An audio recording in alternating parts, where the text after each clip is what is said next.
Good evening. I'm calling to order this Panama City meeting on July 22nd, 2025. Thank you for coming. There is pizza back here if you get hungry too. Go for it. We're going to begin with a prayer from Dr. Jeremy Pridgeon, Senior Minister of First United Methodist Church, followed by the Pledge of Allegiance led by Commissioner Granger. Please stand. Let us pray. Almighty God, we thank you for this day, for this opportunity to gather together to order our life as those who live and call this great city of Panama City home. We pray for our mayor. We pray for this commission. We pray for the agenda before them tonight. We pray for those gathered here who take part in this great exercise of our life together as Americans. We thank you for the freedom we enjoy as we celebrate all of the blessings that you have given to us. We pray for wisdom and for guidance to rest upon those who are entrusted making decisions for the greater good and for the whole. And we pray that these decisions will be fruitful in the lives of all of our citizens. And with the gratitude for the abundance of your blessings, we pause to thank you for those who serve, for our first responders, for our military personnel, and for all who are on those front lines of helping. Especially this evening as weather moves through our area, Lord, we pray that you keep all safe, and we trust that you are working for good in all circumstances. We pray these things in Christ's holy name. Amen. Amen. You'll join me in the pledge.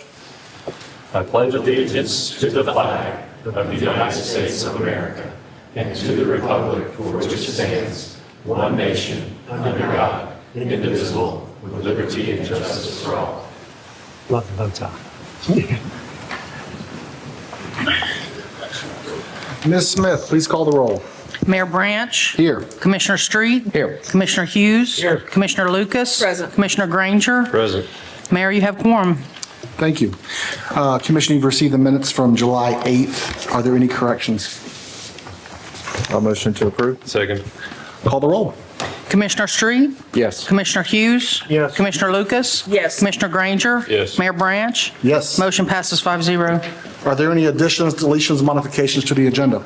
Yes, Mr. Mayor, Commissioners, we have one. I would like to add at the beginning of the city manager section, a memo that I emailed earlier today and passed out regarding clarification on meeting times. That would be the new item 12A under city manager as the first item. That's it from staff. Okay, so you're modifying 12A. Is there a motion to accept? Motion to accept. Second. Call the roll. Commissioner Street. Yes. Commissioner Hughes. Yes. Commissioner Lucas. Yes. Commissioner Granger. Yes. Mayor Branch. Yes. Motion passes 5-0. All right, City of Panama City community event and announcements. The city has begun its annual back-to-school supply drive to collect classroom materials for both students and teachers alike within the Bay District school system. Citizens can drop off donations to the Rotunda in City Hall Monday through Friday, 8 a.m. to 5 p.m. through Wednesday, August 6th. Get ready for the new school year. Join us at Daffin Park on July 29th, starting at 3 p.m. for our back-to-school giveaway. We'll be handing out free school supplies to help students start the year off right while supplies last. Come early and don't miss out. That's all our announcements, Mr. Mayor. Awesome. We are on number 6, public hearings. Item number 6A is the second of two public hearings on ordinance number 3256, an ordinance amending Chapter 113A of the Unified Land Development Code, or ULDC, creating and implementing transportation impact fees, creating a transportation impact fee program, and adopting relating provisions. Staff recommendation through the city manager and the director of development services recommends that the city commission set the date, the final reading, and then adopt this hearing today, July 22nd of 2025. I know there's been a lot of conversation, Mr. Mayor, Commissioners, over the last many months, really over the last 18 plus months regarding this effort. I know that y'all are, I believe, ready to move forward with approval, but with some restrictions placed on it. I'll just point out that we do have Mr. Mike Burke here with our attorney's office, who kind of worked very closely with both the Development Services Department and the Planning Committee regarding this, as well as we have representatives from Kimley Horn, who was the contract engineering firm that did the transportation impact fee study and provided the report for us. Should the commission have any additional questions? Mr. Mayor? This is a public hearing. If you'd like to speak, please come to the podium on this item. Please state your name and address for the record. You have 3 minutes. Thanks for coming. Hey guys, my name is Garrett Awney. I'm with the Central Panhandle Association of Realtors. So you guys have all received a copy of our position paper on the transportation impact fee. I'm not going to waste your time. I'm not going to go through and read that to you again. Instead, I just want to thank y'all for the amount of energy and effort that's gone into it this far. I would like to say that we also recognize the need for additional revenue streams. However, we also realize that decisions can be rushed, and although a lot of work's been put into it thus far, we feel that there's additional work that can be put into it. Finding a solution is not as important as finding the solution that works best for everyone. So thank you for allowing us to have a seat at the table. Thank you again for all the work that's gone into it. We do officially oppose the transportation impact fee as it currently stands, but we hope and encourage the conversations to continue and to not rush into a decision today or in the immediate future. So that's it. Thanks, guys. Thank you. Anyone else? Yes, sir. Good afternoon. I'm Jim Everett. I'm a commercial real estate broker here in Panama City. And first, I'd like to thank Jonathan and Mike Burke and Nevin, without a doubt, for inviting us to meet different meetings and then allowing the commission, y'all allowing us and Mayor to have our last workshop. That was very good. A lot of what the gentleman just said is absolutely correct. I know that you guys know, but I don't know whether you really know. The general economic conditions in the commercial real estate business and in the residential real estate business today is not near what it was. It's very fragile today, meaning today is not the right time to do this. There may be a system, but this is not the system for today. And I would encourage y'all to vote against it at this time, and let's work together to try to find the right system that'll work for all of us all of the time. Thank y'all. Yes, sir. Thank you. Anyone else? All these people, just two people are to speak. All right. Closing the public comments. Do I have the motion? So I liked, We're supposed to motion before we have discussion. we are? Okay, then I'll motion that we accept let me think about the motion here real quick. Do we have to have a motion? Do we have to? It's Chip's rules. Yeah, so. You're not supposed to debate without a motion, correct? Yeah. Mr. Zimmerman? And I've been criticizing that, so that's You have. why I'm going along with this, Consistent. right? So as long as the rest of the things this evening are the same, then I'm good.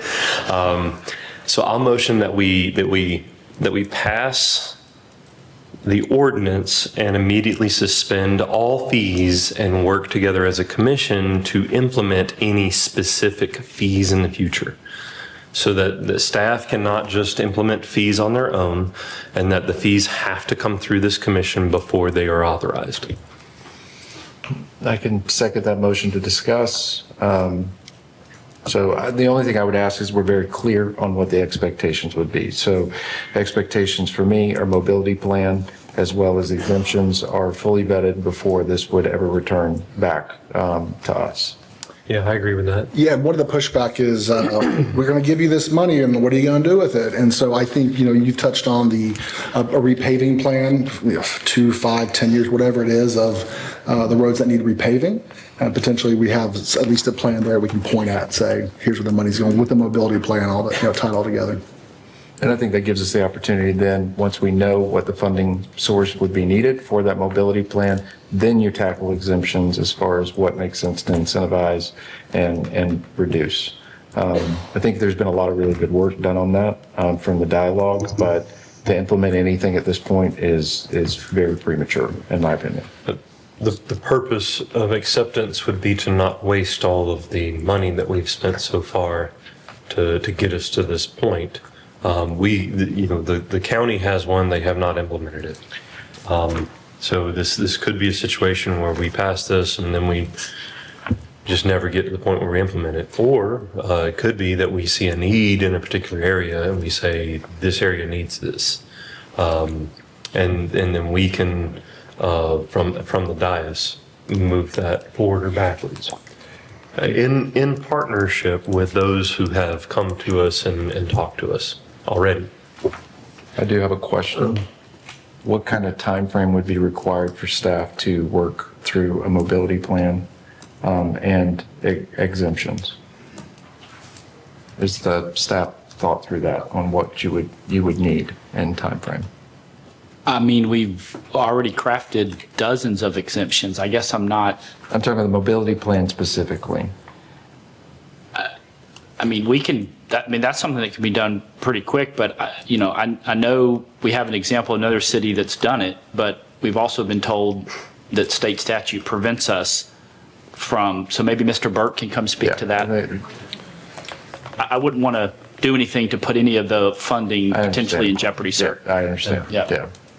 And also, Mr. Burke. What is the mechanism, I guess, in the description? So Specifically to the mobility plan, I've spoken with staff.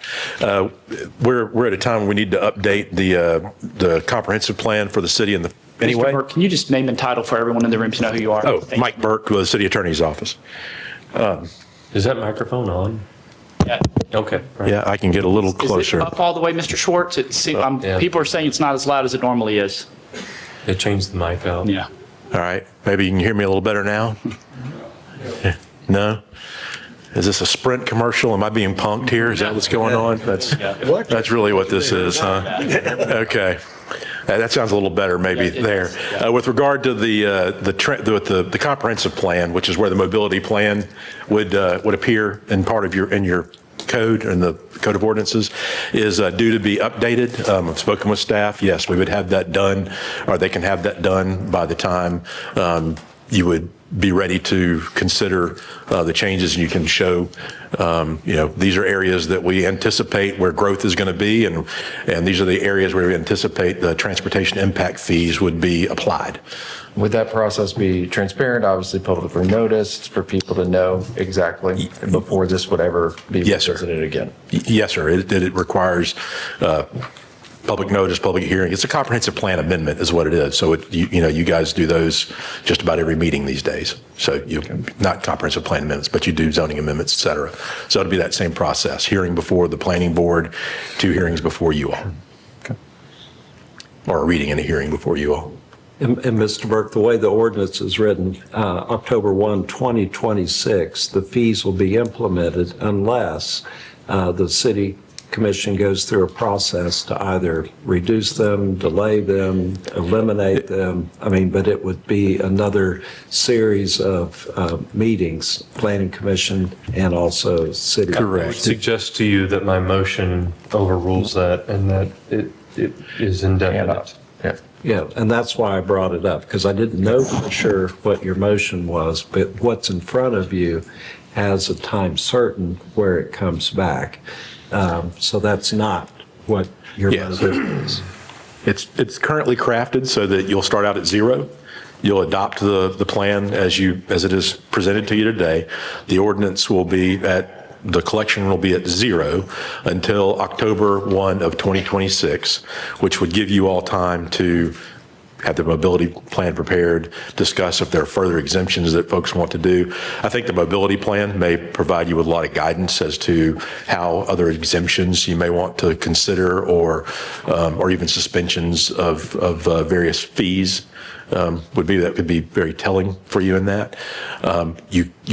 What the caution that Mr. Hayes was talking about earlier is you can't adopt a transportation impact fee and say, we've got a plan right now to widen 23rd Street, and we're going to go use the transportation impact fee to do that. That's not the way this works. You have to have, you need to have an idea about what it's going to be, so that as growth occurs over the course of time, you now see this is where we need to go and adopt these fees, or use the money to pay for the improvements, multimodal paths, bike lanes, road widening, et cetera, those kind of things.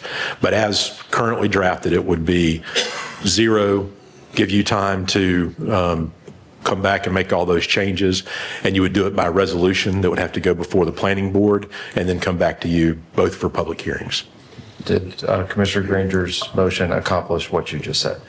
Well, I wonder now that what he said, I thought that's what he said in the beginning, but now I'm hearing you want to just not have a collection date associated with it? Correct. I would Okay. rather not put, and I am a fan generally, a fan of putting a date certain that this comes back to us.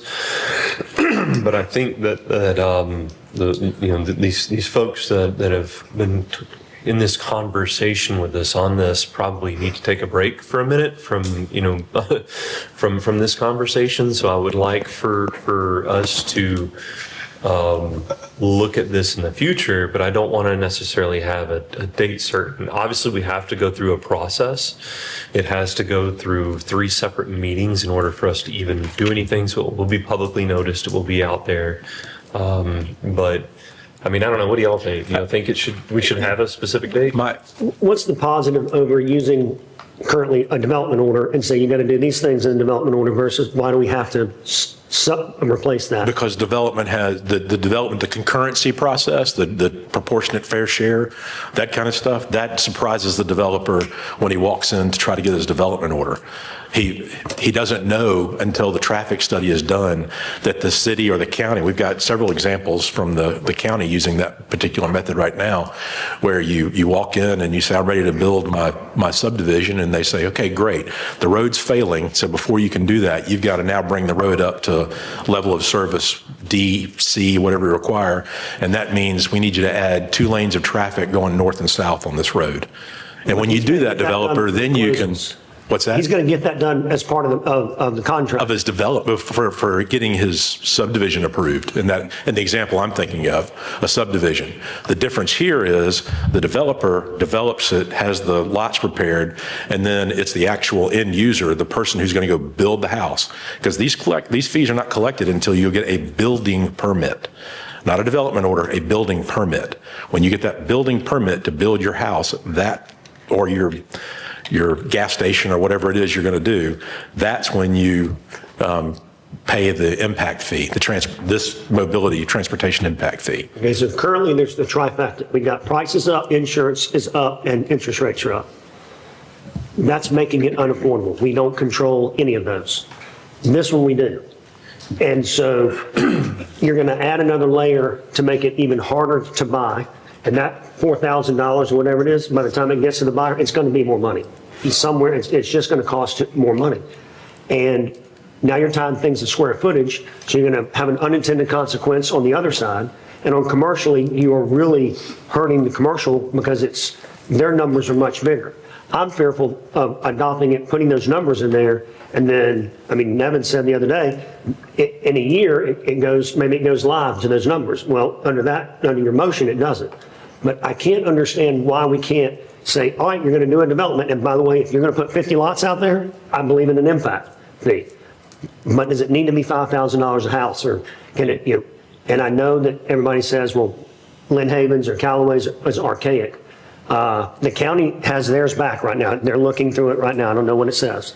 So we'll learn that pretty soon. But I'm having trouble with why do we need it when we have a method that we can do that now? Because you're currently paying out of the general fund for this stuff. And because we don't use development orders the right way and having the developer do that. And then you're going to kill certain developments when we say we need you to build the road.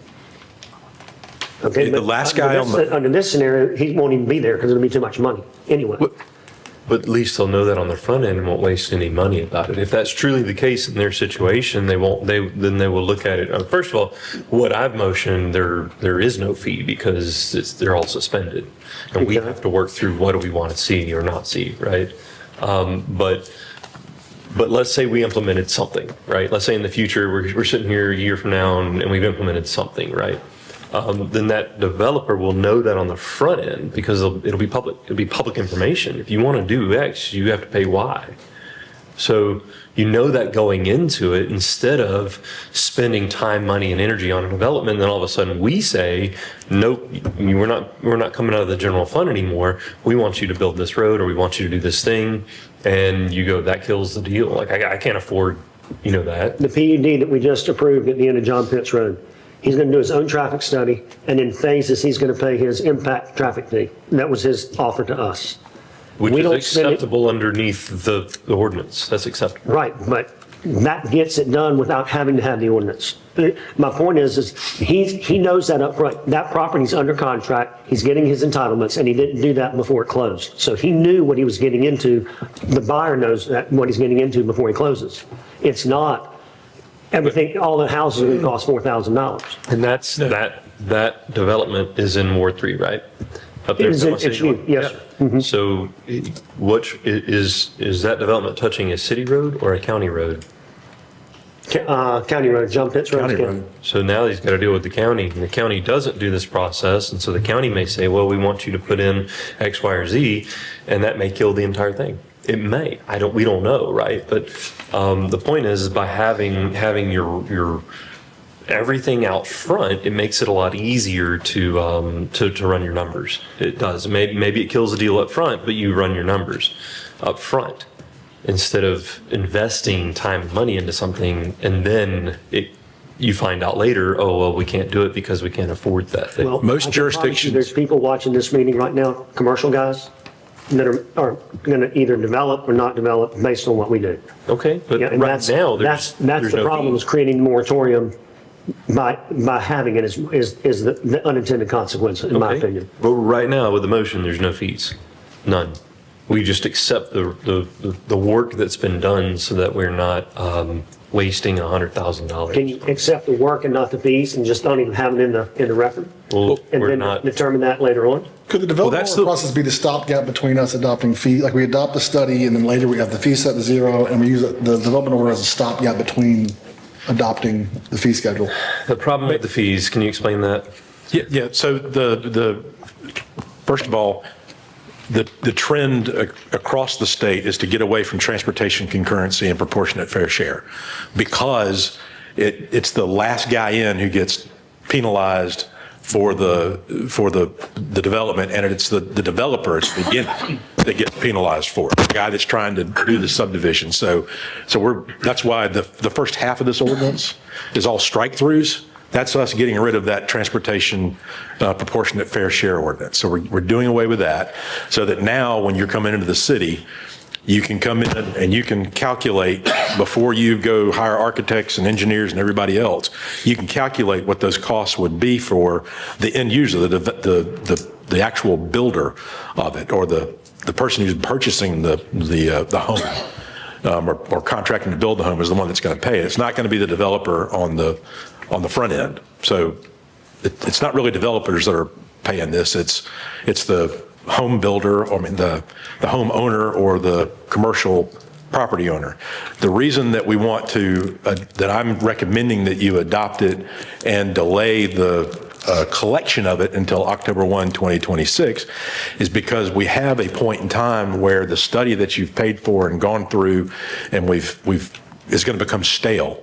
We already know that and this is just because construction prices are not as predictable as we like them to do. We already know that the numbers that we've put in, even though they seem high, probably wouldn't cover the cost of it if we actually applied the construction numbers to the fees today. So they're already a little bit depressed. So we don't want my fear is, and my counsel is, don't let that study go stale. And you're kind of at the point now to do that. So my recommended solution to that was adopt it today, adopt the fees as they are, delay collection until October 1, 2026, so nobody's paying anything for that time. And you all have the ability during that time to, let's get the mobility plan done. Let's decide if there are areas that we do need to apply this to, or we find that, you know what, Harrison Avenue we're never going to expand Harrison Avenue or add bike lanes or whatever, because we've done all of that. So that's an area that we decide we're going to declare to be an impact-free zone for transportation. It gives you time to do all those kind of things.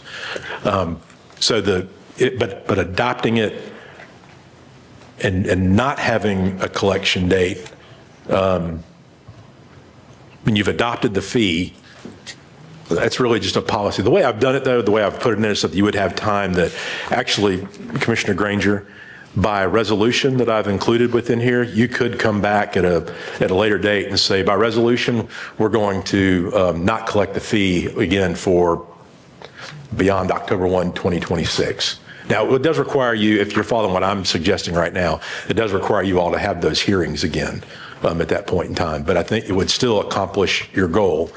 And as your counsel would make me feel a little better about the way we're going through it. But it doesn't, I don't think that what you've suggested is illegal. It's just, I hadn't thought about it. So, go ahead. So if we do as you are advising, and a year later, we determine, oh, we still are not ready, and we keep it on hold, aren't we just taking a slow boat to making the study stale anyway? Well, no, ma'am, because you've adopted the study, you've got the fees in place, because you can't change these, but every 4 years anyway, without extraordinary votes and whatnot, that's very unlikely to occur. But and once you do adopt it, there are certain, once you have the fee in place, when you go to change the fee later on down the road, then you can't take it. You have to go through a graduated implementation process. So no, I don't think they're stale because you've delayed fees. The county adopted these back in 2008 or something, many years ago. 2013, I think it was, when the world was coming to an end and everything there just wasn't any development going on, and so they voted at that time to then take what had been their transportation impact fees and drop them all the way to zero. Now that they're coming back to redo that study, and I've heard rumor that it was been completed here in the last couple of weeks, they're going to have to follow that statute and the process that I talked about which will be 25%, 50%, then 100% over the course of a 4-year term.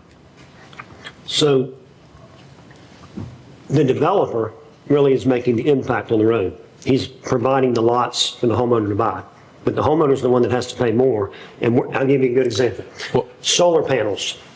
They're keeping people from getting qualified to buy a house because there's a payment that goes along with that. Maybe sometimes it's transfer.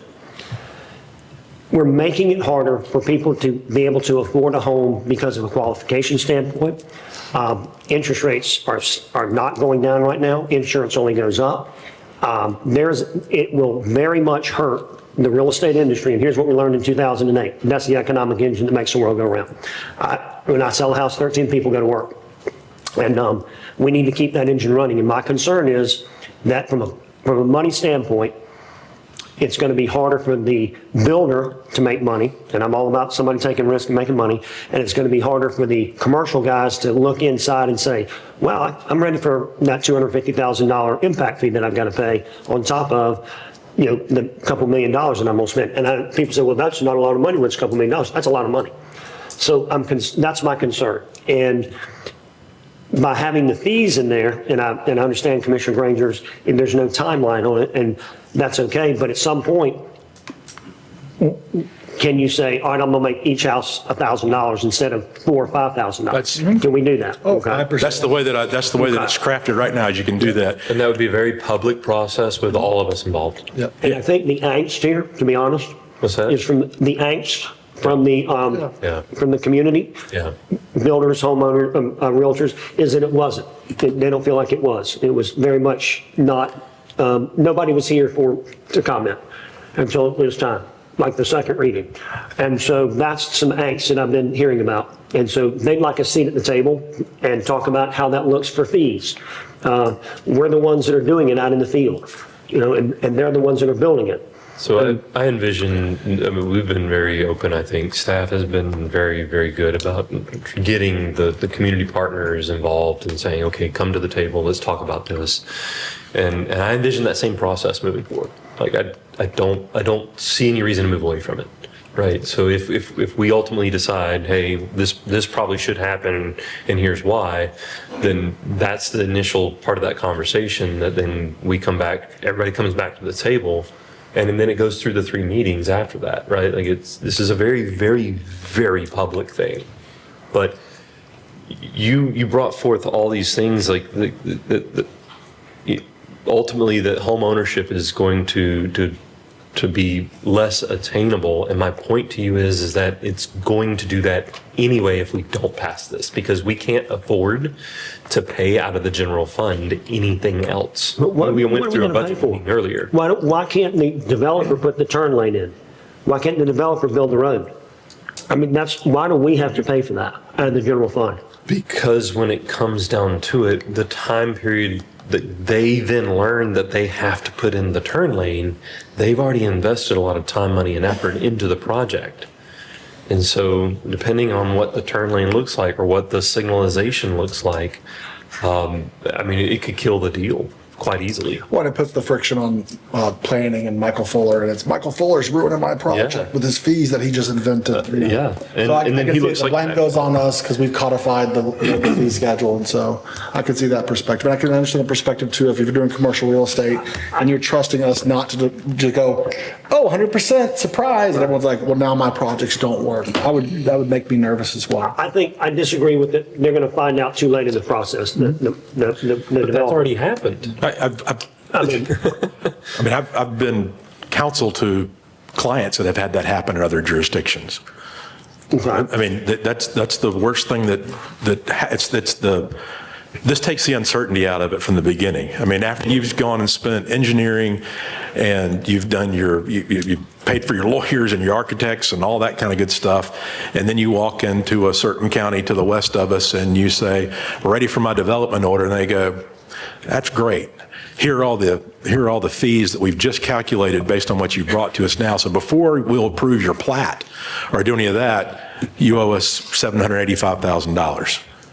And I didn't know about that after I spent $785,000 trying to get to the table, right? So the benefit of this is that I can sit down in the comfort of my office and say, I'm about to build a 20,000 square foot commercial building in Panama City North. What is my impact fee? And then and this is my use. And then it tells me, and I go, you know what? That isn't going to work for me there. Let me go somewhere. Let me go look somewhere else if I want to do it. And I think that's the problem. But it may be, or they may say, you know what, the market is so good in Panama City North that we'll absorb that and we can make it work for us. Instead of showing up and saying, hey, I'm ready to build my 20,000 square foot commercial building in Panama City North, and we go, great. Your project is going to drop the level of service on Main Street from a C to a D, and we require that the level of service remain at C. So in order to do that, it's going to require you to build 2 lanes of traffic, 2 lanes of road on that. And now you pay your part of that, which is $1 million. You had no idea until you got there. As unsavory as this may be from a development standpoint, it is a better method than the proportionate fair share method. I mean, I will say that to you, not as your lawyer, but as someone who's experienced that on behalf of other clients before. In the interim, we adopt this, put a date on it or don't put a date on it, we're still paying out of the general fund until such time that we start collecting fees. So how does this solve what you're proposing? It gives us the tool. I mean, without it, we don't have the tool. So it gives us the tool that we can then start talking about, okay, well, what is reasonable? Because honestly, I think the fees as they stand right now are not reasonable. And I think everybody kind of agrees with that. I'm not really going on a limb here with that one, right? But my point is that it allows us to start talking about it and working through some of those things. I think we can get to reasonable in a year. Oh, 100%. I think if it's a communication issue, I mean, we reach out to the BBIA, we reach out to CPAR. If there's anyone here that can email you, create a spreadsheet. And so it's on them to show up, it's on them to voice. But if they want to be on an email list. The problem with that is it wasn't for the first year. And the second reading, we found out Friday before the second reading, and that's the problem. Mr. Mayor, we can't fix that. Can I ask Mr. Everett a couple of questions? Sure, go for it. About the process. Jim, would you mind coming up here?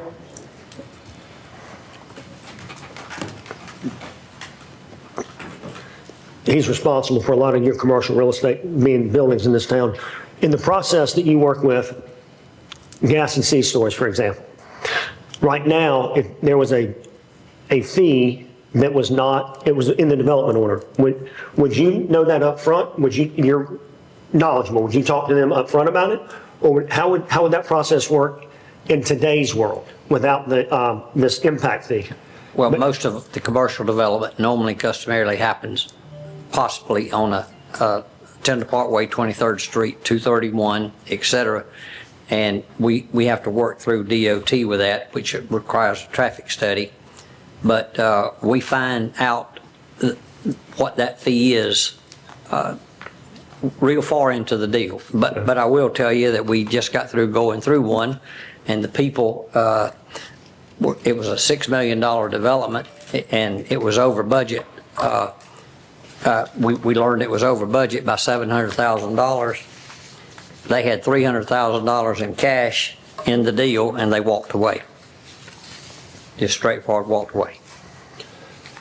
Commercial development, what would it do? How do you think it would affect commercial development?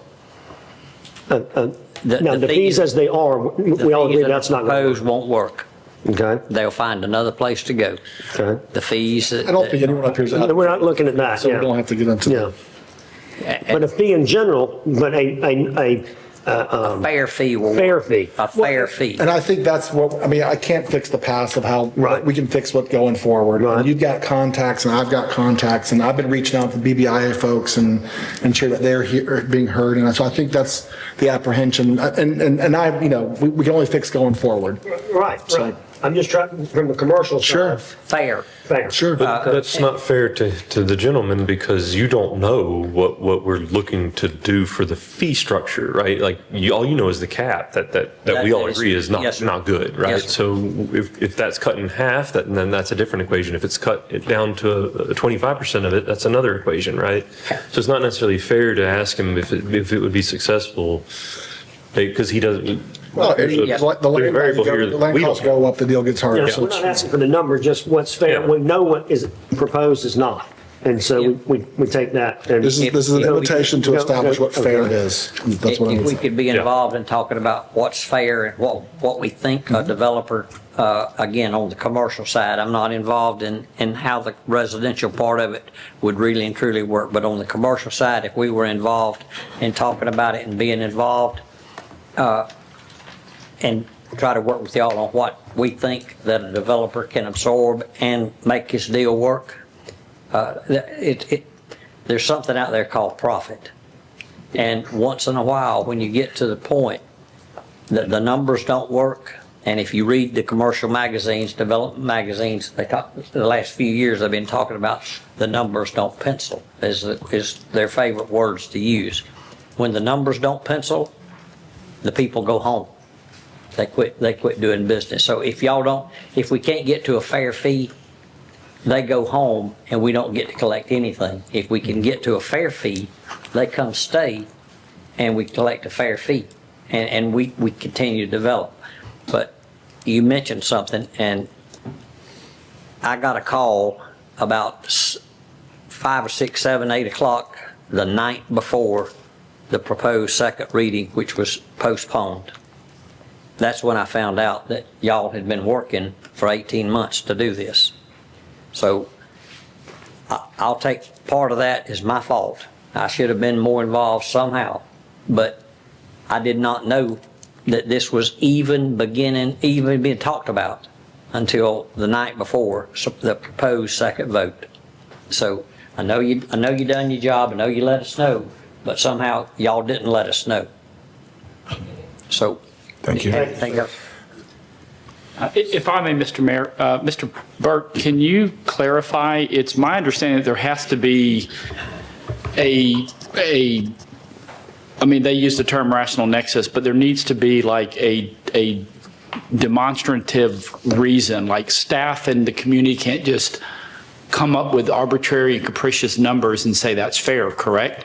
In order to meet the standards. I mean, there has to be, that's why you go out and you hire an outside firm to do this study and bring it back to staff and the elected officials. Correct me if I'm wrong, please. No, you're right. And that finding would be something this commission would have to make when they go and decide to adjust a fee or impose it or decide that they don't want it to be in a particular area or whatnot. And we'll bring that evidence to you as your staff folks when that happens. But yeah, we can't just say, yeah, it feels like $60, right? You can't do that. We're going to have to say. We can say we only want to do 25% of the fee that has been established. We can do that, right?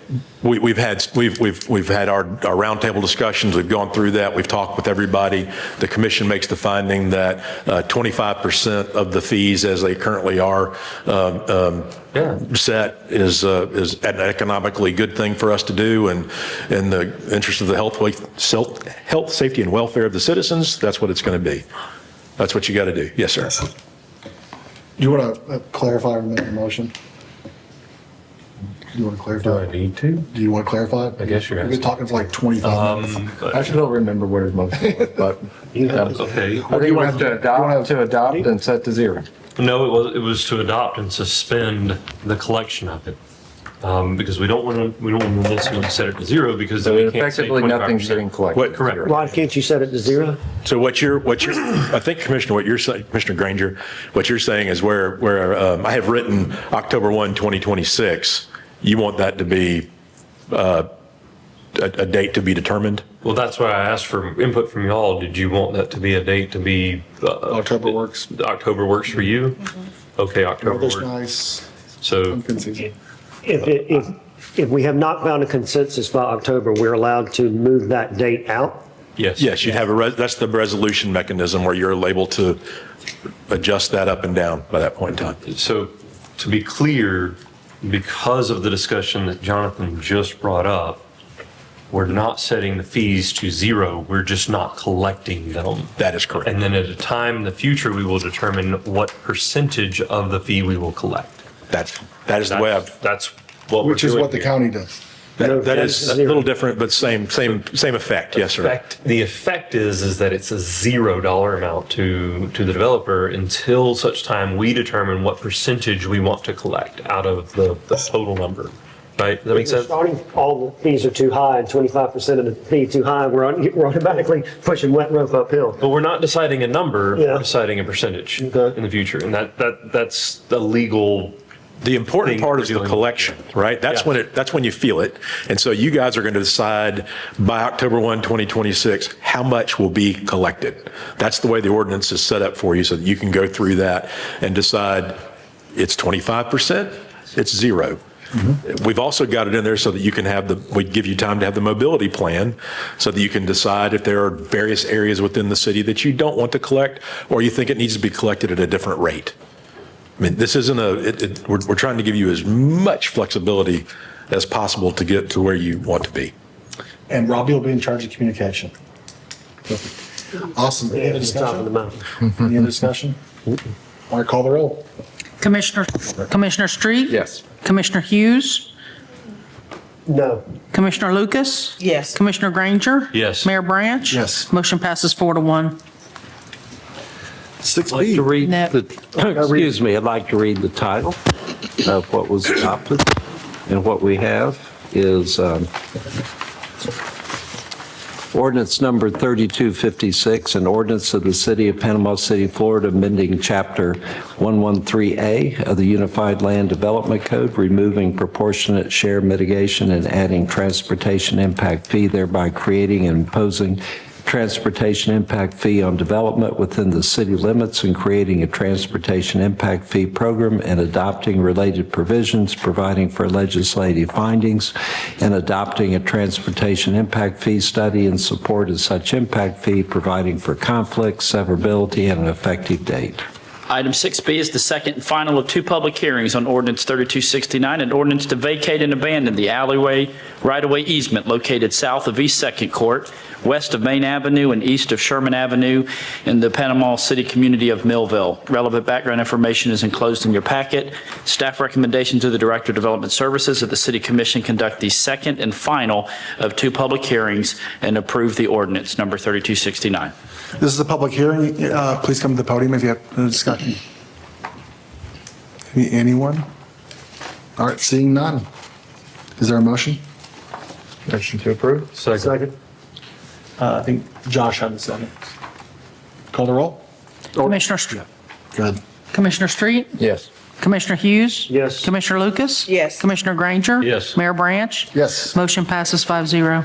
Commission has adopted ordinance 3269, an ordinance vacating and abandoning a platted easement and alleyway located south of East Second Court, west of Main Avenue, and east of Sherman Avenue, Panama City, Florida, as more particularly hereinafter described, repealing all ordinances in conflict herewith, providing for the severability of any part of this ordinance declared invalid, and providing for an effective date. Item 6C is the second and final of two public hearings on ordinance 3270, an ordinance amending section 104-37.b, allowable uses in general commercial 1 or GC1 of the Unified Land Development Code of the City of Panama City. Relevant background information is enclosed in your agenda packets. Staff recommendation to the Director of Development Services is that the City Commission conduct the second and final of two public hearings and approve ordinance 3270. This is a public hearing. If you'd like to speak, please come to the podium.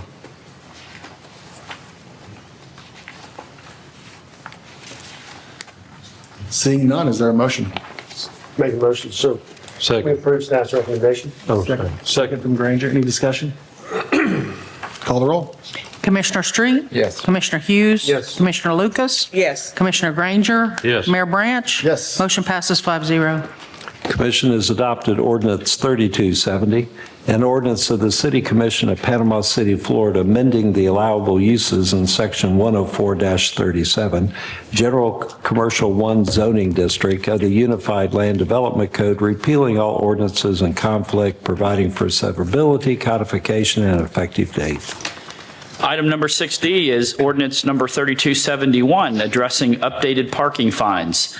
Mayor and Commissioners, on our agenda this evening for your consideration is the final reading of ordinance 3271, and I know we have an image to go up on the screen from the 90s, which revises Chapter 22 of the Municipal Code to address various issues that have arisen over the last several months. There have been no changes from the first reading. A schedule of fines has been added to provide specific to the type of parking violation, as well as adding some violations that needed to be addressed that have been brought to my attention and the Chief of Police as an issue for the citizens of Panama City. This ordinance also makes violations of the parking code applicable to golf carts that are traveling on public streets and parking in public areas. Staff recommendation through the City Manager's Office and the Chief of Police is that the Commission have the final reading and approve ordinance 3271. This is a public hearing. If you'd like to speak, please come to the podium. Seeing none, do I have a motion? I'll motion we pass it. Second. I'd like to discuss, All right, let's go for it. why is the handicap $100 and not the $250 that the state allows? This is just an example of what it was back in the 90s. I just thought that was, this is how long it's been. And so I think, the technology that we're using today, I think obviously we would agree that these fines are, needing to be updated and then the ordinance further clarified. Additionally, we already have existing both software and hardware that allow us to kind of print out more like a thermal type ticket for parking and not just rely on the, I think this is like a triplicate carbon copy. So anyway, though. Yeah, go ahead, sir. In the provided letter in the backup ordinance, section V on the violation table does list parking by disabled permit only violation at 250, so it does match the statute. the You state could statute. see how this could be confusing. That is the old ticket. Okay. Yeah, we're just showing this is what we're updating. Okay. So, Got it. yeah. So long overdue to update. And this does apply to a certain city attorney that has a golf cart? We'll be keeping a close eye on him. There's an exemption. That is incorrect. So We call him the flashed out. that's like the opposite. That is not correct, Mr. Zimmerman.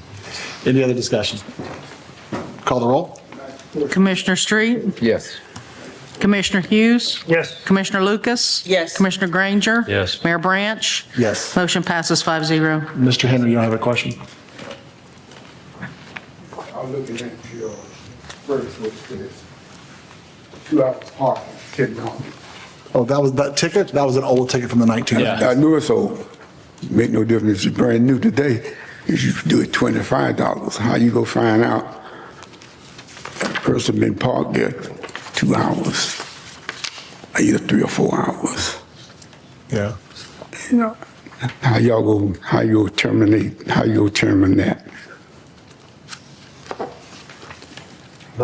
You don't have a meter box. You don't have a meter there. How do we? You don't have a meter. Are we chalking or how are we doing? Yes, that's one thing we would do, obviously, I mean, over the time limit, it's one of the first items, it's a $20 fine now. I mean, that's one of the items, but, we also find folks parking, overnight, to that end. Those are issues. We have people that just kind of park wherever they want. We had a We've shared person some park where on Bell Booth Avenue in the middle of the road for 2 days. it clearly says no parking, from here to corner, and people just, park there anyway. And so, we need to enforce this. And this is something I believe, I know staff has, and I think all the officials have gotten complaints. It's predominantly in the downtown areas of both St. Andrews and Panama City. But I have had complaints in the more northern neighborhoods of people parking and they'll parking in the road, and so you only have enough room for a very right when there's no parking designated, like by striping either parallel or by that they're parking there. Yes, so if they're blocking traffic, this is something that we'd be able to enforce. I'd like to read the title, Ordinance 3271, an ordinance amending Chapter 22, Traffic and Vehicles of the General Ordinances, providing for a schedule of fines, providing for additional parking violations, providing that golf carts shall be subject to parking violations, providing that the ordinance shall be codified, providing for severability, repealer, and providing for an effective date. Yes, and the chief and his command staff have a picture of Mr. Zimmerman's golf cart. They'll keep an eye on it. Tracking. All right, item 6C is ordinance 3272, prohibiting smoking in city parks and beaches. Mayor and Commissioners, for your consideration tonight is the final reading for ordinance 3272, which revises Chapter 17 of the municipal code to address smoking in city parks and city beaches. The prohibition is consistent with Lynn Haven's and Panama City Beach's prohibition. There have been no changes from the first reading. The state currently has preempted a field of legislation regulating smoking and only allows municipalities and counties to adopt ordinance prohibiting smoking in public parks and public beaches. See Section 386-209 Florida statutes. The law states that counties and municipalities may restrict smoking within the boundaries of any public beaches and public parks that they own, except that they may not restrict the smoking of unfiltered cigars. The law also states it does not preclude the adoption of county or municipal ordinances that impose more restrictive regulation on the use of vapor-generating devices. Staff recommendation is that the commission execute the final reading and pass ordinance number 3272. Mr. Mayor, if I could add something real quick. I've talked with some of you individually, and a question came up, is it possible to adopt an ordinance without any fines? And the answer is you could adopt it without fines, but it would still be a misdemeanor, because under state law, any ordinance, municipal ordinance that's violated would be a misdemeanor. So I didn't want to leave the impression that it doesn't make a lot of sense to adopt an ordinance that's totally unenforceable. But so if you do that, then it would be, if there is a ticket someday because somebody doesn't comply repeatedly, then it would be a misdemeanor. We have public hearings. This is the public hearing. Please come to the podium if you'd like to discuss this item. Yes, sir.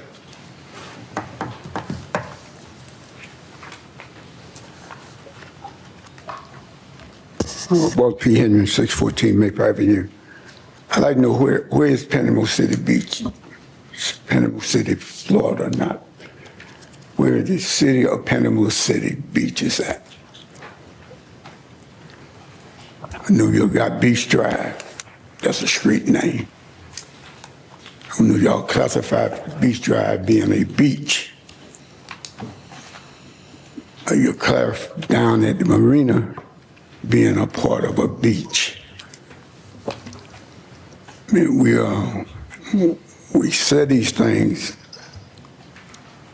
and put these things on people's. But I want to know how you, in a way, if anybody is smoking on the beach.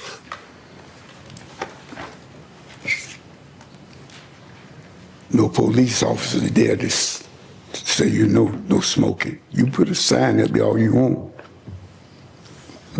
Folks don't look at it. They don't think they know that sign. just passing something that somebody going to go do anyway. They go smoke in a park. Then if anybody that's in that city, a person says something to them, like I said before, you might have a strike, somebody might start a fight. Those folks get attitudes when you tell them what they shouldn't do, and you don't have a badge on. So you can't set us to be officers and get us knocked in the head or get our eye knocked out because of some hard-headed person. You got a bunch of them around here. Thank you. Anyone else? Yes, sir.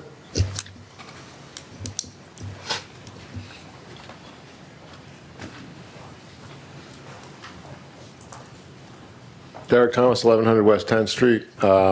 I agree with Mr. Henry. The enforcement of it would be very problematic. And if it's going to be a misdemeanor, that's a pretty serious thing to be out there, giving to some people maybe, but not to others. And to put somebody into this legal system with a misdemeanor for something like smoking is a very harsh response to it. I think that it'd be great if people wouldn't smoke in public, but I think that this may be an overreach of the Euro. I understand you need to do something, but I think this might be a little bit too much. Yes, sir. Thank you. Anyone else? Yes, sir.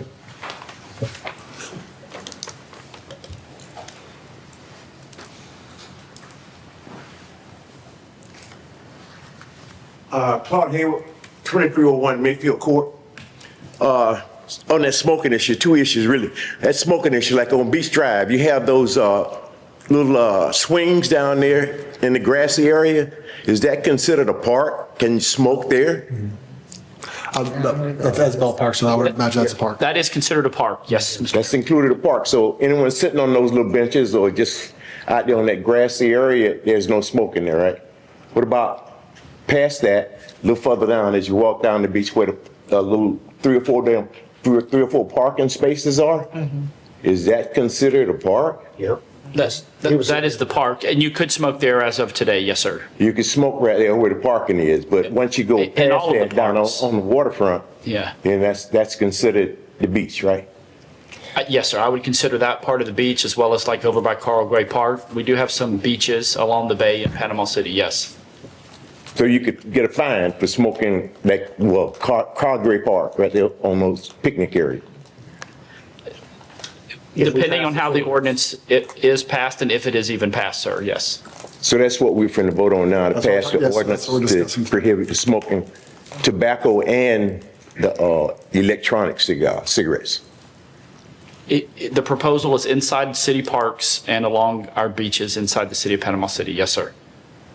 Any filtered device too. So a cigar that potentially has a filter on it does fall under this, but not a cigar without a filter. Wow. It's your old lobby. Not the expensive ones. Not expensive. Okay, one other little quickie. Yes, sir. Mr. Street, I live at 2301 Mayfield, and at 2302, there's a break in the road right there where it was patched, and there's water been coming out of there for 2 months, just running out from under that road, Did I under come that by your patch. house? I think I came by your house and I left my card, I believe with your wife. I don't know, I probably was sleeping, I sleep a lot. You came But out it's one coming time. down through that ditch, it runs I down the couldn't street. find it, so I actually came to look for it, but I couldn't find it, so that's why I stopped by your house. Okay, So- yeah, it's right there in the street when you're turning off of By the Westover. ditch? No, it's a street. You come in off of Westover.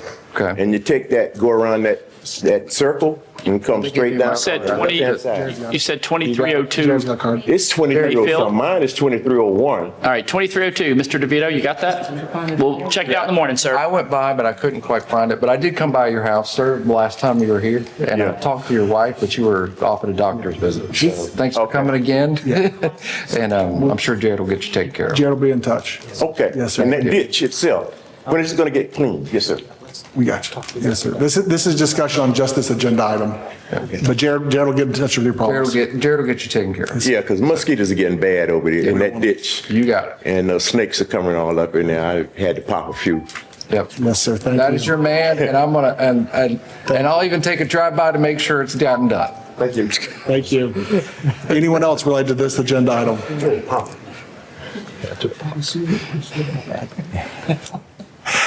Do I have a motion? I do want to discuss it just a little bit. I'll motion to approve, but I would like to discuss it. Yeah. Do I have a second? I'll second.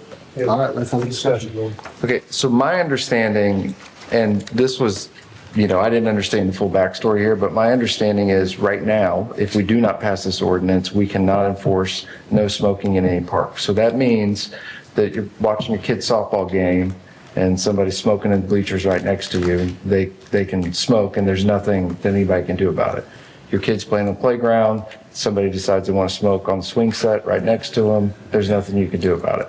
So that's kind of what was explained to me. Now, if there's another mechanism, I think there should be smoking and non-smoking areas. I think that's pretty reasonable because there's different trash cans that are required for smoking. There's those kind of things. But, I think it's too broad right now from a perspective of to be able to communicate it. But I do understand why it's needed. And it has a lot to do with the fact that the state will not let us enforce smoking zones without it. So.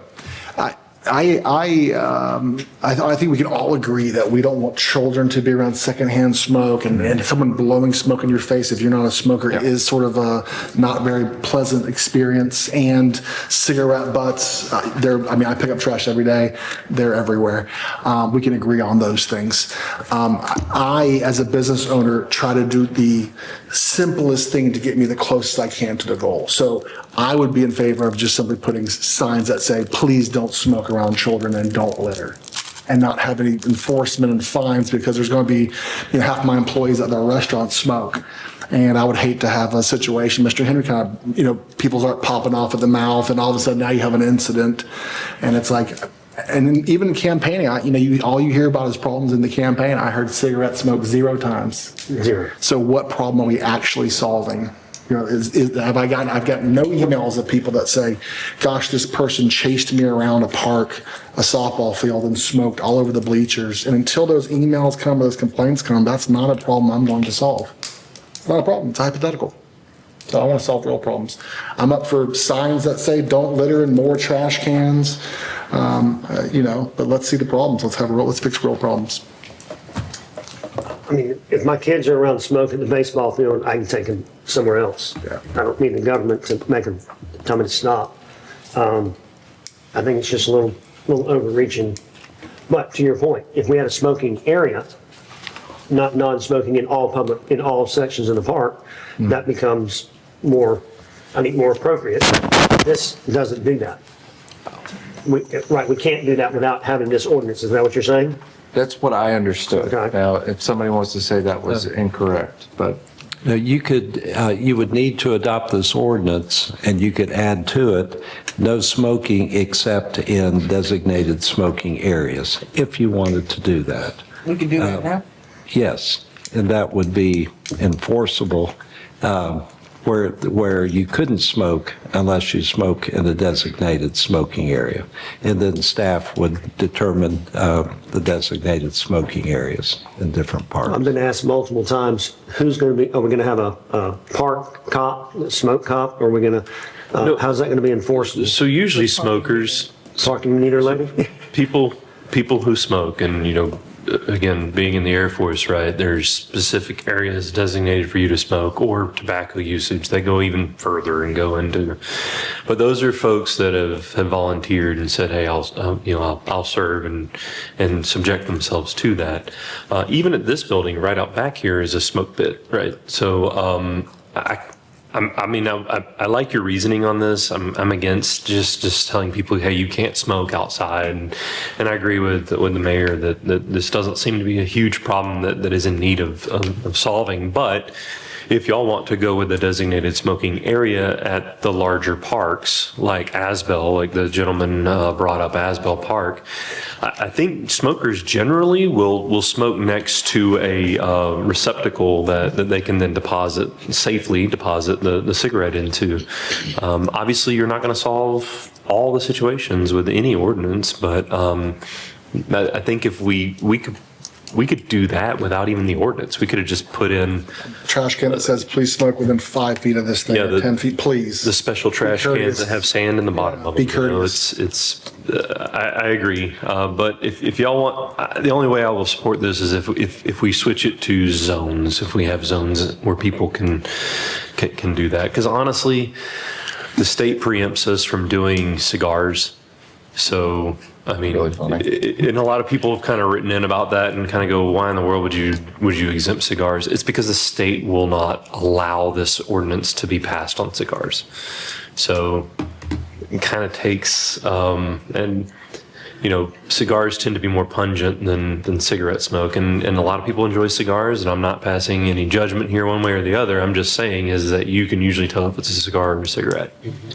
So what's the point? I'd rather see a proactive approach where we provide a place for them to extinguish it and kind of So me personally, I can support that. I'll amend my motion to only be in designated smoking areas. You want to weigh in? Clinton? Do you want to weigh in? I'm good. I'm good, okay. You're amending your motion to have designated areas? Only designated smoking. Designated, how is like fenced off, or do we have to go into the minutia of how we do that? I think signage is fine. Just the sign? I think your point from signage is fine. Okay, so we're not passing the ordinance, but we are pushing staff to have trash cans with signs on them. Well, he motioned to pass the ordinance. The ordinance would be signage and smoking areas. That's what my motion was amended to.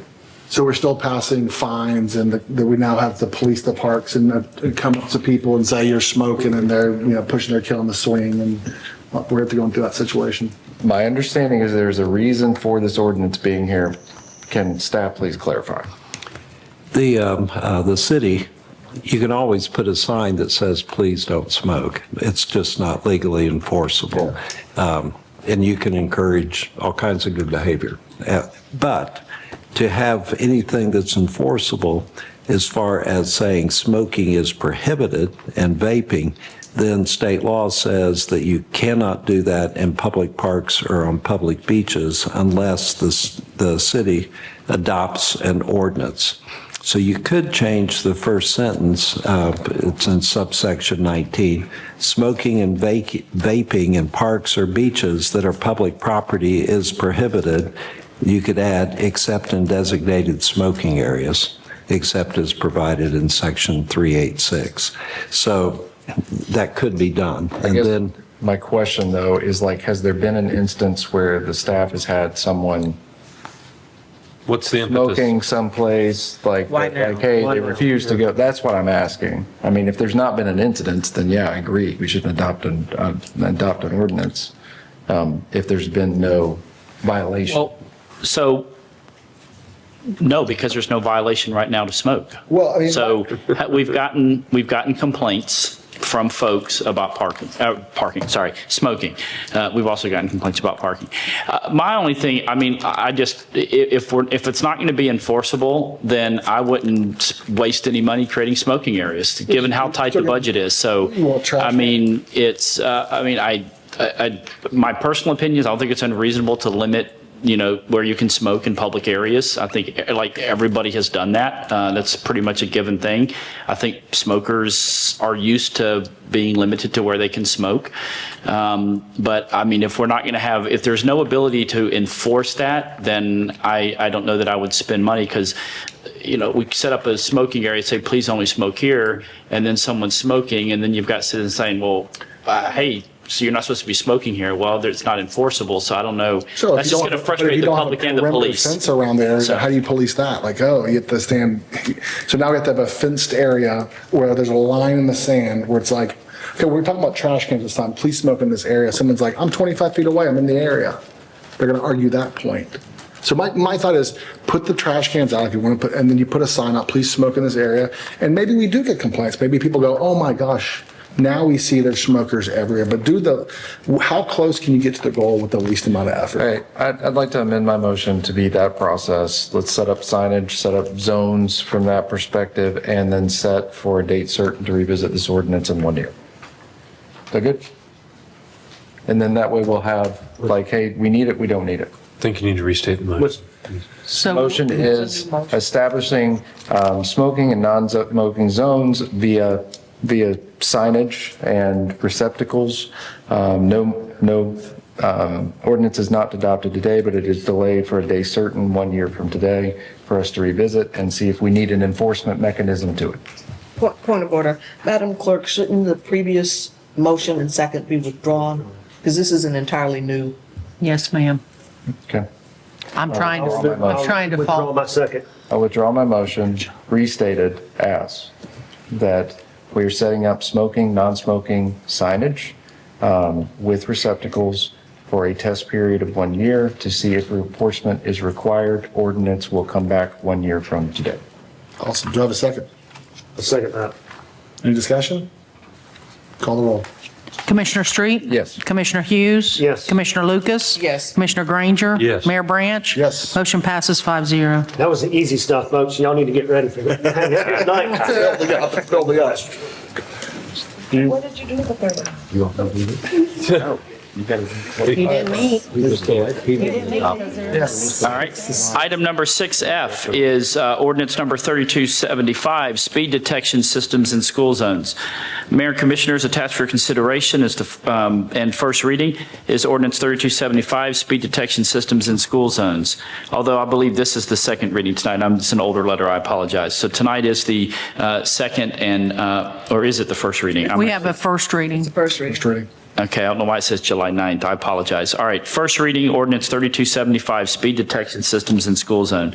Attached for your consideration and first reading is ordinance 3275, speed detection systems in school zones. Speed violations in school zones jeopardize public safety, specifically children who are arriving and/or departing from school. Enforcement of speed limits in school zones with police officers alone can be difficult, such there may not be enough police officers to stop and cite motorists who are speeding, or while one motorist is stopped and being cited, other speeding motorists are then at that time not being stopped. Additional information is enclosed in your packet. I will just state we did, in some of our briefings, y'all were asked about the opinion of Bay District Schools. A couple of the school board members were not able to be here. We did get a letter from Winston Chester from Bay District School Board District 4. He says, as elected officials, we're in a position to do what is best for the safety and welfare of our community. We witness daily, regardless of where we are, that speeding has now reached epidemic proportions.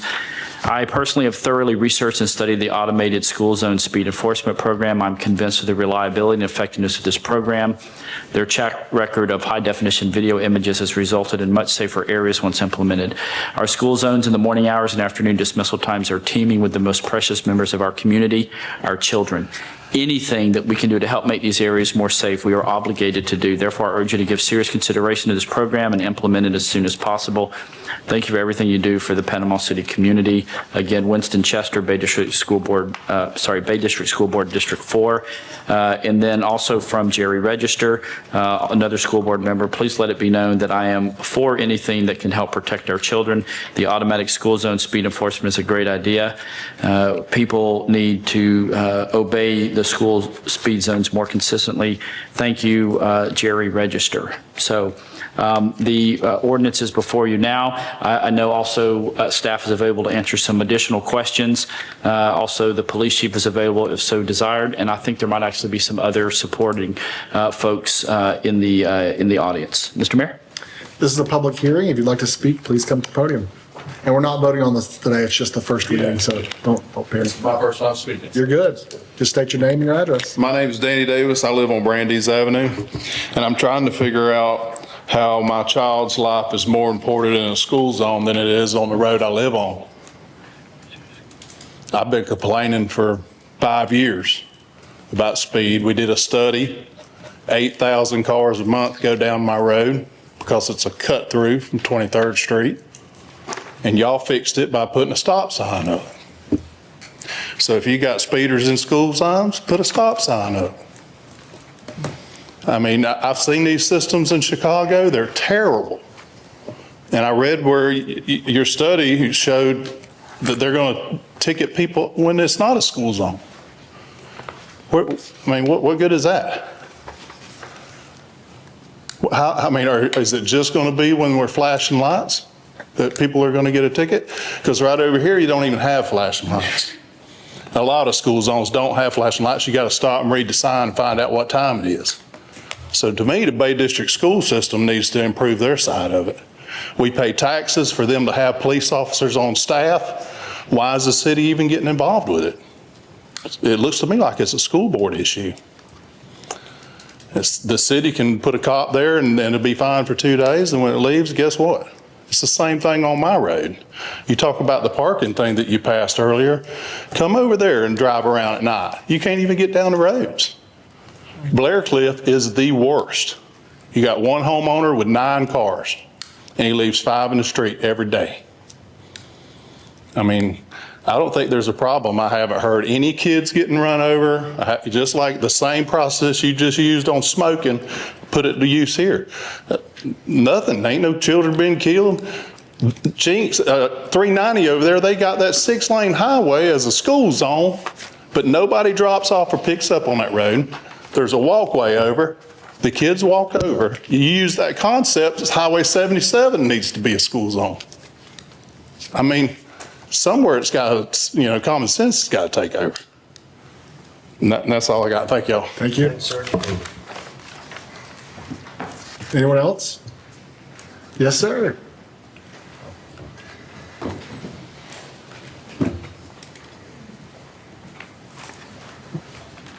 Walt Disney, 614 Maple Avenue. I think y'all need to look at my great-grandfather, pick up grandchildren's, great-grandchildren's. Can you pull the mic a little closer? Yeah. I'm a great-grandfather. I pick up children from school. Some areas that y'all have, there's no signs. Take Jenks Avenue.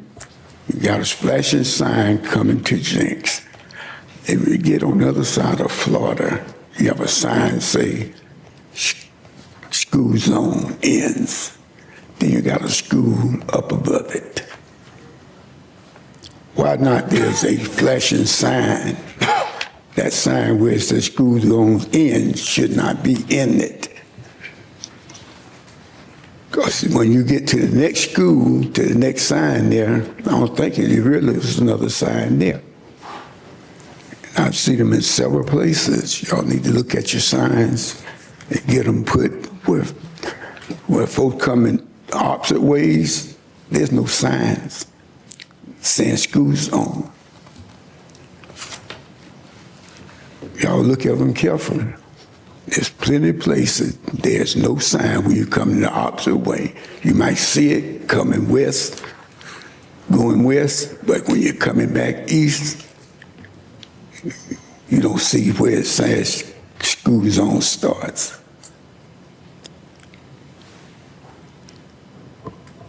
Check it out. Yes, sir. Thank you. Mr. Danzy.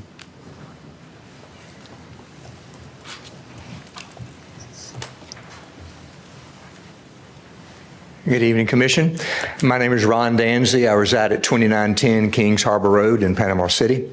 I'm here today because I am Executive Director of Palm Bay Charter Schools. We're right next door.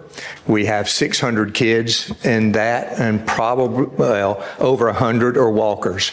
We are becoming more of a neighborhood school, even though we're a charter. You choose to come to our school, but we are becoming more and more of a neighborhood school. First point is to signage. Since I have been executive director, we have tried. We tried the city, we tried the county, we tried the DOT. Flashing signs have never appeared. My understanding at this program, the company that does it puts a flashing sign out there. I read the traffic study because I'm on the corner. We have 700 and some odd cars speed through that every day. On Balboa, another 300. So of all your traffic studies, our school has 1,099 violations. That's 50% of the traffic that moves on Balboa or on 11th Street of our school. if I stay awake at night, being a leader in a school, it's over safety. We don't need to wait until a child gets run over to let a company come. Doesn't cost the city anything. Let them put the signs up. And if people speed, they will get a ticket. If you don't and respect the school zone, you won't get a ticket. As y'all know, I was a school board member for pretty good long time, and I can trust me, when I went through a school zone, I make sure that I went 20 miles or below, and I still do that. It's not hard. So I'm very much in favor of this ordinance, and let the company come and do the process. Thank you for your time. Thank you. Anyone else? Seeing none, closing public comments. Mr. Zimmerman. Yes. It's the first reading. Read. The first reading of ordinance 3275 is an ordinance of the City of Panama City, Florida, amending Chapter 22, Traffic Vehicles, adding Article 8, Speed Detection Systems in School Zones, adopting findings, providing for use of automated speed detection systems in accordance with state law, providing for a local hearing officer, providing for a traffic infraction enforcement officer, repealing all inconsistent ordinances, providing for severability, and providing for an effective date. Mayor, I have a question. Yes, ma'am. Whose responsibility is it for signs in school districts? Is it the city or the school district? The county. It's the county. Depends on whose road it is. Yeah, that's not entirely true, Mr. Jones. So yes, it is, the county maintains all of school zone signage, to my knowledge. And the Every flashers. school zone, the flashers, the signage, the signposts, everything. So they've got the onus for that. Our sign shop does not perform those duties. And I'll just add, because there were some fair questions that were raised, Mr. Mayor, Commissioners. Number one, it is only during school hours, so evenings, weekends, that does not apply. And it is not an automatic ticket. The ticket is generated, and a Panama City law enforcement officer has to review and sign off on it. And, you know, there's no points assessed. It's the moving violation. And then, you know, we heard a couple of comments that, you know, what you really need to do is just put a cop car out there with lights flashing. Well, you know, that would be about $2.5 to $2.7 million initially for, you know, approximately the 20 schools that we would do that at, investment in equipment and onboarding of staff. And then afterwards, you're looking at probably anywhere from $1.2 to $1.5 million a year into perpetuity for those staff, you know, to specifically be assigned to that school and that traffic enforcement. And the infractions, the penalties are, the breakdown's like $2 for us, or very low, isn't it, if we write the tickets? That is correct. And then one other point was in regards to like putting up a stop sign, you know, so whenever we don't just put stop signs. In fact, the DOT standard is you don't use stop signs to slow traffic down. The stop signs that we've put on, and we've done traffic studies, creating either three-way or four-way stop signs. That's something that's done through city manager's office, working with both Public Works and the police department. And the reason you would insert in the middle of a road or towards the end of either a three-way or a four-way stop sign is because it's to allow those side roads to safely exit onto or come off of those you know, off the side roads onto the main road. We have not put stop signs up for the purpose of slowing down traffic. Thank you. I just wanted to address some very fair concerns and questions that were raised, Yes, sir. sir. Thank you. All right. 6G. Item 6G is approval of Resolution 2025-0722.1, the 2025 Annual Nuisance Assessment. Staff recommends that the Commission hold a public hearing and then adopt the Annual Nuisance Assessment Resolution. Relevant background information is enclosed in your packet, and staff recommendation through the City Manager's Office and City Attorney's Office that the Commission approve this resolution. This is a public hearing, so if you could. Sure, anyone want to speak on this item? 6G. Yes, sir.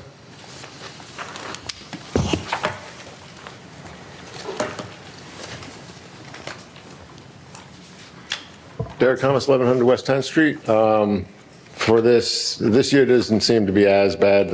Most is with this 4,000 plus assessment, but On some years, it's a lot worse. I think that there needs to be some kind of cap when, like the Buccaneer property, it had one assessment for $51,000 for day fines for having the building demolished.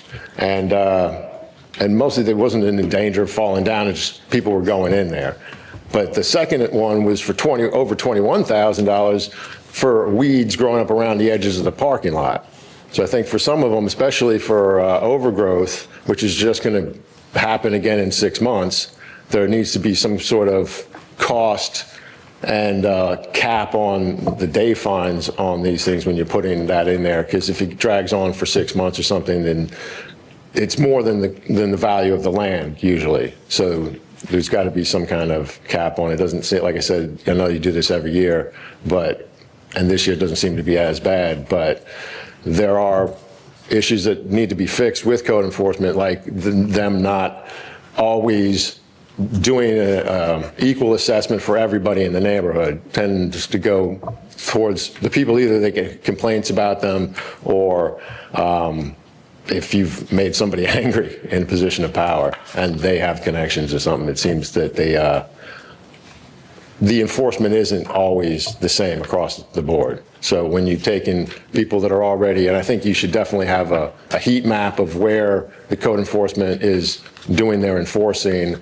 And if you, a couple of years back, going to put an ordinance for people not bagging their leaf debris, I would argue that you need to enforce the civil violations as well, because when people flood other people's property and the person whose property is being flooded is a retired person living on a fixed income, they're not going to be going out and spending $20,000 or $30,000 to address it in court and spend years and plus $5,000 for an engineer to write up a report on it, or they would never even make it into court. So that, I think, needs to be something you need to look at, the cap on day fines. And I would urge you to pass an ordinance so the stuff that happened in my neighborhood doesn't happen again in somebody else's neighborhood, because I think I'm not the only neighborhood where this is happening. And people don't always get enforcement on them when other people, like their neighbors, are getting code enforcement cases opened up on them, and it's just not, it doesn't seem to be fair to me. And then when you put it onto the taxes, especially when you're going after somebody that are having family problems and stuff, and now their land is, they owe more in day fines and stuff than their land is worth, and I think you should take that into consideration. Thank you. Yes, sir. Code enforcement letters can improve. Yeah, this is a final reading, correct? Do I have a motion? Motion we approve. Do I have a second? Any discussion? Call the roll. Commissioner Street? Yes. Commissioner Hughes? Yes. Commissioner Lucas? Yes. Commissioner Granger? Yes. Mayor Branch? Yes. Motion passes 5-0.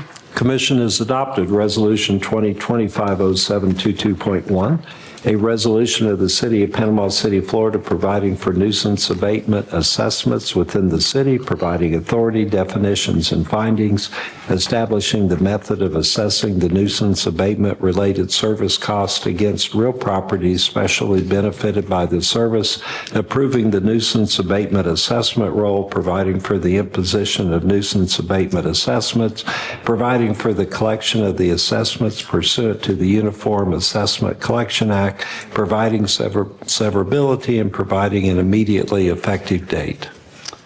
All right, item 7, quasi-judicial hearings. During quasi-judicial proceedings, the commission will hear evidence and render a decision regarding the matter presented based on the evidence received. The parties before the commission and the public are entitled to present evidence, such as documents and witnesses, and cross-examine witnesses. All parties and witnesses will be under oath and the entire proceedings recorded.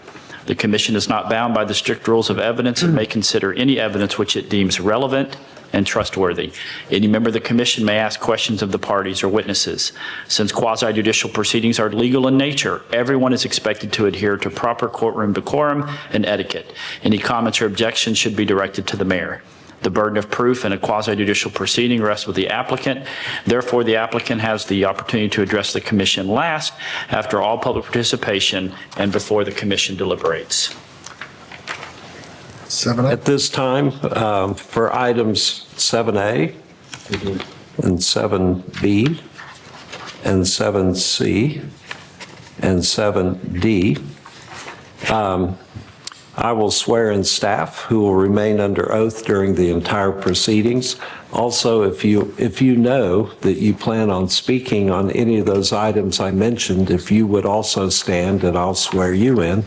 Now, if later it's a public hearing, you decide you need to speak, that's fine. And you would come in and we'll swear you at that time. So please stand and raise your hand. Do you swear and affirm that the testimony you're about to give is the truth, the whole truth, and nothing but the truth? Thank you. I'll ask the commission, after you hear the presentation, to disclose any ex parte communication, which is communication that you received outside this hearing that you intend to rely on for your vote. So that would be the criteria. And if you would disclose that before we vote at the appropriate time, and after the close of evidence and during the deliberation by the commission, members of the public are prohibited from commenting further. Thank you. Item 7A is the second and final public hearing on ordinance 3264.1, an ordinance amending the future land use map of the city to reflect the land use designation of general commercial for a property located at Parker Drive, parcel ID 18213-000-000. Relevant background information is enclosed in your packet. Staff recommendation through the Director of Development Services is that the City Commission conduct the second and final hearing and approve the ordinance. I'll just note that we made modifications to this, and I'll further clarify under 7 Bravo that based on earlier action by the commission, the applicant is willing to accept general commercial 1. Mr. Mayor? Yes, sir. Does anyone wish to speak to this item? Please come to the podium. Yes, sir. State your name and address for the record. You've done it a few times. Yeah, Ben Jarakinas, 3623 Lee Street. I fully support this rezoning right here. I'm actually the property owner of Parker Drive, although it doesn't have an official address. For a few reasons, it will create a couple opportunities for small business owners and small businesses, what is or was the backbone of this country. GC1s, I know y'all know the zoning much better than me, but GC1 sounds like a very scary term. It actually allows for a lot of neighborhood-friendly businesses, and I can list off a few. It does allow private childcare, daycare, commercial facilities as like recreational commercial, grocery, beauty parlor, laundromats, dry cleaners, retail establishments. Sorry, I don't talk too much. Anyways, this property's been sitting for a long time. It's like completely unused for years now.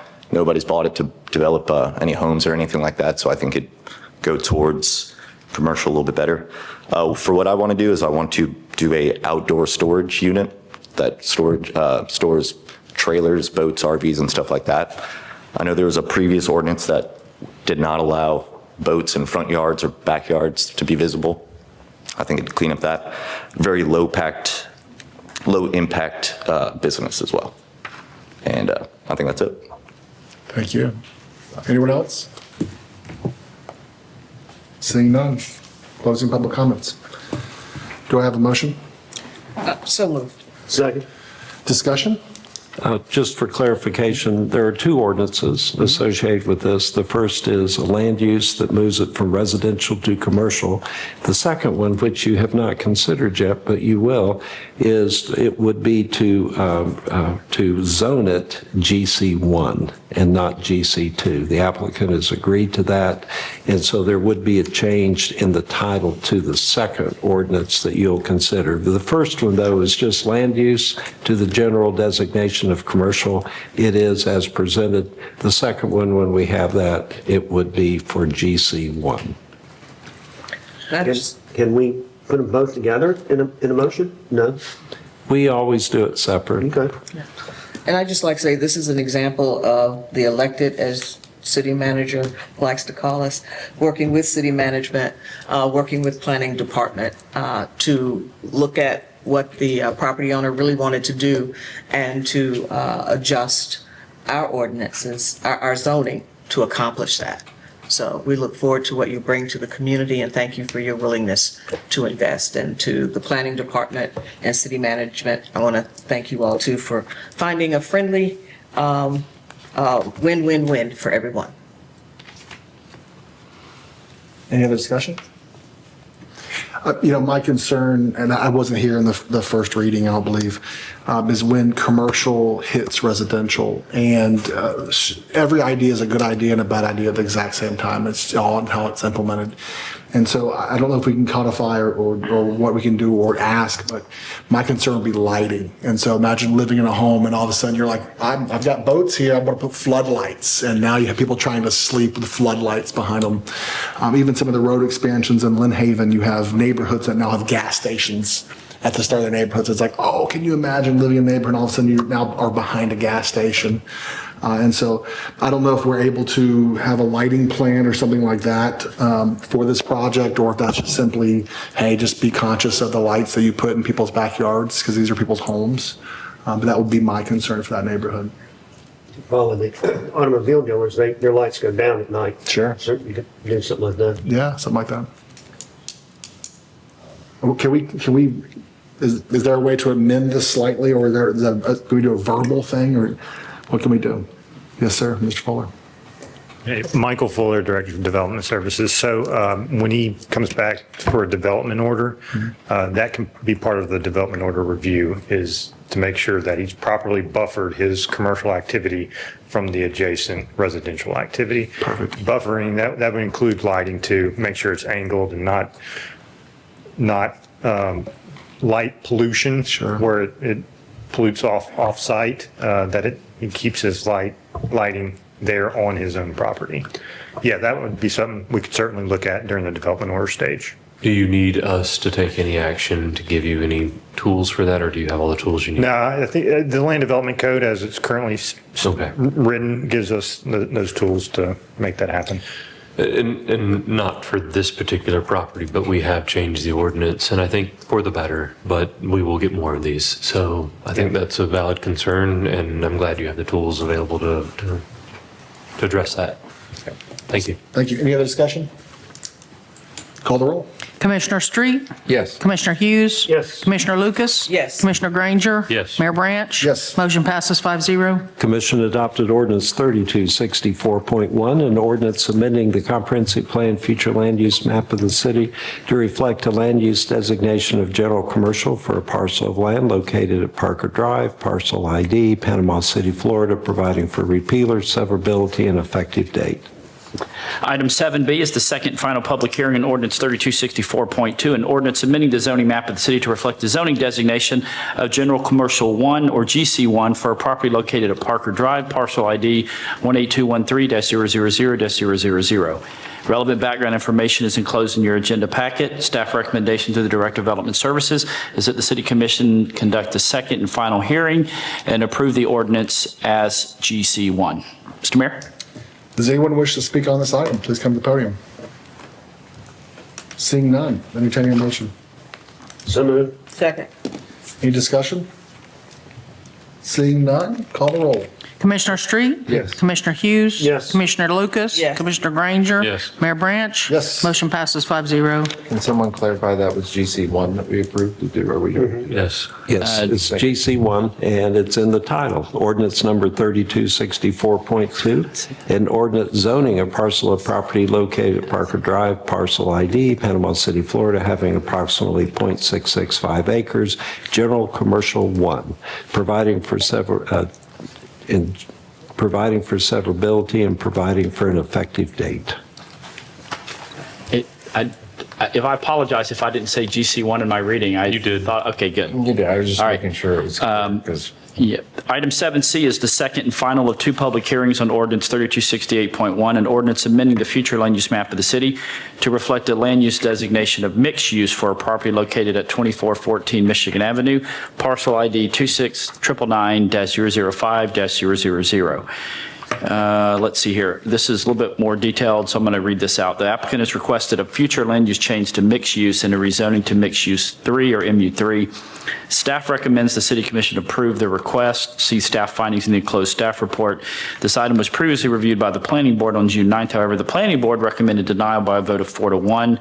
You have the following documents in your agenda packet: ordinance number 3268.1, the staff analysis report, recommendation, and public comments, the adopted map series, including aerial, future land use, and zoning maps. Staff recommendation through the Director of Development Services, the City Commission conduct the second and final public hearing and approve the ordinance. Additionally, we did receive communications today or in the last week, apologies, in regards to this particular piece of property from the owner, and his communication is just wanted the Planning Commission and neighbors to understand my intentions are to bring more value to the area with a small development of residential townhomes similar to what you see at 2509 West 11th Street. Mixed use 3 would give me more density for possibly 6 to 8 townhomes. I also want to let all parties in the commission know I have no intentions of building a warehouse, and MU3 zoning would not allow this type of development anyway. Thank you. Respectfully, Scott Helms. Mr. Mayor? This is a public, if you have public comments, please come to the podium. Yes, ma'am. You said 2309, was that address? Give me 1 second, Mr. Mayor. 2509 West 11th Street. Again, 2509 West 11th Street is the example or sample of residential townhomes that he is looking to develop. Yes, ma'am. Robin Morrison, and my property's at 3900 West 24th Street. And I'm against this future land use amendment because it mainly adds multifamily apartments and condominium units. And I don't want that within 300 feet of my property. I'm concerned it'll lower the value of the surrounding properties. And yes, the board did deny his request June 9th, and I'm asking you to do the same. And, you know, so he may or may not put a condominium unit there, you know. It could be nice, it may not. I would hope it would be nice, but he could put anything there, and if it didn't work out, he could always sell it. Who knows what the new landowner would do. So I just ask that you deny his request, please. Thank you. Anyone else? So during transition, Mr. Mayor, I just want to clarify, I'm getting signals from planning. A condominium would not be an option that would be able to be developed, just for the record. Thank you. Hi, Yes, sir. Scott Helms, 2414 Michigan Avenue. So my original plan was going to maybe put a flex space building there, but since I've heard the residents and neighbors around, I've changed the plans. I figured townhomes are the best fit for that. I found some on 11th Street that would fit nicely there.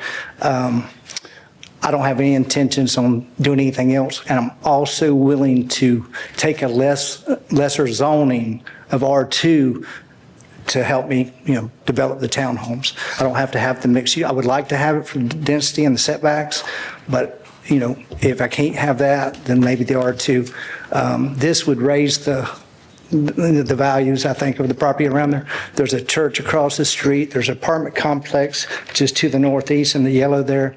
There's a mobile home park next to the church. It's very mixed around there. I think I'm within reason for my request, but I'm willing to work with the neighbors as well. Thank you. Thank you. Anyone else? Seeing none? It might be helpful to maybe have Mr. Fuller expand on what could be developed with public institution. Well, and also I'd love him to touch on spot zoning and the concept of spot zoning. So we want to ensure that this isn't spot zoned.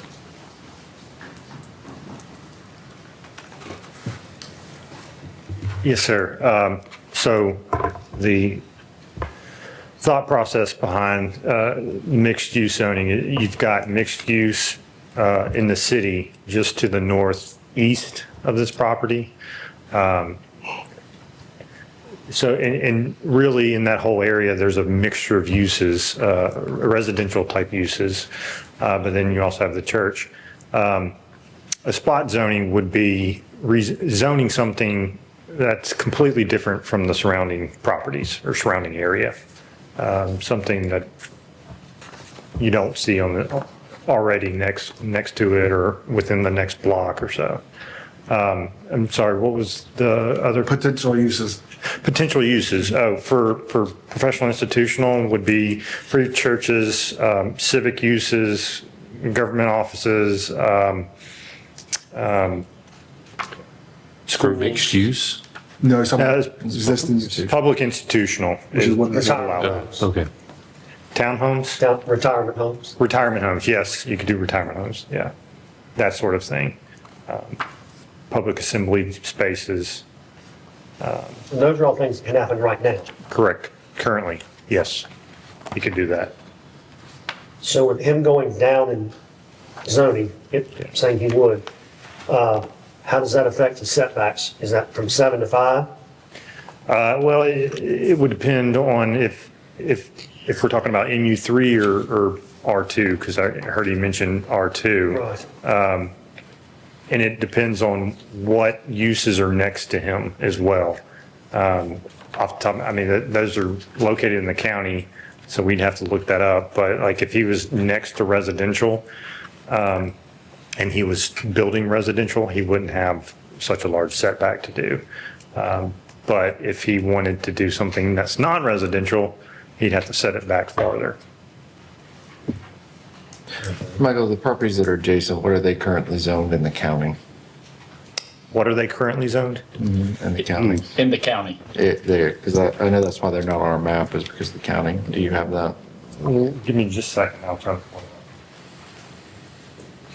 Well, before you do that, Michael, it might be, I was going to ask the question, can we, since the plan and the dialogue seems to be changing since the planning board meeting to now, could we send this back to the planning board for them to revet this project underneath whatever guidelines? That's what I would prefer to do, because there's obviously some changes between planning board and to now. And, and let them work out what they need to work out. So they're primarily R1. It would only change if we changed the R1. designation. Yeah. If we approved the MU that he's asking for, then that wouldn't have changed.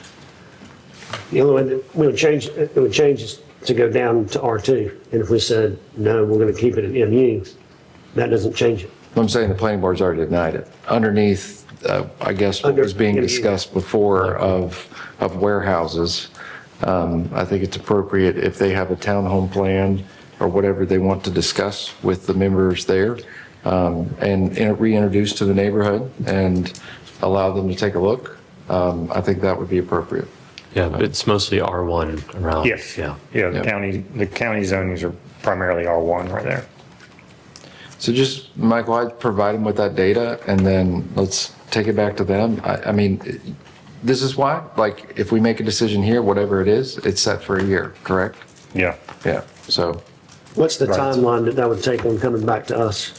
If it went back to the planning board for them to consider like an R2 zoning, about a month.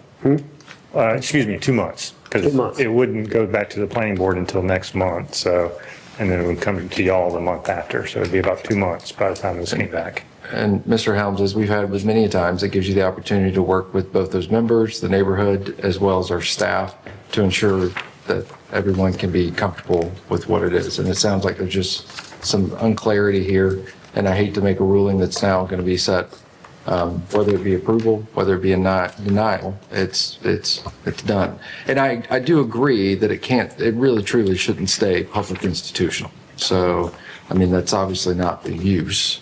I believe the church has sold it now, correct? So unless you have plans to build a retirement home, yeah. So I think it would be appropriate to go reopen this conversation with the planning board underneath what you shared with Mr. Hayes. So do I need to make a motion? Yes. I motion to send this back to the planning board for further consideration underneath the new communications that have been discussed with management and staff. Second. He wants the second. She can have it. Ooh, you got it. Thank you. Any discussion? As a clarification on that, that would be for both ordinance 3268.1 and ordinance 3268.2. No action would be taken on the ordinance other than to refer this back to Planning Commission to consider other options. Correct. Still calling the roll, correct? Yes. Yes. That's it. Yes. Mr. Fuller, can you just make sure that he gets on your agenda for the planning board as soon as possible? Just, I know you hit by a certain date, and if you don't miss it, it's a whole nother time. That's what, I don't want to impede the process, as you know, but I do like the idea. I just want to make sure that he gets. And whatever we can do to be very specific. I don't want the ambiguous, especially in this area where there's like 4 different zonings that are right there. It is a spot zone area regardless. So let's create some clarity over what's happening. And I think this is the right way to do that. All right, call the roll. Commissioner Street? Yes. Commissioner Hughes? Yes. Commissioner Lucas? Yes. Commissioner Granger? Yes. Mayor Branch? Yes. Motion passes 5-0. Mr. Mayor, under our rules of procedure, if we proceed much past 7 o'clock, there should be a motion to approve that to go forward. I know that when that rule was adopted, meetings were starting at 4 o'clock, but there's a time certain in the rules of procedure. So I would recommend that we just authorize this meeting to continue. I thought we shortened these meetings. Yeah, me too. Yeah, so They started to get a little. we're bit more- going to address that under the city manager, but Mr. Zimmerman's right. I mean, we only partially adjusted it. Motion to continue. Do I have a second? Second. Any discussion? And it's got to be unanimous. Nope, 4 out of 5, sir. Oh, 4 to 5, okay. Call the roll. Commissioner Street? Yes. Commissioner Hughes? Yes. Commissioner Lucas? Yes. Commissioner Granger? Yes. Mayor Branch? Yes. Motion passes 5-0. Thank you, Mayor. Continue forward. Imagine not getting to audience participation.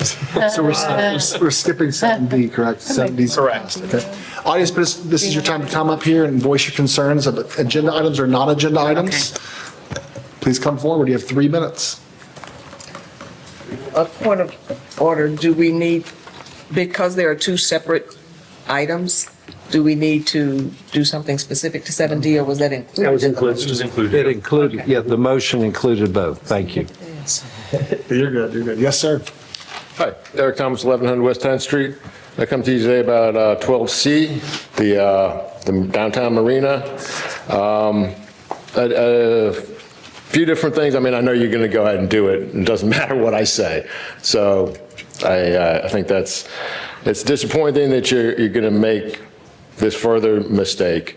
The plans that were based on the plans for the other marina and for the one that got you rent of $3.96 last year at the restaurant/bar.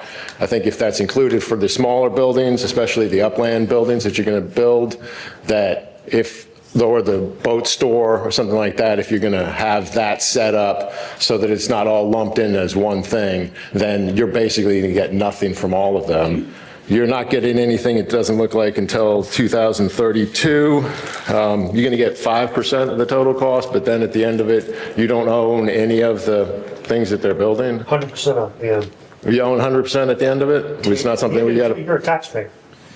Okay, well then, that's better. But we get 5% of it until, and it's a 30-year, you didn't have the date of on that listed.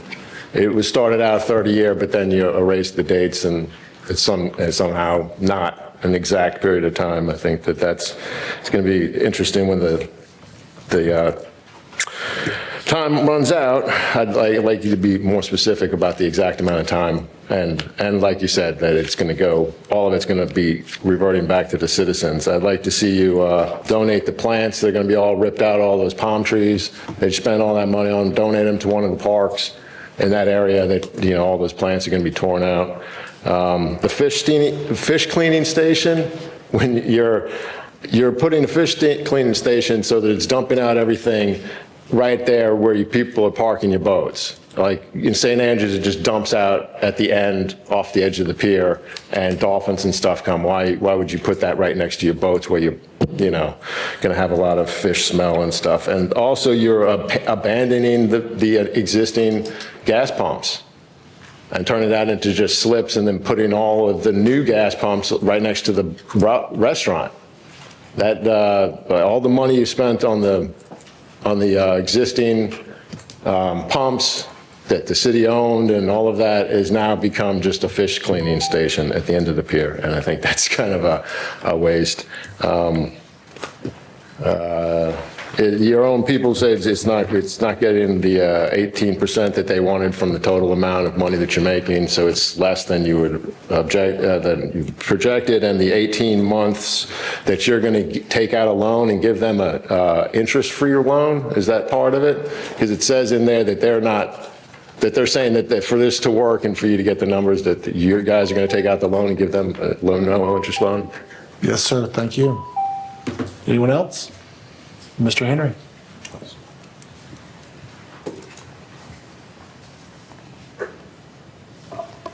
Can I say anything? I walked in 614 Maple. Can I say something not on the agenda? I just want to let y'all know, commissioners, that we are put in these seats. May not have put in these seats. It ain't no different. You're in the seat. You're in there for the peoples of Panama City. There's plenty of races, plenty. I might be in the black race, but it's other races in this city. And we should all be treated. We should all be treated fair. Ain't no different. Now, I heard, and this person that I heard this from, and I know he's not lying. He said, we're going to meet with you, Mayor. And you brought out of your mouth that you go stop us black folks from coming up here. You go put a stop to that. We do not hold up this meeting. When the old mayor was here, this agenda was way thicker than this. And I wonder why we don't have that long agenda like that. That what took all the time. Then plus the mayor took all the time trying to convince y'all to get on his side. And I was knowing all the time, your mind was made up what you was gonna do, and you go do that. But do not forget, we all are part of this city. And I don't care if you Democrat or Republican, make no difference. If I was sitting in that seat, if I was a Democrat, I'd treat the Republican the same way. And if I was a Democrat or Republican, I'd treat everybody the same. Wouldn't be no color in the thing, no races in the thing. Don't forget, we have to be careful what we say. And I did not get this from a black man person. It was a white man told me this. Thank you. Anyone else? Yes, ma'am. Good evening. You never want to smile. You all amaze me. But anyway, Bella Lewis Williams, 1007 North Center Avenue. I first wish to commend the City Commission for the town hall meeting on, was that Saturday morning? Yes, because it's too early for me to be up. But you did a good job. You're still not smiling. Anyway, you did a good job. There was a lot of information brought forth, and it was very informative. So I wish to give you kudos on the information that you presented to the community. There's about 25 people there, but it was very good. You gave a wonderful presentation. Also, when I do my little toodle doodles, I was down in Mackenzie Park, and there are bathrooms there, but they're locked. I don't know if that's to keep vagrants out or what, but I couldn't go in to see what they look like. I have a look, my daughter, she's not little anymore, used to go check the bathrooms out to see if they were clean or not, but I couldn't take a look inside. I think you spent a lot of time in minutia on the smokers issue. People are gonna smoke whether you got signs up or not. The lift stations are looking better. They're looking cleaner, with a few exceptions. We had a meeting today with code compliance, and they're going to address some of those issues. They're not as raggedy looking as they had been. There's some new, what are those orange things called, Jonathan? The orange thing? Yeah, those orange, are they generators? Oh, the bypass pumps. The bypass. They're a little bit bigger than this though, ma'am. Maybe. But if I look back, that's how they are. But nonetheless, there's some have been put in place where they weren't there before. So again, kudos on Public Works, the lift station people, for getting those in place. And to piggyback on what Mr. Henry was saying, there is a minimum of 5 ethnicities in this city. I didn't hear what he said, you said, but I don't do he said, she said stuff anyway. But and we don't address all of those ethnicities. We don't speak to those. When you look at corridors and what's happening, Callaway, you see more Hispanic businesses coming up, et cetera. We don't speak to those issues. We don't even invite them to the table for that matter. And I want to know why there's a change order for Martin Theater. These are FEMA funds, and they agreed for this contract. Why do we need a change order? And I'm going to be very clear and open and honest. As most of you know, I don't like the word transparency because it always gets muddied, so I won't use that word. But I have made a call to FEMA to check on what Burke Construction is not doing. So I'll leave that with you. Thank you. You're welcome. Anyone else? Yes, sir.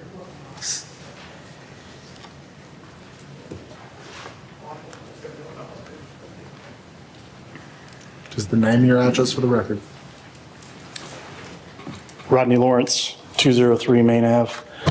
I've been back and forth with Commissioner Halligas back in May of 2024 about a abandoned home in my neighborhood. That address is 112 Main Ave. We got Lance Livingston involved, found out that we had a demolition order approved January 24. Michael Fuller got involved, said he needed some more information. They did a title search request was sent to the city attorney's office. August 26th, I asked Mr. Michael Fuller for another update. They're still doing title work. It was a high priority for him. January 16th, 2025, I asked Mr. Fuller for another update. There were 6 entities with interest in the property at that time. He'd informed them all that they were going to do an abatement unless they'd heard from somebody within 30 days. No responses was received from anybody. They were going to begin procuring demolition contracts. That will take a couple weeks to receive bids and select a contractor. February 24th, 2025, emailed City Manager Jonathan Hayes about the situation. He replied that he would bring this up to the attention of the building official and code compliance team. I never heard back from anybody. April 16th, 2025, I asked Mr. Fuller for another update. Mr. Fuller replied he was advised to make contact with HUD. They might have interest in the property before proceeding with an abatement. June 24th, emailed Commissioner Hughes regarding the property. He replied he would talk to Michael Fuller, follow up after they talked. I never heard back. July 8th, I emailed Commissioner Hughes again with a photo of the property in its current condition. Asked for an update. I received no answer. July 21st, emailed Commissioner Hughes again for an update. Told him that the neighbor had been informed by code enforcement on our street that the home was scheduled to be demolished in 2 weeks. That conversation took place 3 weeks ago. I've not received a response to that email. I'm asking for an update on this location. The roof's falling in. The trusses are exposed. It's uninhabitable. We've had to kick out countless vagrants. We actually personally put no trespassing signs up on the property just to make some sort of an effort. It's falling in. It's an eyesore to our city, to our community. So I'm asking you, Commissioners, Mayor, if this house was across the street from you, the roof was falling in, how long would you tolerate it? Thank you. Thank you. Did you all catch the address? Yes, 112 Main Avenue. Can you get a card for him? Yeah. And feel free to CC me on any emails. Anyone else? Seeing none, closing audience participation. Consent agenda. We have items 9A through 9C. Is there any commissioner who'd like to pull an item for separate discussion? The motion we approve all. Second. Call the roll. Commissioner Street? Yes. Commissioner Hughes? Yes. Commissioner Lucas? Yes. Commissioner Granger? Yes. Mayor Branch? Yes. Motion passes 5-0. Commissioner report. Mr. Street. I'll turn it over to Nancy. Ooh, fancy Nancy's here. Which, guys, she's been asking to come on the agenda for quite some time, so it just so happened to be on our late night. So bring up the popcorn. Thank you. Nancy Hudson, 1701 Mount Avenue, and Manager Hayes graciously gave me 5 minutes for this, but I'm going to try to make it faster. Thank you. Oh, I hope he's got the latest one. All right. So let's just go to a happy place for just a few minutes and talk about quality of life in Panama City. In 1989, the St. Andrews CRA plan strategy was to revitalize St. Andrews as a historic center. The city purchased the Panama City Publishing Company in 2005 to be a museum and a public showplace, as it says in the deed. The cost was paid back from the St. Andrews CRA over the next 3 years. Today, the nonprofit 501c3 Historic St. Andrews Waterfront Partnership is contracted to operate the museum. So I want to show you what we do there. Our volunteers provide around 2,400 hours in the museum in volunteer time annually. That's about $200 hours a month, which equates to just about another person. They serve as printers, docents, walking tour guides, staffing student field trips, exhibit development, the list goes on.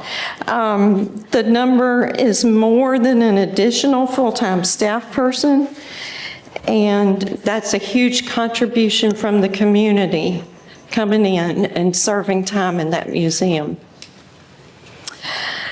Visitors get to go into the print shop area with our volunteer printers. The certified printers create items for sale in support of the museum activities. We also provide hands-on experiences for student field trips at no cost. One of the reasons people keep volunteering somewhere and stay with it is the community culture that's created. The museum has achieved that atmosphere. We have volunteers of all ages and interests. Some are here for a short time and then move on to finish college elsewhere or into prestigious positions, such as one volunteer who's now working at the Florida Department of State Bureau of Historic Preservation. We're proud of her. We've had volunteers from 2 years, and we have one who's been with us 18. We're most fortunate that Mr. Buddy West, that you see in the middle of the picture, the great-great-grandson of George West, remains active in the museum at 83 years old. It is a volunteer community that we strive to continue to grow. It adds quality of life to the city and endears citizens to Panama City. Our master printer, Celeste Hansel, was outstanding Florida Museum volunteer just 2 years ago. George West and Hawk Massalina were friends starting in 1887. And the museum is a place where Massalina and West descendants have gathered. Another point to got to stop, tell you this one real quick. Jim Carey came to us as a volunteer, and he had dementia. We have a place for just about everybody in this museum. He folded newsletters. He worked on our scrapbook. His caregiver would bring him. Jim has gone on now, and we miss him dearly. But just to show you how how we work to include as many people as possible. We have students from Troy State, from Gulf Coast State College, from FSUPC who work on projects, doing exhibits, doing speaker programs. And we, there we go. Dr. Wenzel and his students are leading the charge in the survey of Old Town St. Andrews. We've been doing it for 5 years now. Commissioner Street, we appreciated you coming out. This is going to end up being an exhibit in the bicentennial of St. Andrews in 2027. Remarkable finds. I encourage you all in the springtime on Saturday mornings to come find us on Beach Drive. Dr. Savorniak has moved on last August, but he was with us also for a while from FSUPC, serving on our museum committee. Helped us get the Covington Cemetery sign up, and that's a signage program that was started by St. Andrews 20 years ago. And now you see the historic signage in downtown, the Cove, Glenwood, and Millville. More than 4,000 visitors from 14 countries and 48 states. Last year, we drew special events, 628 attendees. Our student and class numbers are already topping 200 this year with our new museum manager. I'll just show you, these are some kids that are going to be future journalists making their newspapers and people enjoying the Christmas village we set up. It's a model of St. Andrews 100 years ago. But why we do this is right there. Besides the community within the museum and the mature visitors and students and other reasons we do what we do, this is Ellis on the left, and a future anthropologist, Maverick. They will have understanding and appreciation of local history, a connection to Panama City, and they will be positioned to help create a great future, whether it is in Bay County or out into the world. They will represent Panama City very well. Thank you. Thank you, Nancy. I mean, that was great. I can't imagine St. Andrews without the Publishing Museum. It's awesome. And the Pie Day is my favorite for certain reasons, because there's pie. Okay, so thank you, Nancy. I mean, I think that if you haven't gotten to go by the museum, it's a fantastic thing, and it is definitely, it's intertwined in pretty much everything we do, from historic waterfront to you name it. And just the amount of history that they've got captured there is amazing. On to the next point. This came out of one of our virtual workshops, so this is where it's fallen, water billing policy. I think Jan also sent us some stuff letting us know what our water loss was as well. So, you know, we've talked about this a few times. We've really got to adopt something to give staff some direction more than just kind of just sitting on it. I don't know that we've got any updates about when we're going to finish the meter transfers. I don't know that we actually know how many. I think we now know a little bit more about how many are on estimated billing, but that still doesn't fix the issue of, you know, gross overages, I guess I should say, or underbilling that's gone on for multiple months. So you guys should have all gotten a copy of a policy that's basically just saying that, hey, look, if it's tied back to a meter error or a system error, that we will not go back and back bill. We just correct moving forward. That's essentially the summary. Thank you. Let us know when you're done. I'm done. All right. Yeah, that's it. Keeping it simple. So we could just go right into discussion, but I'm guessing we need to have a motion to accept this as a policy. I motion to accept it as a policy. All right, do I have a second?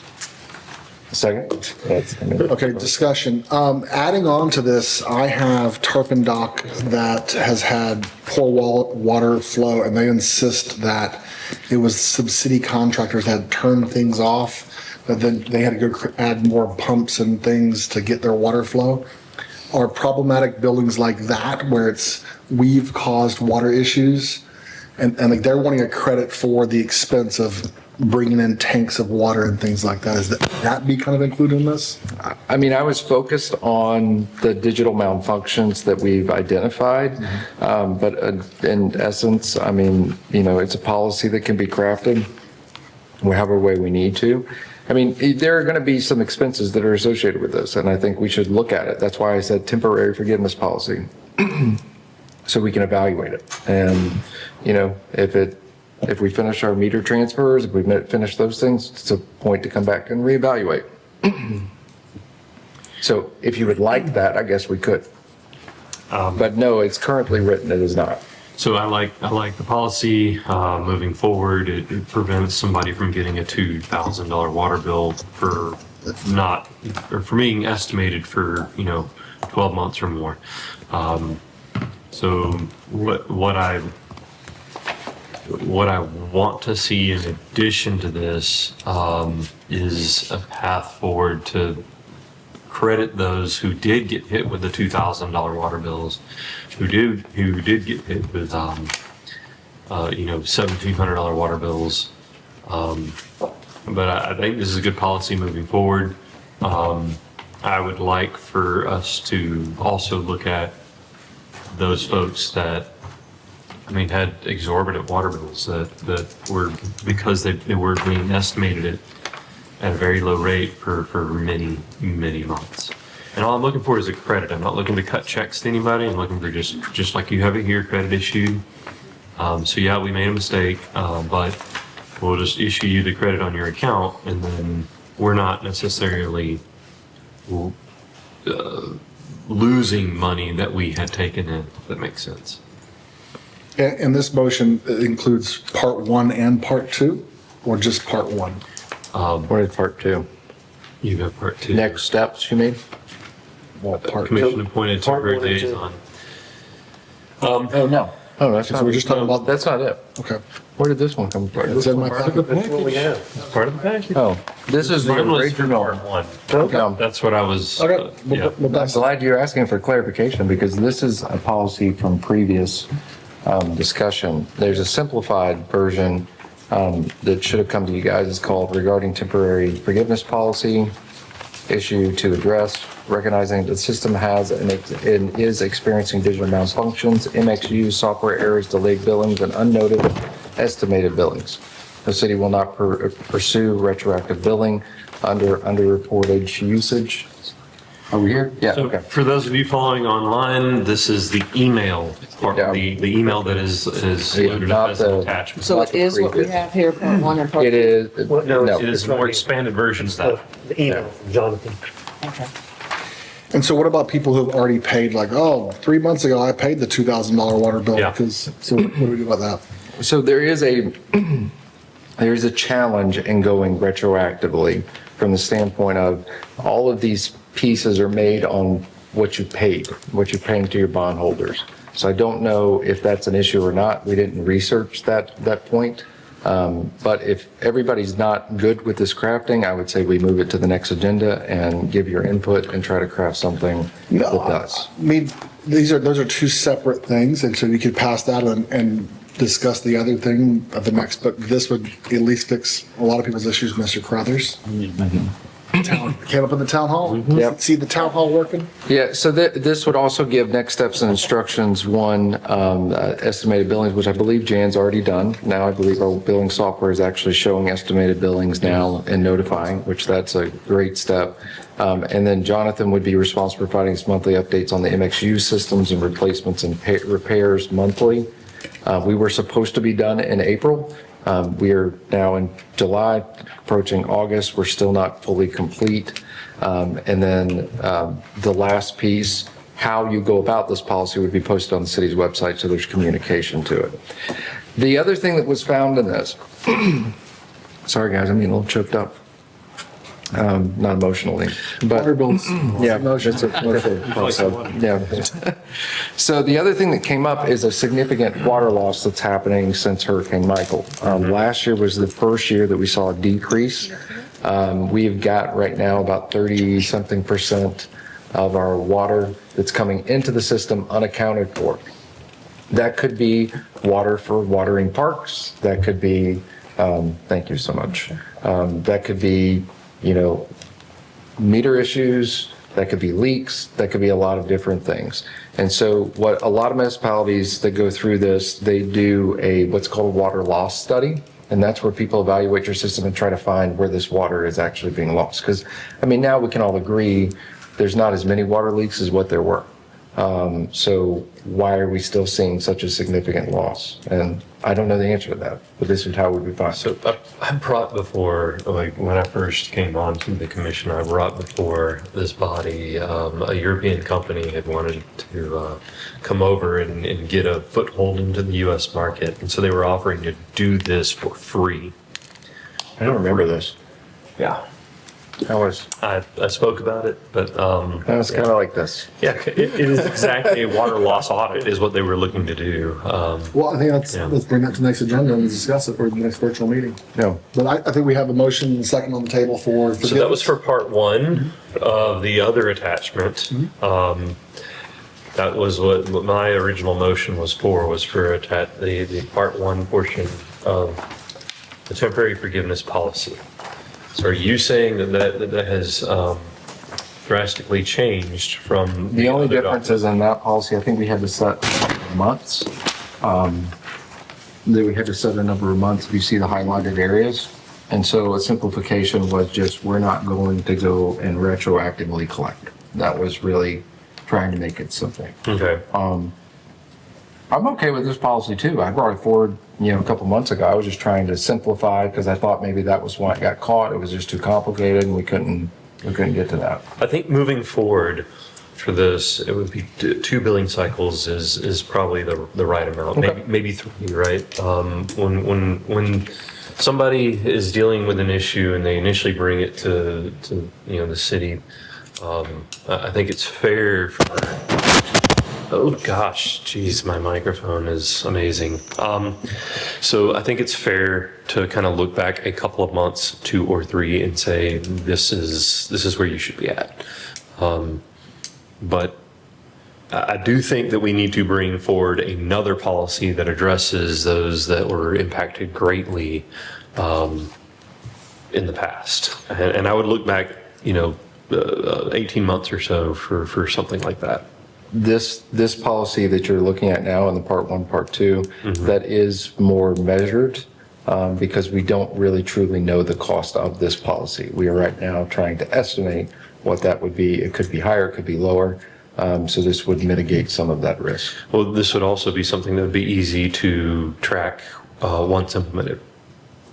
So I can support it. Okay, so do you need to amend the motion or have a new motion or kill the motion? If that's what he meant, I'm confirming that that's what he meant. This is part 1. Okay. Before you vote, it would be good just to read the policy so I'll read the policy. Thank you. The policy is, this is the document that is in an attachment on the agenda that says Part 1, Ray, temporary forgiveness policy issued to address is recognizing that the system has and is experiencing digital malfunctions, MXU, software errors, delayed billings, or unnoticed estimated billings, which we've acknowledged has been corrected. The unnoticed estimated billings has been corrected. The policy as presented is for underbilled gallons minus underbilled gallons divided by total estimated billing cycles times 2 equals the total maximum underbilled gallons. The overbilled gallons basically just means that you get a credit issued to you based on the last 2 months of your billing cycle. That's what it says. Oh, and the policy would set a limit to backdated billing to no more than 2 or blank billing cycles. 2 bills equals approximately 60 days, and I think 2 is probably a good number here to stick with. Works for me. Discussion. Mud? Yes, ma'am. Does this address the estimated billing? Yes, that's what it does. Basically, what this would do is if you're on an estimated billing and you come in and you go, oh, wait a second, I recently had a trip because they replaced my MXU, and my MXU is now reading properly, and it says that I owe a large amount of money. Then you could enact this policy, and then staff would go look back 2 months, and that would be what your bill should be based on the past 2 months. Okay, that's one scenario. I understand that we have, or do we still have estimated billing for new homes that haven't come on, that don't have a history, that we had for several months going on. So what would happen is they would be reset upon the moment that they realize that, oh, here's a giant bill. They can enact policy, and then their bill for that month would be adjusted to the average of the previous 2 months. And then what would happen is, moving forward, they would have whatever the new bill is. So if they decided to use $500 worth of water, they would owe $500 worth of. So they're still going to get the big bill. We just address it after the fact. I believe so, because I don't think that there's another mechanism in place.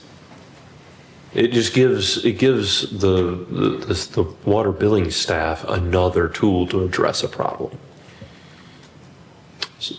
Okay. How does a brand new home have a high water bill? MXUs were not available. Homes went in, the meters went in. They were billed $18 or so, or whatever the low amount was for over 12 months. And then all of a sudden they get an MXU installed because they're available.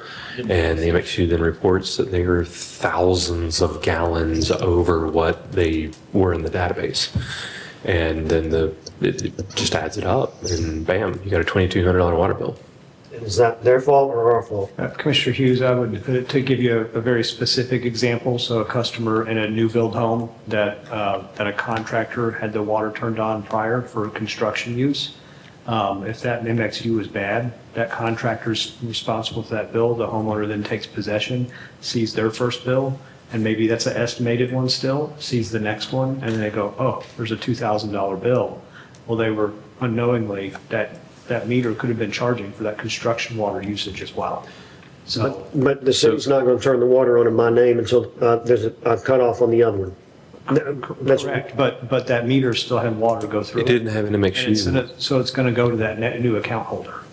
And you're saying that they should have done a manual read, right? Like there should have been a manual read and you owe the money, right? Like, yeah. So what this boils down to is that these people did not know that they were estimated. And so, yeah, it's on the city.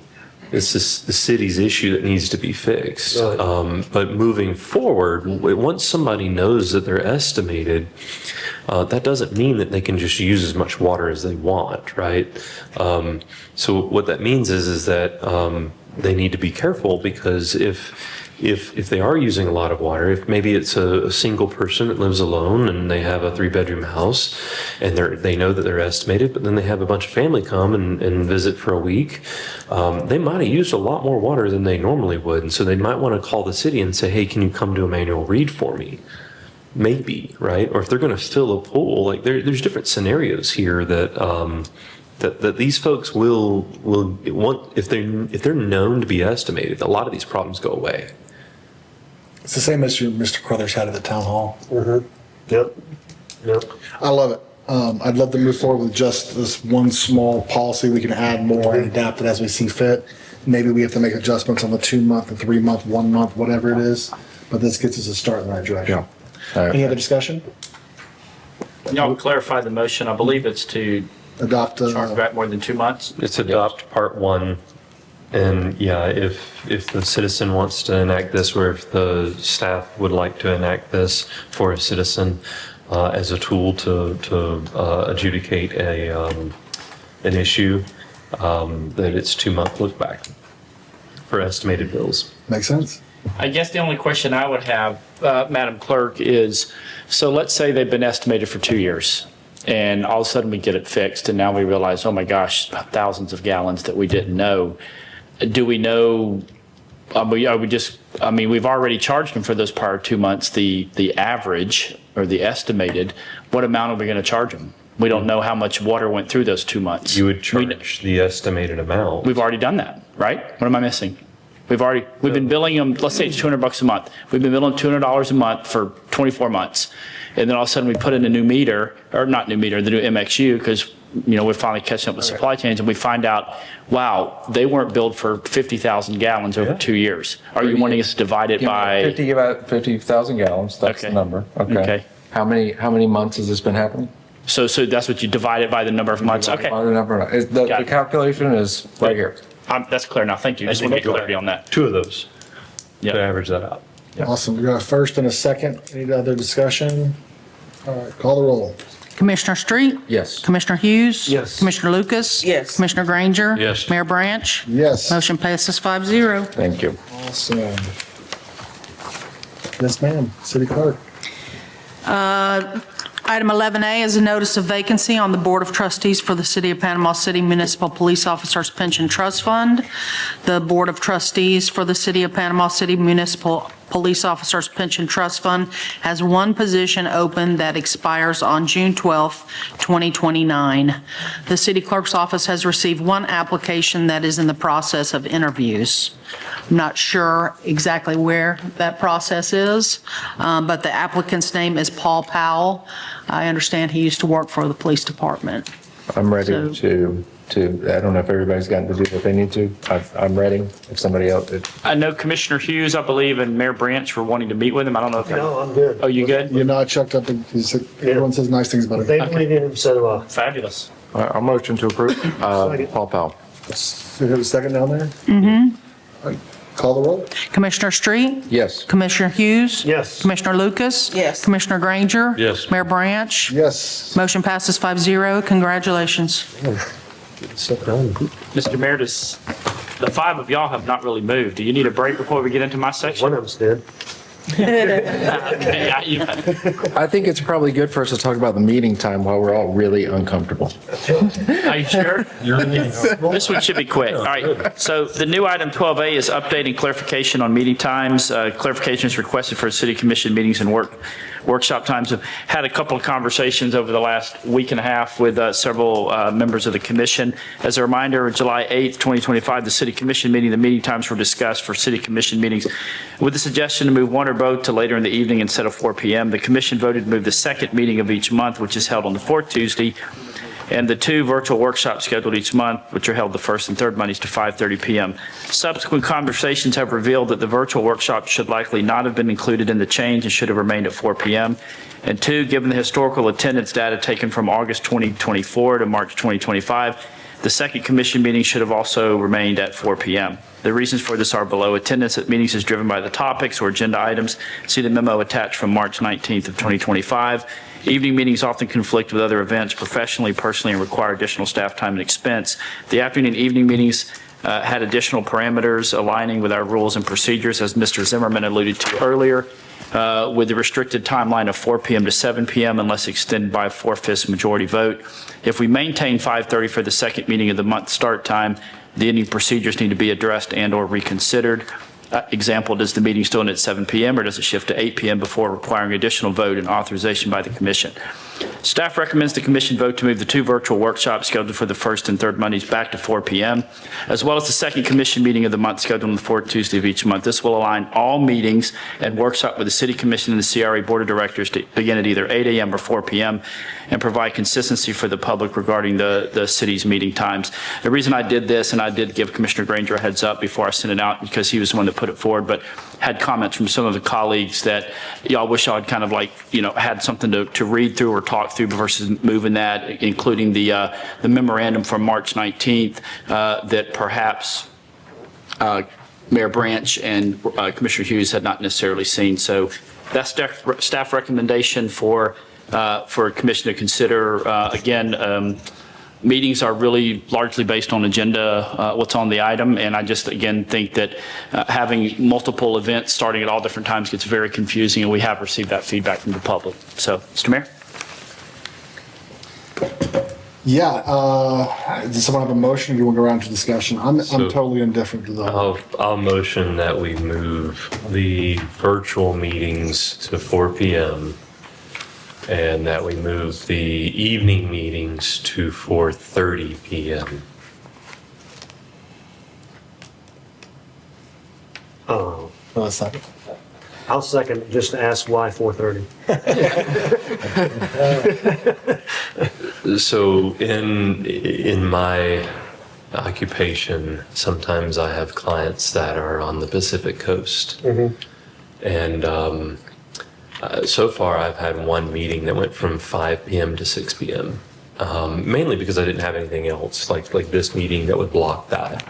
But for the most part, if I have a client who's on the Pacific Coast, I could probably make a 4:30 meeting. 4 p.m. is very tight for me, and I can see in the future that I won't make it to the first part of the meeting. And with a virtual meeting, it's not that detrimental, right? Like I can just pop in, it's, pick up where y'all left off or whatever, right? But the actual meeting matters more to me. It does. My clients are here and having a hard time making it on time, so it's all I understand. Yeah. Any other discussion? I mean, I just would say then I would, again, I think the same point applies, then just make it 4:30. You don't want to have some meetings at 8, some at 4, some at 4:30. And so we will recommend the CRA move to 4:30 as well, if that's what you guys want. So I last made this motion after Jonathan said, make all of them the same, and I did that, and then now we're here, so. Yeah. And you don't go to the grocery store when you're hungry. You don't make decisions on this when it's 8 o'clock at night. That's right. But yet here we are. But here we are. I think 5:30 is too late. I think it is counterproductive to what we're trying to accomplish. 4:30 is better. I could do the 4 with 4:30. I understand Jonathan's point about making it consistent as well. So I can amend my motion to be both the meetings, both of them at 4:30. That so pleases the board. That works. Does it work for the second? 4:30? 4:30 for both meetings. Yeah, that's fine. Okay. All right. Any other discussion? Call the roll. Commissioner Street? yes. Commissioner Hughes? Yes. Commissioner Lucas? Yes. Commissioner Granger? Yes. Mayor Branch? Yes. Motion passes 5-0. So then with that logic, then I think then the rules and procedures would just be modified to be 4:30, and then at 7 p.m. we would still do the same thing. Sure. Yeah, we We're trying not to do that. That would be great if we're not done, or if we are done by Let's 7. get all the major issues and put them on the agenda.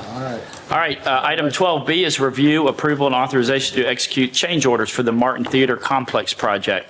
As background information, on June 25th, 2024, the commission approved a contract with Burke Construction for the remodel of the Martin Theater Complex project, total in the amount of $32,985,842.00. Prior to the start of the construction, several line items have changed from the original estimated bid amount, resulting in increases or decreases in the stipulated sum. The contract allows for both additive and deductive change orders under certain conditions. Attaches a summary showing the changes in costs for which the contract allows change orders. The overall cumulative total result, is a total increase to the original stipulated sum in the amount of $252,775.13. The change orders are for federally funded portions of the project and should be ultimately reimbursed from FEMA funding. Staff recommendation is that the commission approve the change orders for the Martin Theater. I'll just note that unlike most of our big projects, we did not put a contingency on this. We've typically done that with our big infrastructure projects. We do have Mitch from Burke Construction, who's the senior project manager for this project, as well as Chuck and Jim from DAG Architects available to answer any questions. And Mr. Jones and Mr. Mefford are pretty read in on this project as well. Mr. Mayor? Do I have a motion? The motion we approve.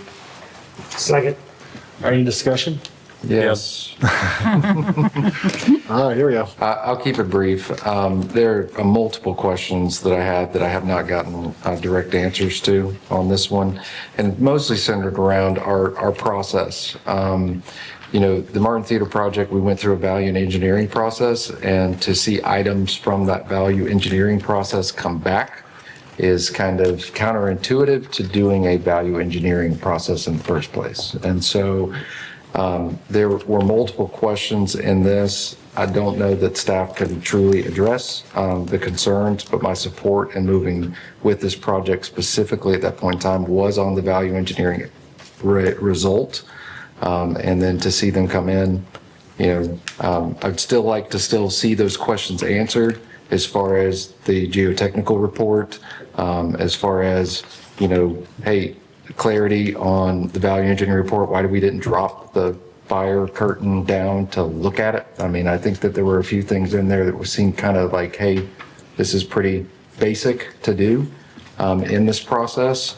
So, unfortunately, I can't support it, but, I understand that change orders come to be and the project's got to move forward. But again, if we're going to do a value engineering process, it should be reflective of true value engineering, not just pulling a number down and then putting back in. So how do you value engineer something without looking at it? Great question. And I wasn't part of this, I'm just I asking know, a question. yeah.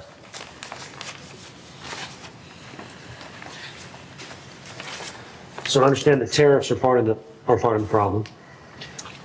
When you remodel and you don't know what's behind the walls, you're gonna find something that's gonna cost you more every time.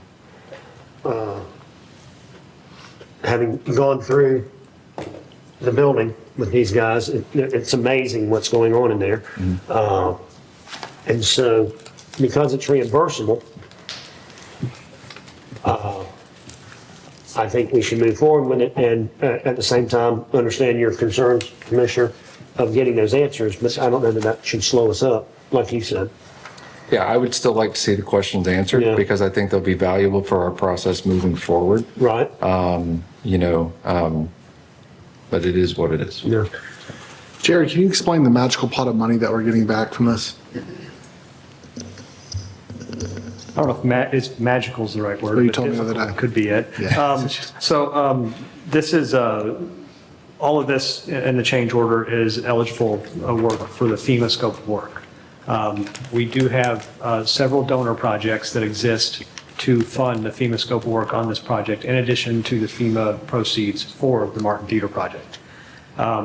Because these items are FEMA scope of work eligible and we have more room in the donor projects, these are certainly allowable reimbursable costs at 100% of the change order value. Additionally, we're engaged with a tax savings agreement with Burke Construction so all materials, everything that's purchased from, materials and supplies for the project are owner direct purchase. So we actually issue the PO as a city. We take advantage of the tax savings because we're a tax exempt agency, and those are banked in the project. When I say banked, when we do a final closeout of the project, those will be applied towards the contract value, and you'll see a deduct for that value. So if you never had a change order, which in these projects we can't promise that, after this you would see a credit for whatever that tax savings agreement would be to either offset this or non-FEMA scope of work eligible costs as well. Sounds like magic. So a value engineered study is proactive to minimize risk, but it's no guarantee. Is that what you're essentially saying? That I was speaking towards more of the tax savings agreement and change order process and scope of work eligibility for either FEMA or non-FEMA funding. Value engineering is an exercise to say what in the project do we think we can live without at the very beginning of the project. It's risky to a degree, but we were challenged to try and drive that price down. Unfortunately, some of those things did have to come back in. I'm happy to walk through some of them, but as an example that Commissioner Street brought up, like the elevator. We had a freight elevator spec that was a traction elevator. That, come to find out when you look deeper into that, traction elevators cost way more over the life of the elevator to maintain. And it's an estimated $400,000 cost in maintenance just to keep that elevator in service. So we made the deliberative decision to go with a hydraulic elevator, and it costs roughly $58,000 more now to do that. But in the out years, the ROI on that is pretty substantial. Additionally, we did have our contracts do allow for tariff increases, and the elevator vendor did write us a letter saying there will be a $25,000 change tariff increase. As to the helical piles and the additional foundation work, our staff is working on those questions. It's not as quick a turnaround as I would have liked, but it is very complicated. But just as an example, there was several helical piles that they have to be torqued to a certain spec. When they don't torque to that spec, the only option is to go deeper. And please, Burke and anybody else in the construction world, correct me if I'm wrong. I'm speaking to the limit of my knowledge as what's written on this paper. Those were spec'd to go to a certain depth at a certain torque, and when they got to that depth, they didn't meet that torque rating. So the only option is to go deeper. When you set those, you follow back in with a grout to make sure they're secure for all the foundation purposes and all the reasons Burke and the team could tell you that I can't. Those were set instead of they went to 150 feet. So instead of what they expected. So it costs more money in time, equipment, labor, and the grout. So there's a charge for those cavity, or for those helical piles. And then there's additional depth for a second set of those listed on the change order. The fire curtain, we brought our fire inspectors in once the contract was awarded.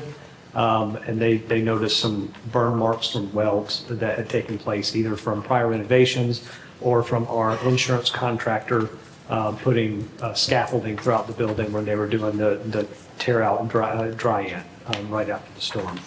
So they determined it could not be reused. That was, I don't know how old that fire curtain was. I don't know if that would have had to be replaced after we opened the building at some point. I don't know what the lifespan on it was, so I can't speak to that. All I do know is that we have the need for a replacement. I think I covered all of those except for the MEP commissioning, grease interceptors, and lead abatement. I'm happy to continue to go through those if you'd like. Okay, I'm getting I didn't have any questions about those. No, Thank you. there's a grease trap enlargement. Any other discussion? I think my point is, if we're going to do a value engineering process, it should be a value engineering process. Like that is the expectation that I am communicating verbally and clearly, that if you're going to take things out of a contract in order to earn support from us as a board, they shouldn't find their way back in. And that's the clarity that I'm trying to bring. Fair. Any other discussion? So I think, to your point, though, Commissioners, that some of these might not have been able to been determined until after construction started, but maybe some of them could have, Yes. like the fire curtain. Fire curtain's a great example of that. Understood. Thank you.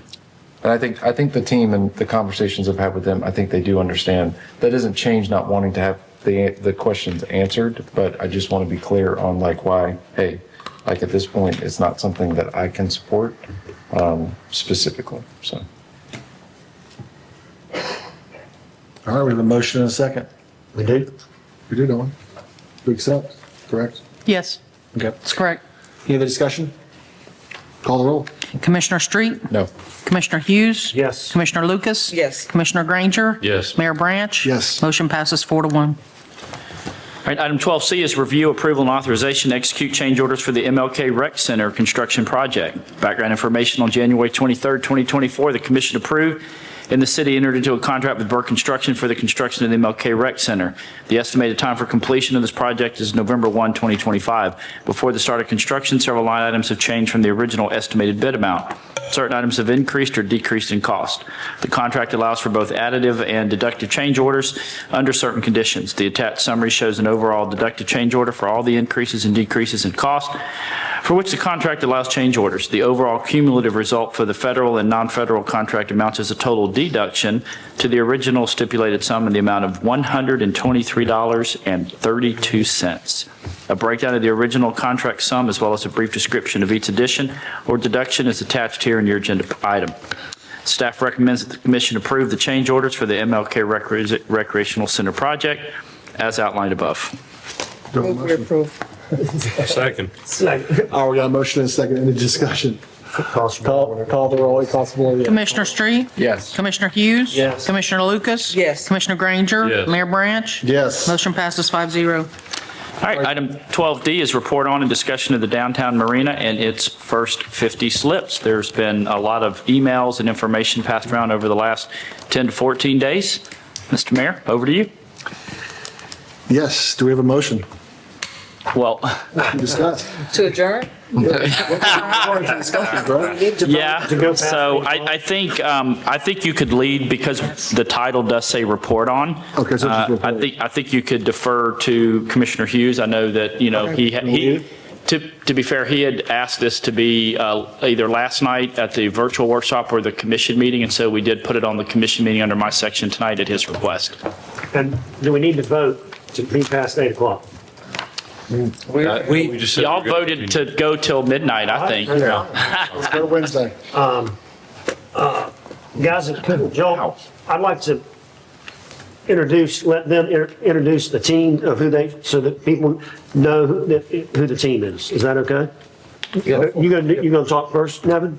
Go ahead. I was just going to point out, I have, Mr. Harrison brought these larger maps. I'm going to hand one to you because they'll be talking about it. And then earlier, I gave you what's called a term sheet, and then the second page, I believe, is a timeline. So those are the two documents that we were provided today. And I believe that's what Mr. Harrison will be talking from, if you would like to have him talk, Mr. Commissioner Hughes. Please. Joe, mind coming up?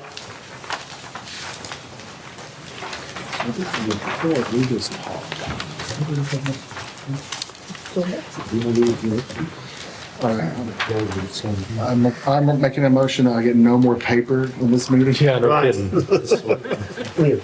kidding. Why do we have a quorum? So, in my going around and trying to understand this, there's a kind of people don't know that the team's this big.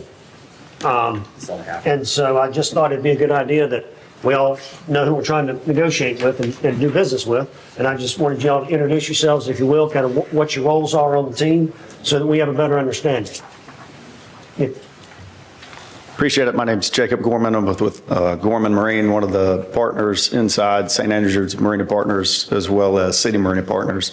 Obviously, we have a large undertaking through both of these projects, and to do so, we wanted to make sure we had the right team for the job. Each one of us has specific roles and responsibilities, but we also openly communicate throughout the week during weekly meetings on any progress that we make. So that's why we have the team that we do, and I'll let each one of them introduce themselves. Jared Gorman, brother. Maybe I've been missing a brother, too. Julie Gorman McKeegan, I'm the Vice President of Operations at Gorman. And the Ranger. Jared Gorman, and I'm the dad. Donnie Coker, with Paradise Adventures. I came in front of you about 2.5 years ago to request a public-private partnership with St. Andrews Marina, and so here we are, so thank you. Joe Winkler. I'm involved in a lot of marina and hospitality projects, mainly in Florida, and been involved in St. Andrews and hopefully City Marina. We have a couple members of our team that aren't here tonight. Scott Burke, who's the president and owner of Coastal Marina Management here in Panama City. And we have some of our valuation experts that weren't able to make it tonight from Orlando, Dr. Hank Fishkind, and Linwood Gilbert out of St. Petersburg. Thank you. Cooper Harrison, attorney, Harrison of R. Duncan. I'm sorry that I have given you all the paper. That's my fault. I'll try to do digital from here on out. And we also have more copies of everything that we passed out, if anybody in the audience wants the same. Sure. Your motion didn't get a second. Wait. Well, you can't like. William Harrison, 101 Harrison Avenue.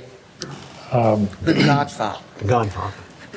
I'm not sure, Nevin, if you want to, I don't know how y'all want to proceed with this, but. You've given us a timeline and a term sheet. And I think that we're at a place right now where we're near the finish line. But I feel like we're kind of farther away than we were last week from the finish line. And I know that there has been some, from Commissioner Street and from Granger, some response to what they'd like to see you accomplish. We've been at this for, what, you said 2.5 years ago. And I think that got compressed into 60 days. And so I thought, well, maybe one, knowing who we are and who we're working with, and then two, what you think you can do, and you've done it in the term sheet, in timelines, what can we do and what can't we do? And so I was just thinking we'd start with that and then do some Q&A, because now we know whose roles are, and start from there, if that's okay. Sure. Let me kind of give you some context as you're referring to, so you kind of know where we are in these conversations and what leads us here tonight. There was an RFQ that the city advertised last year. We responded, no one else did. The city made the decision to proceed on with negotiations with CMP. We have continued to do that over the last year. Our first term sheet was sent to the city in beginning of June of last year. A number of different long-term lease agreement drafts have been sent to the city with various changes depending on different issues that have arisen and some preferences and requests from the city. And then some changes in our circumstances and just looking at how to make this project work. When this all started, when the advertisement first went out, I think what the city expected and certainly what we expected is that we would be similar to St. Andrews. We would come in and deal with both basins to build the wet slips, the fuel dock, the ship store. And that was really most of what we talked about with city commissioners, with some of your predecessors, and with staff. Over the last, and I guess recently, we have, CMP has learned of the city's interest in not spending more money on this project for a variety of reasons. I didn't attend your workshop this afternoon on the budget, but knowing that you have concerns about the budget and the way that you're managing a lot of things across the city, the request that we have received from you is that there are some expensive items to make this project work that you would like for us to take on as part of our responsibility. We had worked with Owen Beisch and his, I remember the name of his company, but we worked with him at St. Andrews.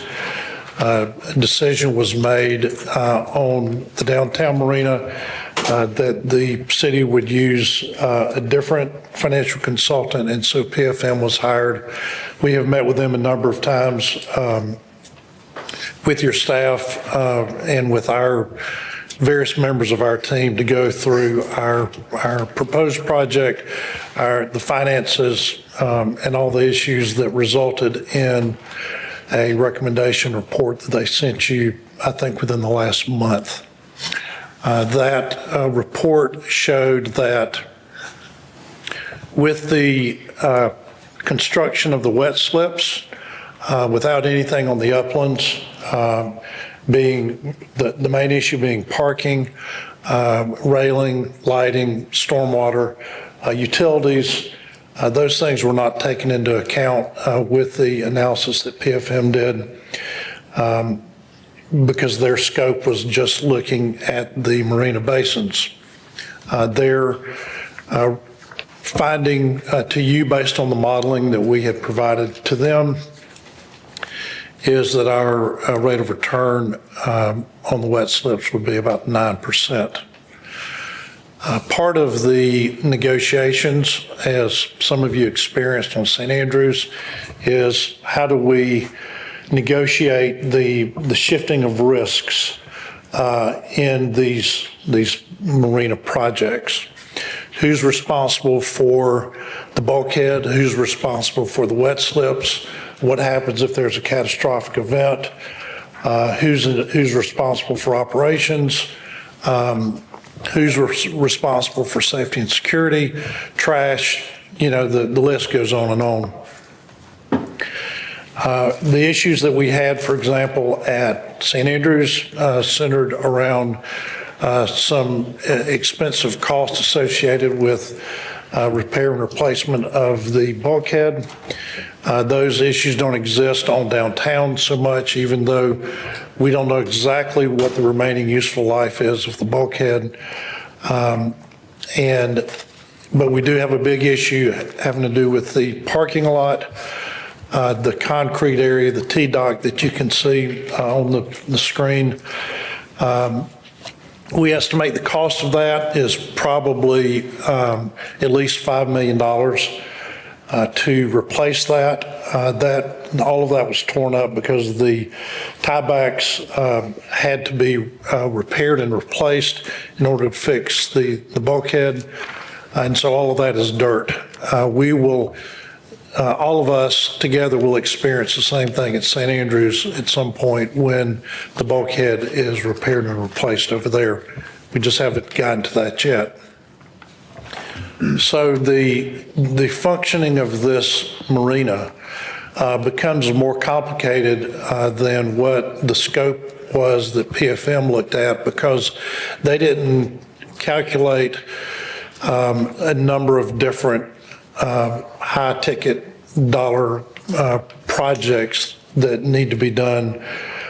In particular, the paving, the utilities, the lighting, the railing, stormwater, all of that has to be done if nothing else is done on the land surrounding the T-dock. Part of the negotiations last year, in just looking at why this is kind of taken so long for everybody, is that we were looking at the Marina Civic Center was going to stay in place for much of the conversations that we were having, and then the decision was made to demolish it.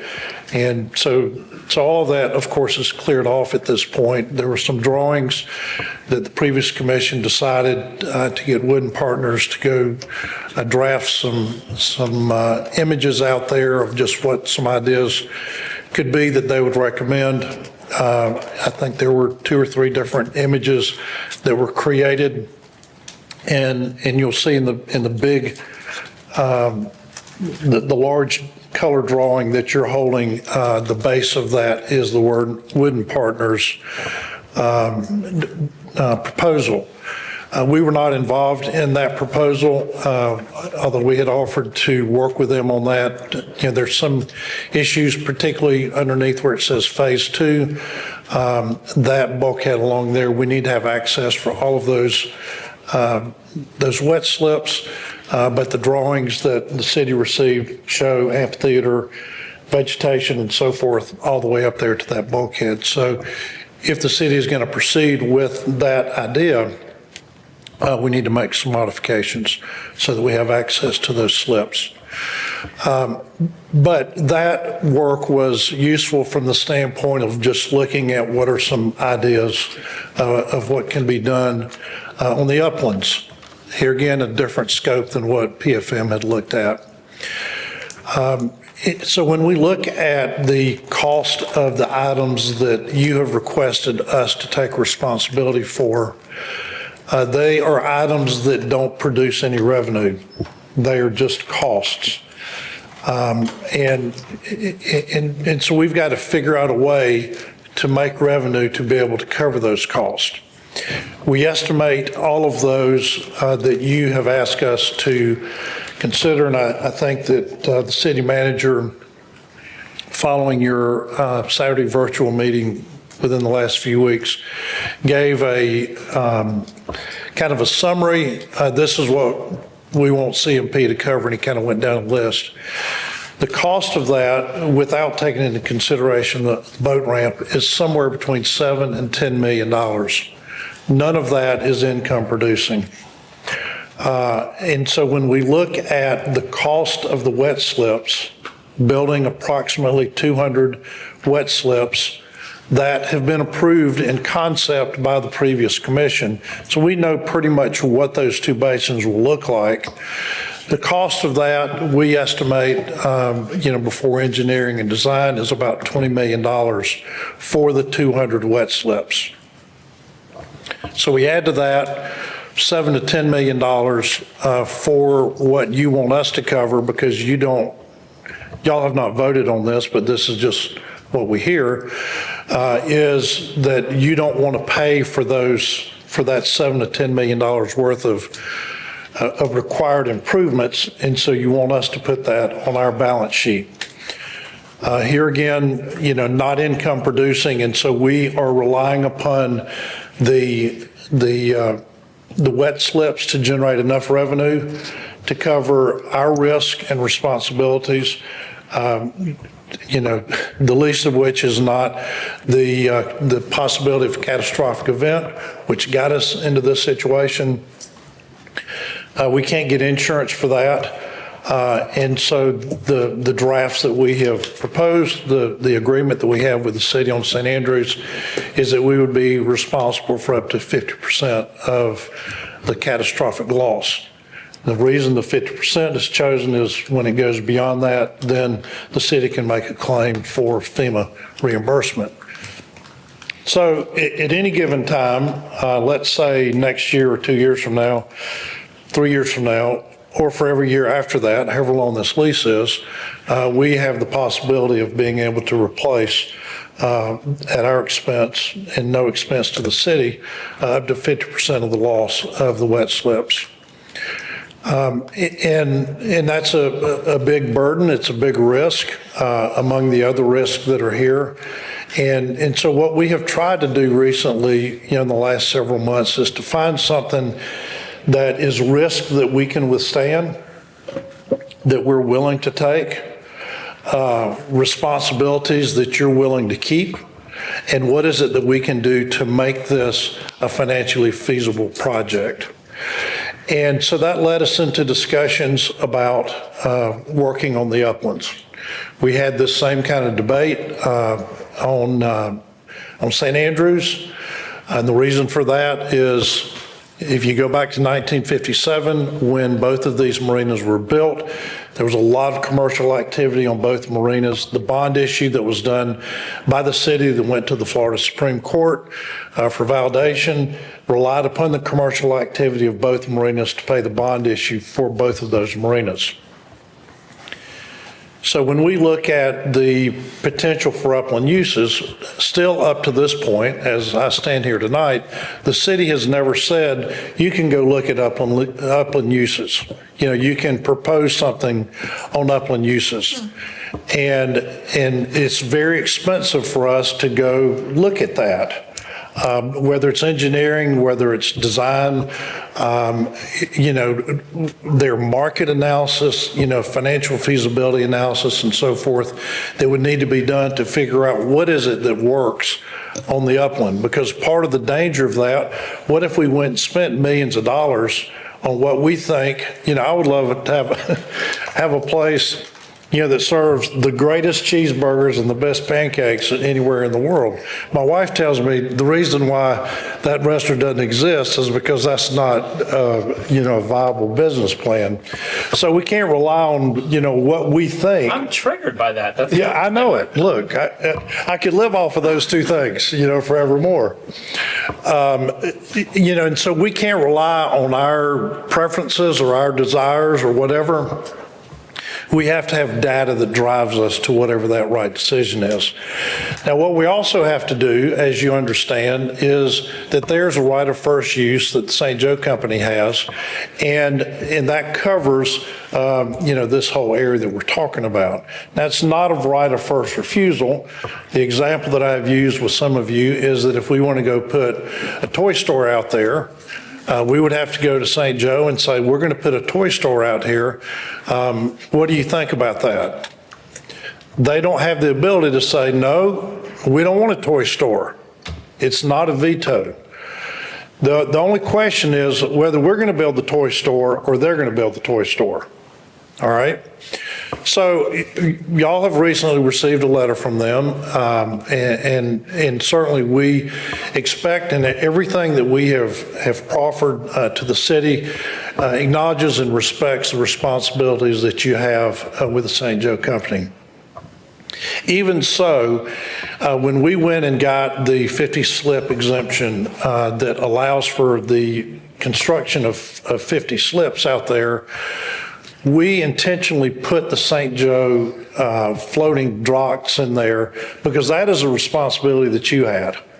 It wasn't one that we had, but it was one that, so we were trying, y'all had defaulted on, I don't mean y'all, the city has defaulted on the agreement with St. Joe. And so what we were trying to do was at least to address in an appropriate way the floating docks there in front of the restaurant to replace the barge that's out there now as kind of a makeshift floating dock for boats to be able to come up and use the restaurant. So we acknowledge, we respect that, and in this process that we have proposed, we have every intention of working with the community, working with you, working with St. Joe to figure out what is it that the market data shows us would work out there, and something that is going to generate revenue that is going to help pay the debt for all of this that needs to be constructed.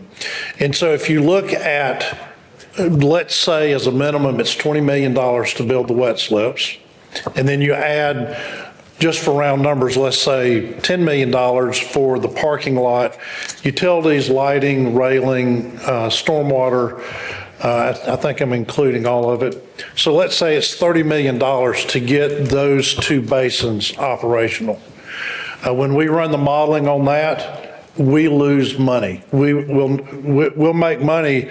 Cooper can tell you exactly the year, but it is a long, long time from now. And the first year that we make any money, show a profit, is $12,000. We'll all be, in debtor's prison long before that. Actually, we won't be because we wouldn't proceed on with it. But, the numbers are, as I was telling Robbie the other day, we didn't invent math. We're just sharing the math, as we go through this. And those numbers just don't work. And so when we look at the uplands, then it creates several other options of discussion that we need to talk about. So part of that is, in order to get private equity, somebody to write a check to build whatever is going to be out there on that on the T-dock or any of the rest of it, they've got to be able to get a return on their investment, whatever it is that's going to be there. And I want to be clear with you, as I've told some of you specifically, we don't have a list of ideas, of things that we're hiding from anybody of what we want to go put on this property. We want something that's going to work. Okay? I can't tell you standing here what it is that's going to work. There's probably a longer list of what I know won't work than what will work. And so it's going to take us some time. If you decide that we can look at the uplands, if you want us to take these financial responsibilities, then we're going to say, fine, give us some time. And what we want to do with you, as reflected in the timeline, is to go to the public and say, what is it that you think we need to do out here? Now, we'll get some useful ideas and we'll get some crazy ideas. And then ultimately, we put all that into the pot, and then something comes out of that, that we would then go back to the public and say, here are the ideas that we have. This is what we think will work. This is what we think will not work. Whether or not that is agreeable to the city, at that point, I don't know. Whether it is agreeable to St. Joe to the extent that they have a say in all that based on their lease, I don't know. But as part of that process, we have initially proposed to you a 55-year lease. Now, that sounds kind of crazy. It's kind of like your 430 idea. Well, that doesn't make any sense. Why would you pick 55? Well, the reason why we picked 55 is there's 55 years left in the St. Joe lease, and so it would have them expiring at the same time. That's where that comes from. Now, if we're going to really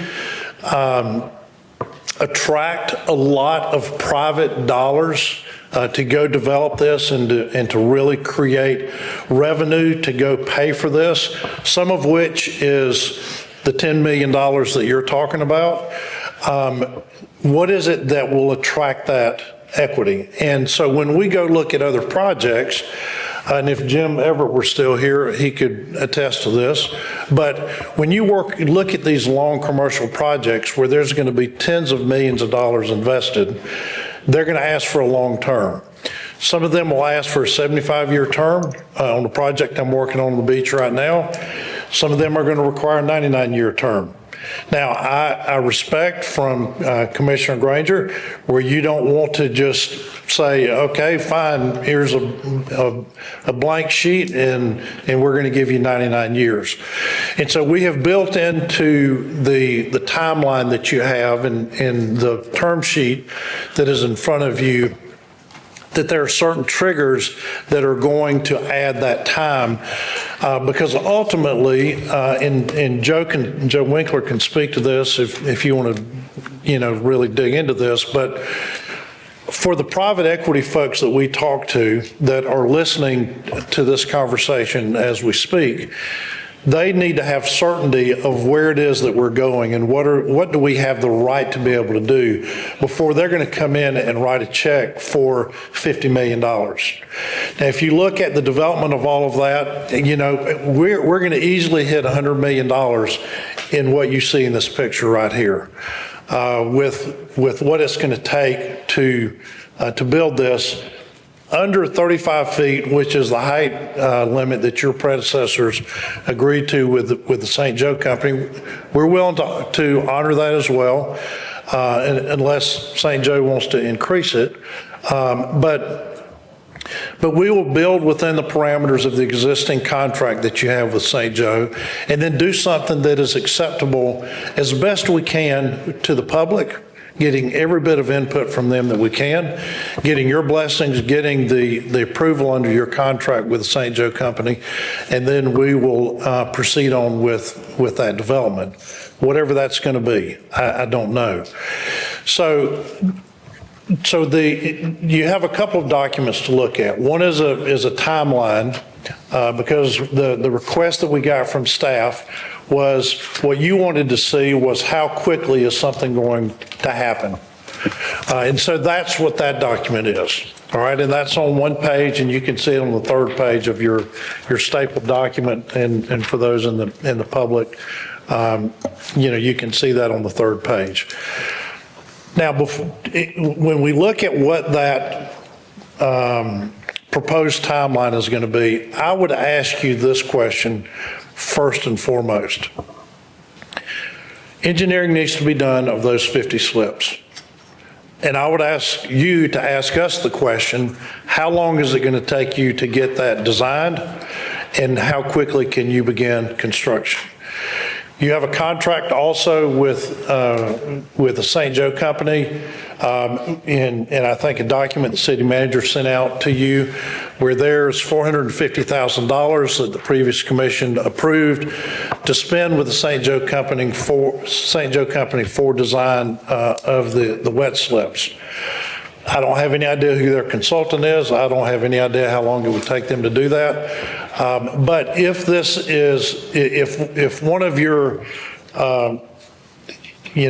goals here is to do this as quickly as you can do it, then I would ask the question of both of us, how quickly can you get these 50 slips designed and begin construction? And what I have recommended to you in the timeline is that St. Joe would provide that information to the city manager. We would provide that to the city manager by Friday of this week, and then he can make a decision if you will give him the authority to do that, to say, okay, this is the fastest or this is the cheapest, whatever it is that you're trying to solve for, and so let's go do that. I would recommend that first and foremost as far as moving forward. And in looking at the term sheet versus the timeline, those are two different things that are before you. We don't need, standing here before you, we don't need necessarily a timeline approved. That is what we think is a reasonable timeline to move forward with all of this. That's something that would be then folded into a long-term agreement that we would bring back to you. We've suggested that we would revise based on whatever it is you do tonight, an agreement that would come back to you in a month. Give us enough time to work with the city attorney's office and to sit down with each of you and work through whatever all those different topics are. But let me tell you what we do need to do tonight, and you're going to see this in the term sheet. There are three critical items that are really go, no-go for us. And so there are three things. One I've already mentioned, which is the 55 years, because that gets us started. It is longer than what we originally proposed in drafts that we have sent you, but it is shorter than what we originally proposed way back. It is shorter than what we proposed and argued with your predecessors on St. Andrews, because a short timeline limits the amount of private investment that you're going to get. So 55 years is a minimum that would grow up to 99 years as we earn that. That is one item that we need your approval or disapproval of tonight. The second item that we need your approval or disapproval of tonight is whether you are willing to consider us developing the uplands. And we can decide and define what that area is.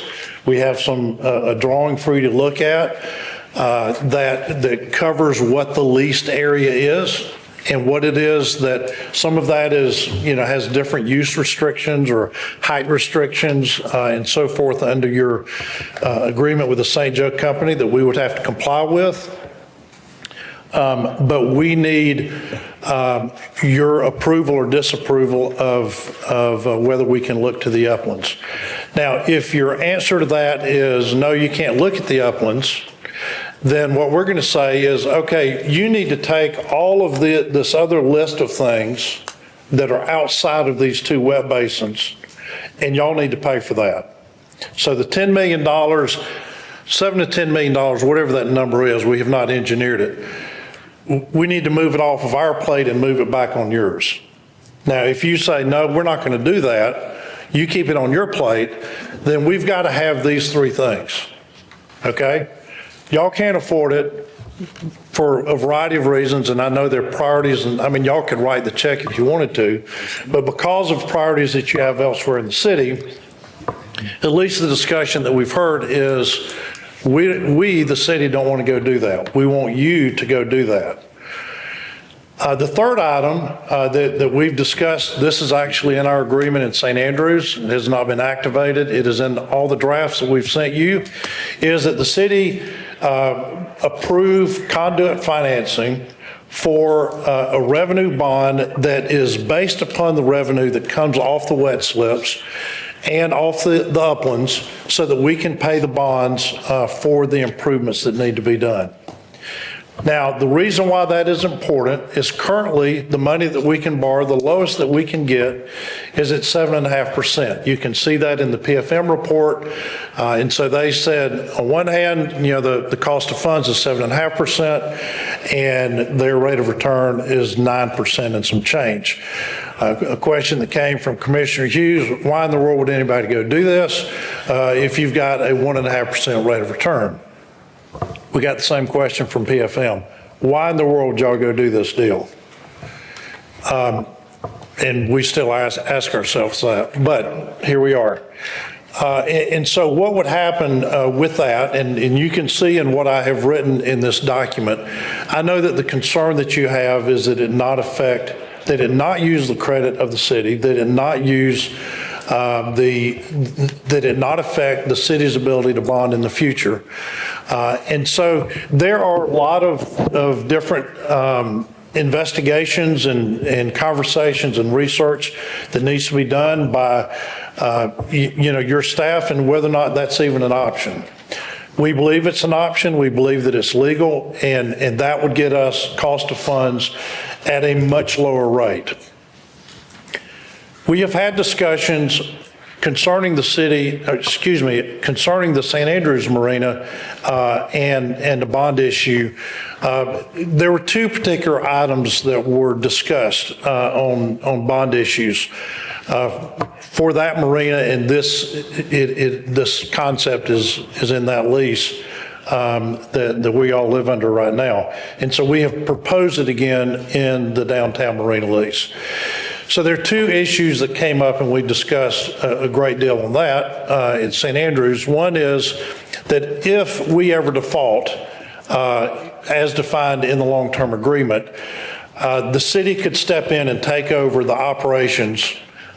You own everything. I mean, I know this is a crazy concept, but, we're talking about spending let's say 20 million for the basin, and let's say 10 million for the upland improvements. So let's say it's a total of $30 million that we're spending, and you will own all of that. In fact, if we do the upland improvements as well, you're still going to own all of that. You're not deeding anything to us. And so if we default under the terms of the bond and the long-term agreement, then the city would move in. You could operate it, you could find somebody else to operate it, but that would, it would be much easier than if we go borrow this money privately, if we assume to do that, and we go to a bank or we go to private investors. If we default to them, then they're going to come in and operate it, or you're going to be dealing with whoever it is that they choose to be the operator. And I mean, that's a viable option, and that kind of thing is done a lot. But at least with St. Andrews, that was not a good idea for the city.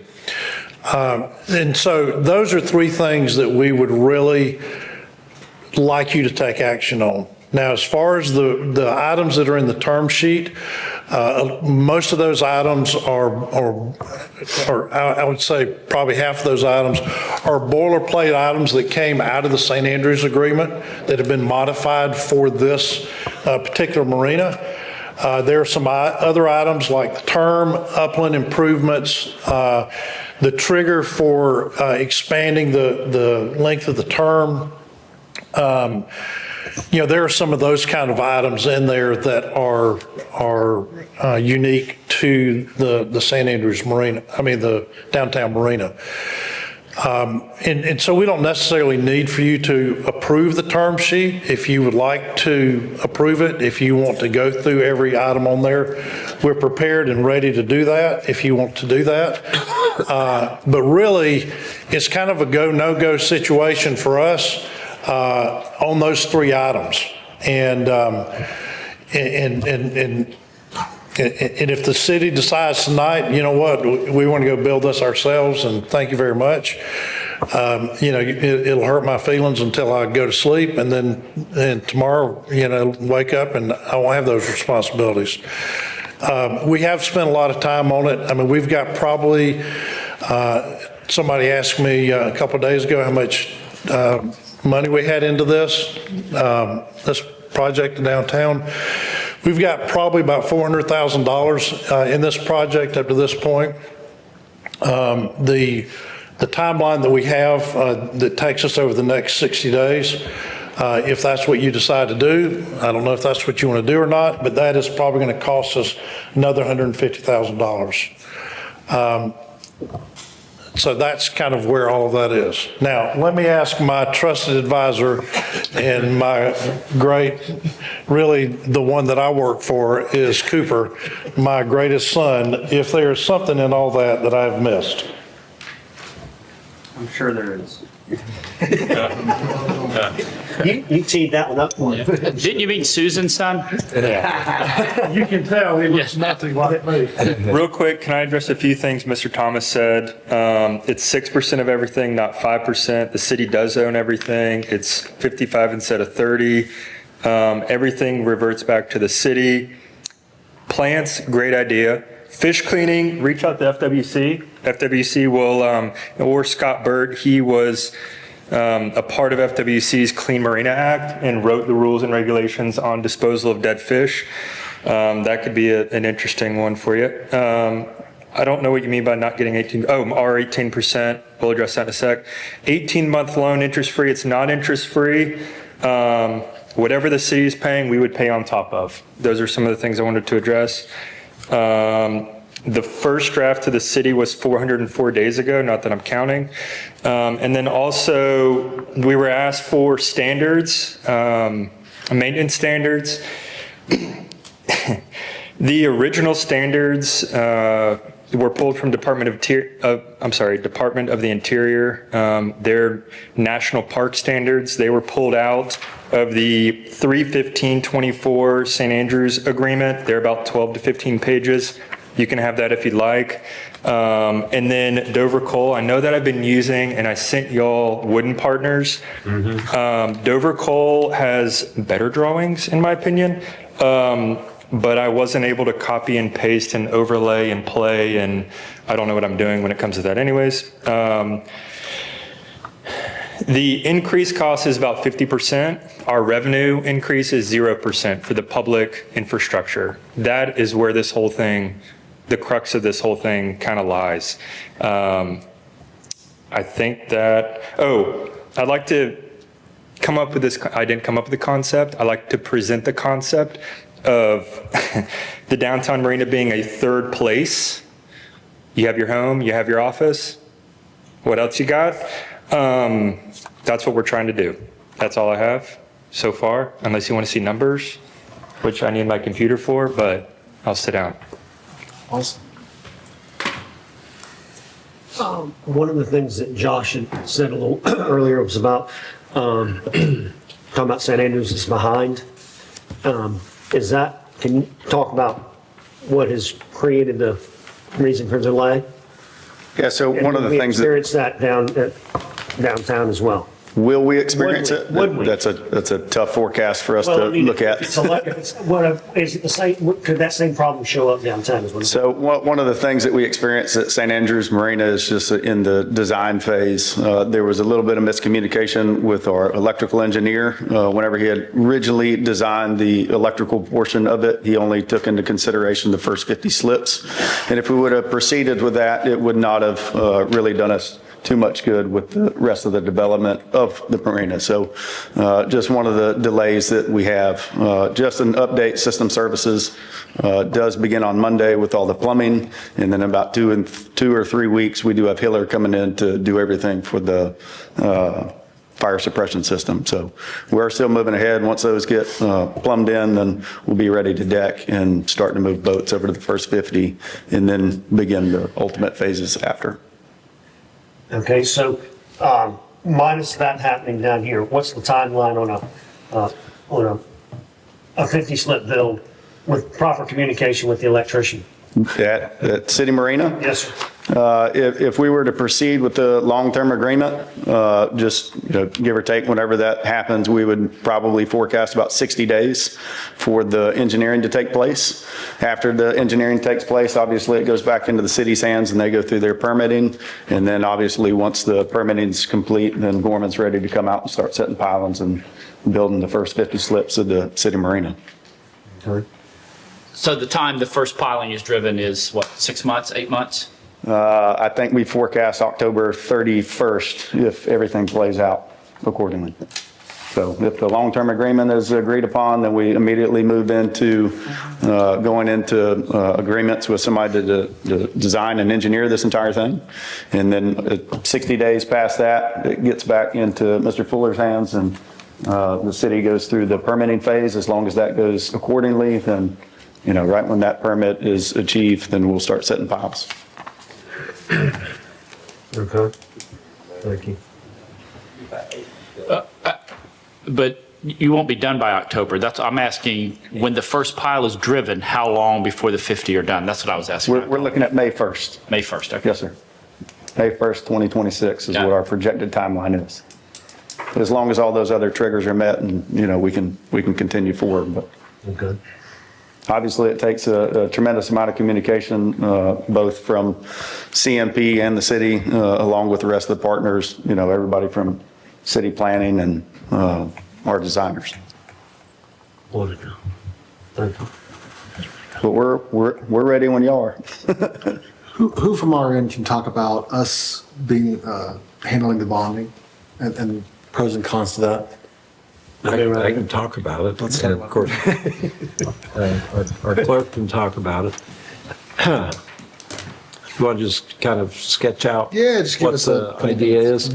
I'll go over a little bit about what is in the agreement with St. Andrews, and then I think this is the draft is identical to St. Andrews. I think this is a little bit more than that. But at St. Andrews, there's a provision that says that the commission may, if it wants, determine to issue debt on behalf of building the project. So it's on behalf of the city, and it's to build the project. But it will be I talked to bond counsel about it, and even though it would be a long-term lease, and the construction would not be done by the city, which is not unusual. The city hires people to do construction projects. The actual bond issue, it is for a public asset because the marina improvements, the wet slip improvements, would always be owned by the city.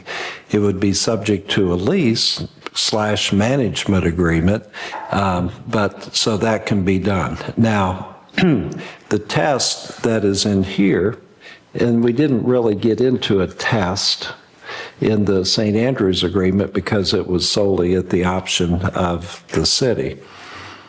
What we talked about then, but what has been reduced to writing, is a test that says that the city would do it if on the condition that the financing not negatively affect city's future bonding capacity.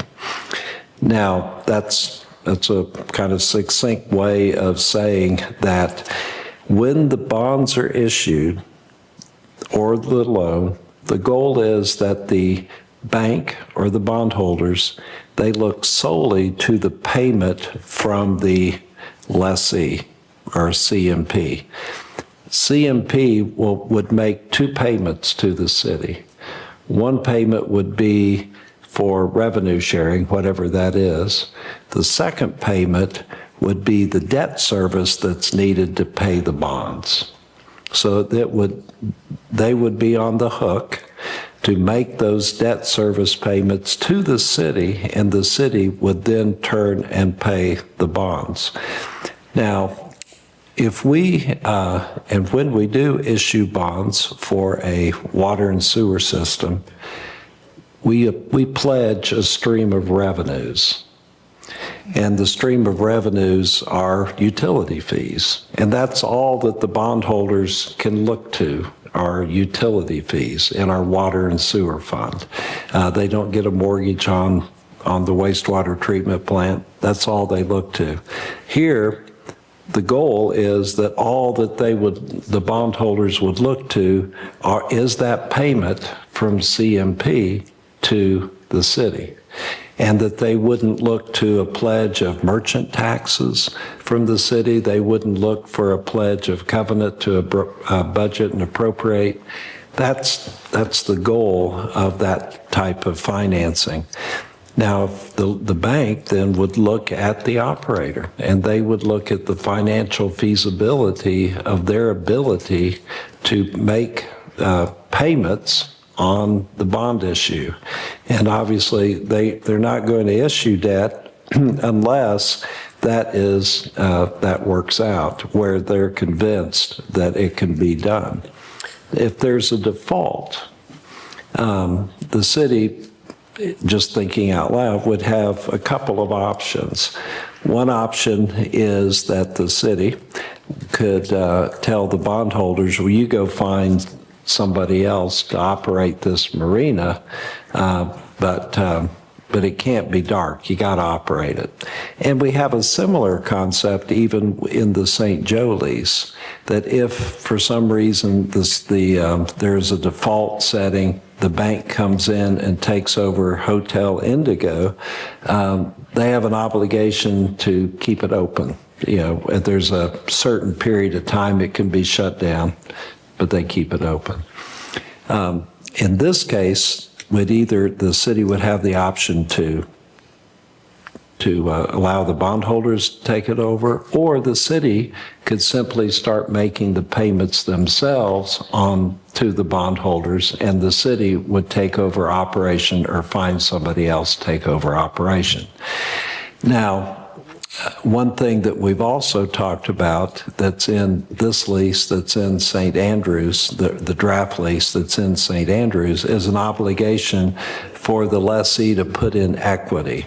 So in theory, and I believe it's 25%, right now I don't recall exactly, but in theory, 25% of the cost for the wetland slips would not be financed, it'd be cash. So when the city did look at whether or not to take it over, 75% of it would be financed, the other 25% is equity that the lessee has lost and has walked away from. But that's the decision that the city the goal with this type of financing would be that they would be able to make at an unfortunate event of a default. The city would know if it's in default because the payments go from the lessee to the city to the bondholders. So the city would be on top of it. We would engage, I have talked to bond counsel, I've talked to also, not recently, but I did it in the context of St. Andrews. There's no legal issue involved. Our financial advisor with Hilltop Securities would need to look at it. Obviously, he or the company would be involved in assisting in finding a bank, or so bank would ultimately look at the revenues produced. They would look at CMP to determine if they're comfortable in loaning the money based upon that. If they're not comfortable, then I think the city would have to decide, well, just, what do we do now? Is it worth it to pledge some merchant taxes? I mean, I don't want to get into all the hypotheticals and all, but that's the goal. Could the bond company require more infusion than just the payments off the slips? A higher percentage of money coming in? Well, the payment, the payment, there will be two payments. One is whatever I'm sorry. It'll be the principal and the interest. It'll be amortized. The loan will be amortized over a period of time, and that's what they'll have to pay, regardless of what the revenues is. Thank you. That's not they don't like that loan to value. Could they say the only way we're going to get there is X, which would require the upland to be done because that's where the other revenue comes from? Do they require sometimes more down payment or more loan to value, a lower loan to value percentage? We don't know. Okay. I mean, really, because we hadn't looked at it, and PFM didn't look at the revenues that could potentially come off of uplands and all. But potentially, that's a little speculative as far as the uplands, depending on when the financing actually occurs, because usually you need to be pretty comfortable about what the revenues are that are coming in. So the answer is I don't know. Okay. Sure. So I wouldn't mind, if it doesn't affect our bonding capacity, I wouldn't mind us pulling the bond as long as, they're covering the interest, and there's a bump that covers any origination fees, issuing fees, attorney fees. They covered all that stuff as well in the. Sure. There, and I'm sure Mr. Harrison can remember, but I believe there's like a 1%, there's some kind of, if this, in the St. Andrews deal, let's make up a number, let's say it's 4.5% interest on the bonds. I believe the lessee pays us 5%, or there's some percentage more that they would pay that would come directly to the city. The lease doesn't include an exact amount. Right. It would be negotiated. Okay. It's almost like an origination fee type thing, but one thing that the city had requested of us at St. Andrews is the city would reserve the right to be able to make some money off of, let's say, for example, that if you borrowed it at 4.25% and you loaned it to us at 4.5%, then you're making 0.25% profit for 30 years. Now, the analysis of that Cooper did earlier today is that over 30 years, it's about $881,000, that 0.25%. Now, it may be different than that, whatever it is that we negotiate. Okay. Can I ask Joe, what's your experience in working with building marinas? And you've done that, and having the slips and an upland, or is that, does marinas work in your experience without it as well? How to cover this bond cost? Yeah, so I think the first question you were asking earlier is about a revolved around the debt ratio coverage. So they're relying on the revenues and the expertise of CMP in this case, that's the repayment of the bonds. That may be what I think you're talking about. So in this situation, they may require, as we're kind of ramping up, when the bond company's looking at the repayment, they may require like a 1.2 ratio coverage, or maybe like a 1.3 or whatever it is. I think that's what y'all were referring to. Because of the 50% increase in cost, with the public side of this, that Cooper outlaid, there has to be revenues generated to pay it. It doesn't matter if it's a bank or a bonding company, equity, whether it's equity coming from me or equity coming from one of our people that we go to, when we go build like a hotel project. It's very expensive. It's never below 10%. And, in these economic times, it's 12 to 15%. So that's very expensive money. So we have to, to cover the 50% increase in cost, to cover the wet slips, we have to have more revenue. So that's why we have to look to the upland, because that's all the other revenue that can be generated. And to William's point, we don't know what that is. We have to engage a lot of people to find out what that is. It's very, very difficult, for a marina. I'm trying to think of an example. I could think of a couple maybe in South Florida where you could rely on just the wet basins to provide enough revenue to get everything operational. Especially, it's just like a golf course, right? Everybody loves the golf course. I'm not a golfer, but they build the golf course because they surround it with lots. So, that's why it just you got to have some kind of upland support. You got to have some kind of, whether it's a dry barn, whether it's a little ship store, dry barn, fuel sale, a little restaurant. I've built many marinas over the past 25 years, and we've never built one that didn't have an upland component. So I hope that answers your question. Yes, thank you. All right.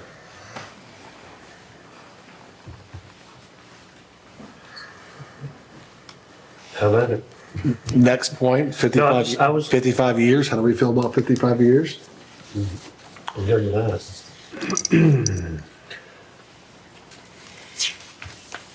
So the three items that he brought up, do we individually talk about those and vote on them? What's a way to do that? And let's go through one by one. On the conduit financing, I mean, obviously I'd want to see what the mechanism that you're using is, but in theory, if the city is not on the hook for the payments, that would be somewhat similar to what happened with University Academy. I could see that potentially working. But, no hypotheticals. So and that's kind of the point in the timeline. You got to get to a definitive answer, yes or no. So that's a yes or no. If it turns out we can't do it, or they ask us for merchant fee, I'm not really supportive of going down and pledging any city revenues towards this. So it would have to be something that would stand alone on its own and on their, revenue themselves. Also, another thing, I mean, if it's going to create, I think what I've asked the question, and I asked this of William, I asked this of Nevin too, is can you get to a definitive answer by X amount of time? They both said yes, so that we can't get to that answer. And so I think. For the bonds, you mean? Yeah, for that. I don't know, is it called a bond? Loan bond, it's the same. Okay. I mean, Usually if it's conduit, it's bonds. Yeah. And Jan, you can feel free to weigh in on that, but it would be a situation where the city's not pledging revenue. Have you seen that happen before? No, conduit bonds are, the bank only goes after the conduit, right? Not the city, but whoever the ultimate recipient of the bonds are. And I've never seen an example that, like Nevin was talking about, where the vendor pays the city and then the city pays the bonds. It's always been the vendor paying the bond straight to the bank. I was going to ask about I've never had that come through the city. Do you agree with the timeline, though, we could get to a definitive answer? And by August 29th, I doubt it. Yeah. I don't know how a bank is going to be able to provide an answer by August 29th. What would be a more realistic time frame on that? I don't know how long it will take them to make a decision on the revenues. I mean, I don't know what kind of revenue evidence they have to provide to the bank. I'm assuming you guys would use your same financial report that you guys have already prepared. So there's two. So PFM and the Beisch report. So if pending that revenue, being supportive of that, if the financial analysis are done and that's the one we're using, or that this bank would use, do you think that maybe it would work about August 29th? I'm trying to That's get still a a decision timeline. point one way or the other. Like I don't want to sit here for 6 months. How much are we asking for? How long is the term? I mean, I can't. All that's to be determined, but what if We can't, we have to determine, if you want to know whether it can be done by August 29th. Once we we need put 60 out there and if we're all working, they're working towards it, everybody is, and we need more time, and at least we see that. But if we say 90 now, let's put it in the 60 category and go work at it. So that was my point, within 14 days, having that amount identified inside of that timeline that I showed you guys, because at 14 days, you now have a ticking clock. This is how much money you're going to ask. So we don't have to agree to this timeline as was stated before. Really what they're asking for us for tonight is the three critical deal points.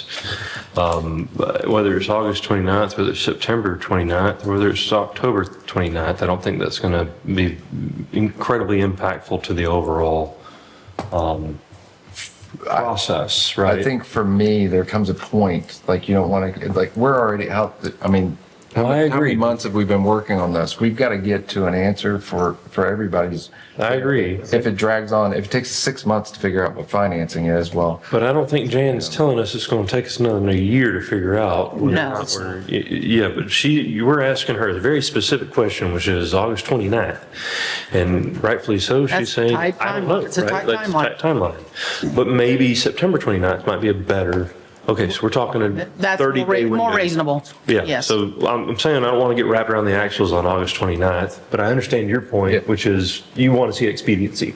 Yeah, because I mean, if you told me today that it was going to take 6 months to go through this, I would have a very simple answer. Yeah. It's like in that. But to be fair, if we're going to ask these guys to work in 60 days, we have to do the same thing. We're 400 days into this, and That's the And- point of a timeline. And so we can't, but there's been a lot of time wasted. So to say, well, y'all got to do this now, and we can't, the city can't say, oh, well, we need more time. We It's have not, to- but it's not up to me. It's up to the bank. I get it. Right? So So it's a third party but I don't think anybody wants to. We don't do have any this in a control. Timeline. I'm just trying to get us to not wrap our axles around August 29th. Exactly. That's all I'm trying to do. Exactly.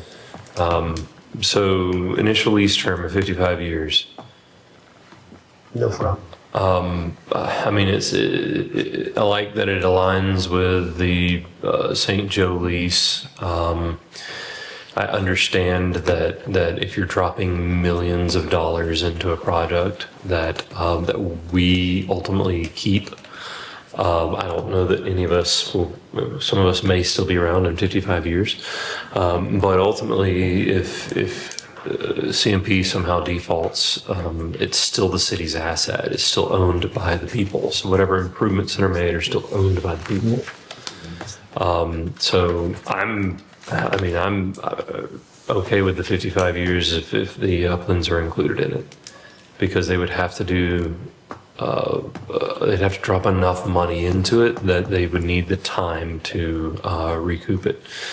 And ideally, we would want them to sprint towards having more than $2 million in revenue every year, because then that's the maximum share that, obviously we still got to go through the agreement, but I think that's similar to the agreement on St. Andrews Marina.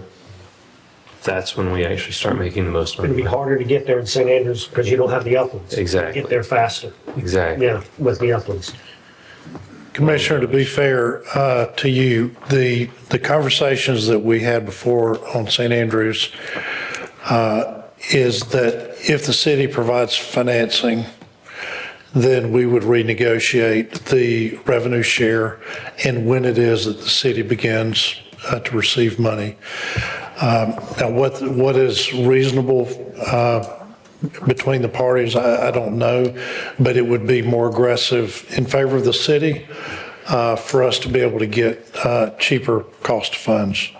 Yeah, so we're still negotiating. Basically, what you're saying is we're still negotiating the share.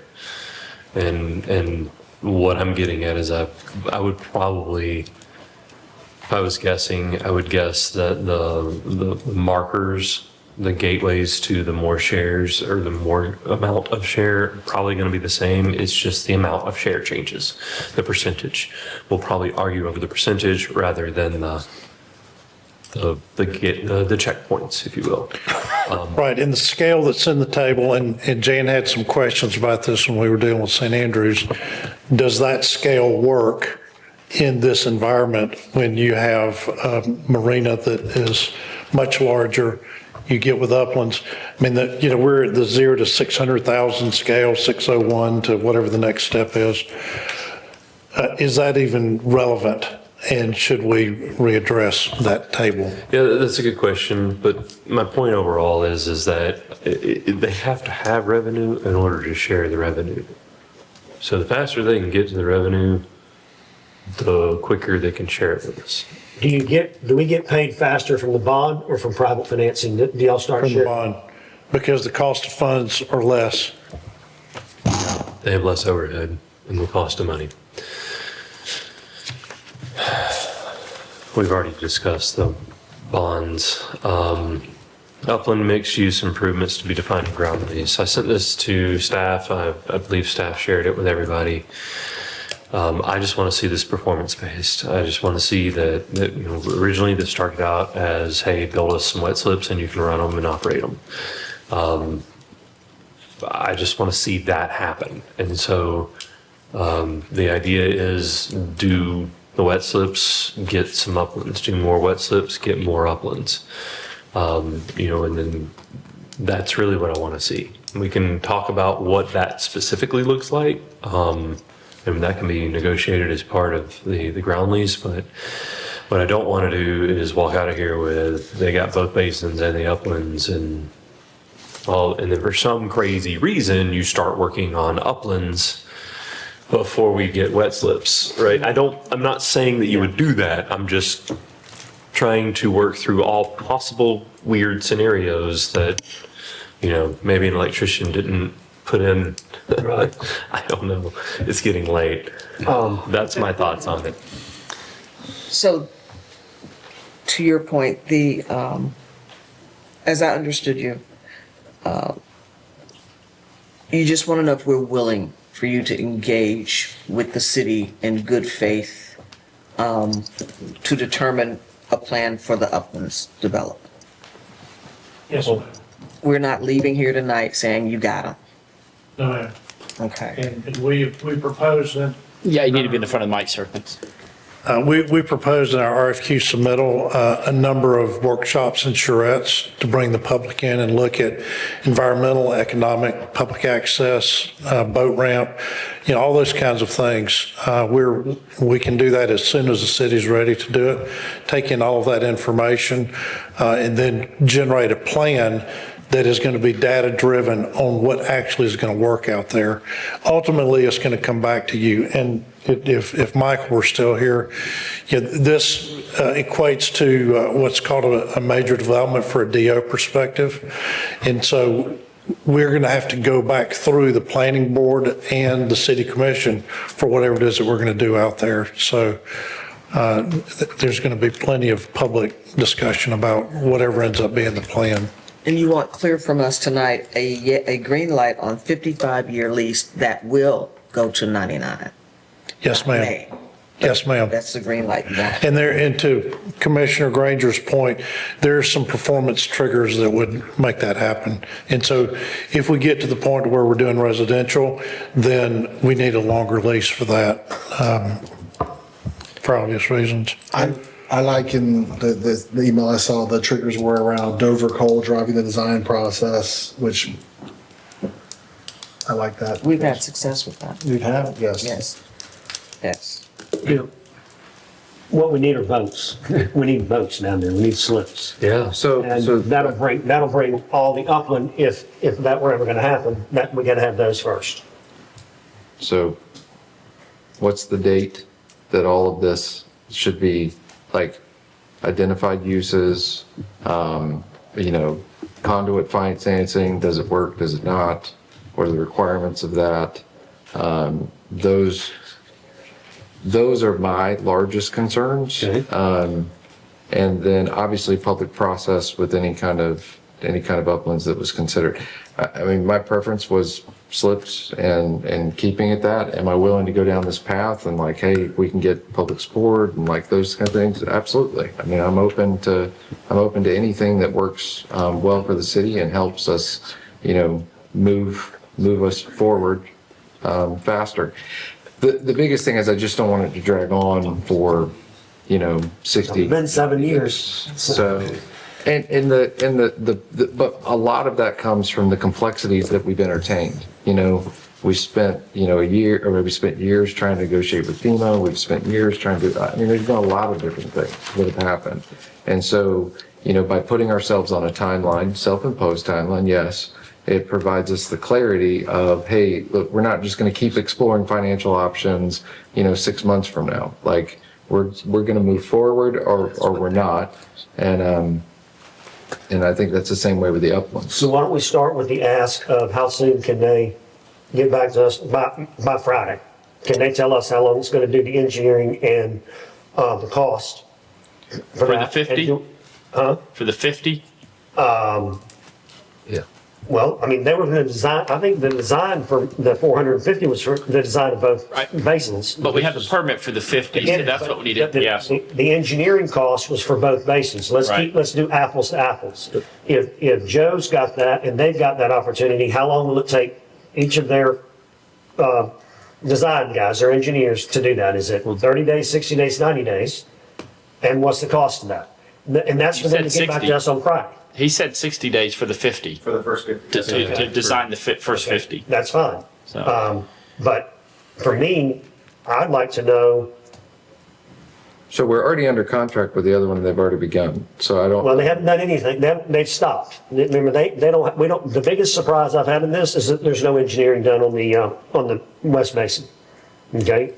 So we want to go explore another No, no, no, no, no, no. option. We want till Friday to say, how long is it going to take? That's all we want to know. Well, we just heard how long Okay, it's taking. that's 50 slips. Yeah, they put it in a top. But your agreement, the agreement we have is not to do 50 slips, it's to design all of them, okay? The whole basin, the engineering. With St. Joe. That's right. Right. So if we're going to do that, let's ask them, what's it going to cost? Time is very important, and this It is is, the first but part. what we also just heard that happened on St. Andrews Marina is because we designed just 250 slips, we missed something and we had to go back and redo it. Like, that was just, is that not the case That's of what what I'm was just asking. shared?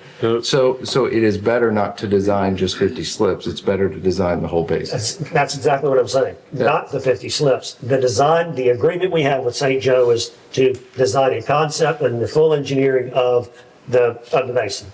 Okay? Why not go ahead and ask them to do the same? If it's going to take 180 days to do all that, your time point is already blown. That's the first part of this, is we can't get going until we have engineering done. Well, then we should ask the same question back to the current contract. 10-4. That's it. Ask both of them if they can have it back by Friday. I don't have a problem with that. That's what I'm asking is by Friday, if we have that, now we know your point of time is what I'm trying to get to. If they say it's going to take 180 days, well, Josh, you're automatically enough. It's not going to. He said 60. So we're going to go, so I think, Robbie, you're thinking in private terms, and it's not as easy as, so we're going to terminate a contract that we have. No. I'm just trying to get an idea of what's it going to take to design the basin. You want to know, that's what you've said. You want to know all the information for time. Why not ask both of them, what's it going to cost to design and get, and the cost? All 200 both basins? That's what you're talking about? I would say so. I think it's also, yes, the same question for 50.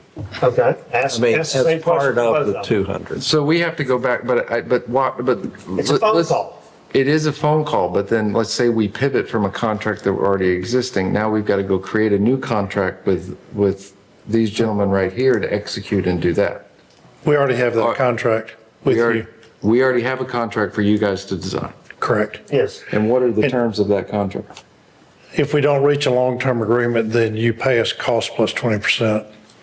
But let me suggest something to you, Commissioner. Yeah. The prior commission agreed with St. Joe to pay up to $450,000 for design. I think about $16,000 or $20,000 has been spent on that so far.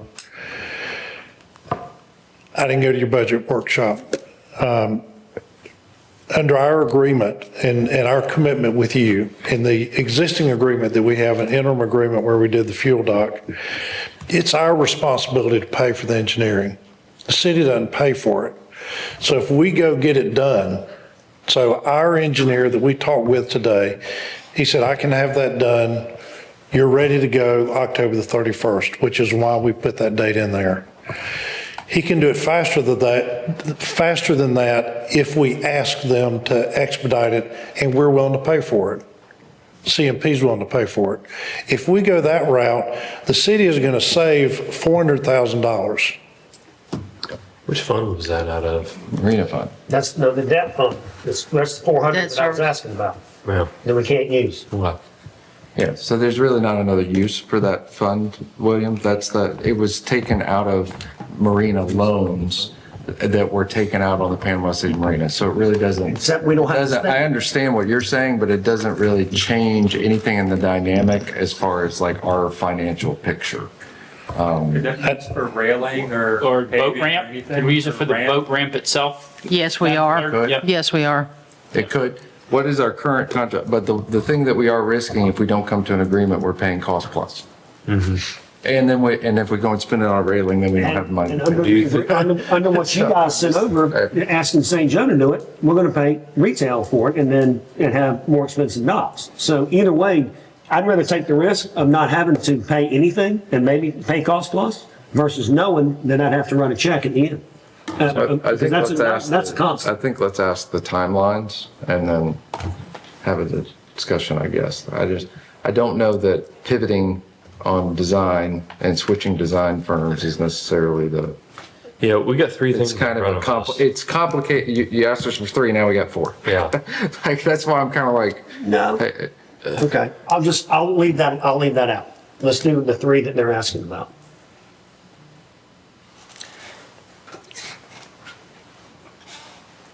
The debt service that the city currently has, if you're talking about now conduit financing, do we have the ability? Capacity? Capacity. Yeah, it shouldn't affect our capacity because this is based on the marina revenues. I don't think any of our debt is based on marina revenues. It's all on non-ad valorem. It's all on what, ma'am? Non-ad valorem. Will it take into account the revenue that we get from the hotel and the restaurant? Can we section that out? That's one point to. No, this is just for the marina. This is whatever the Just what's- CMP revenues are. Okay.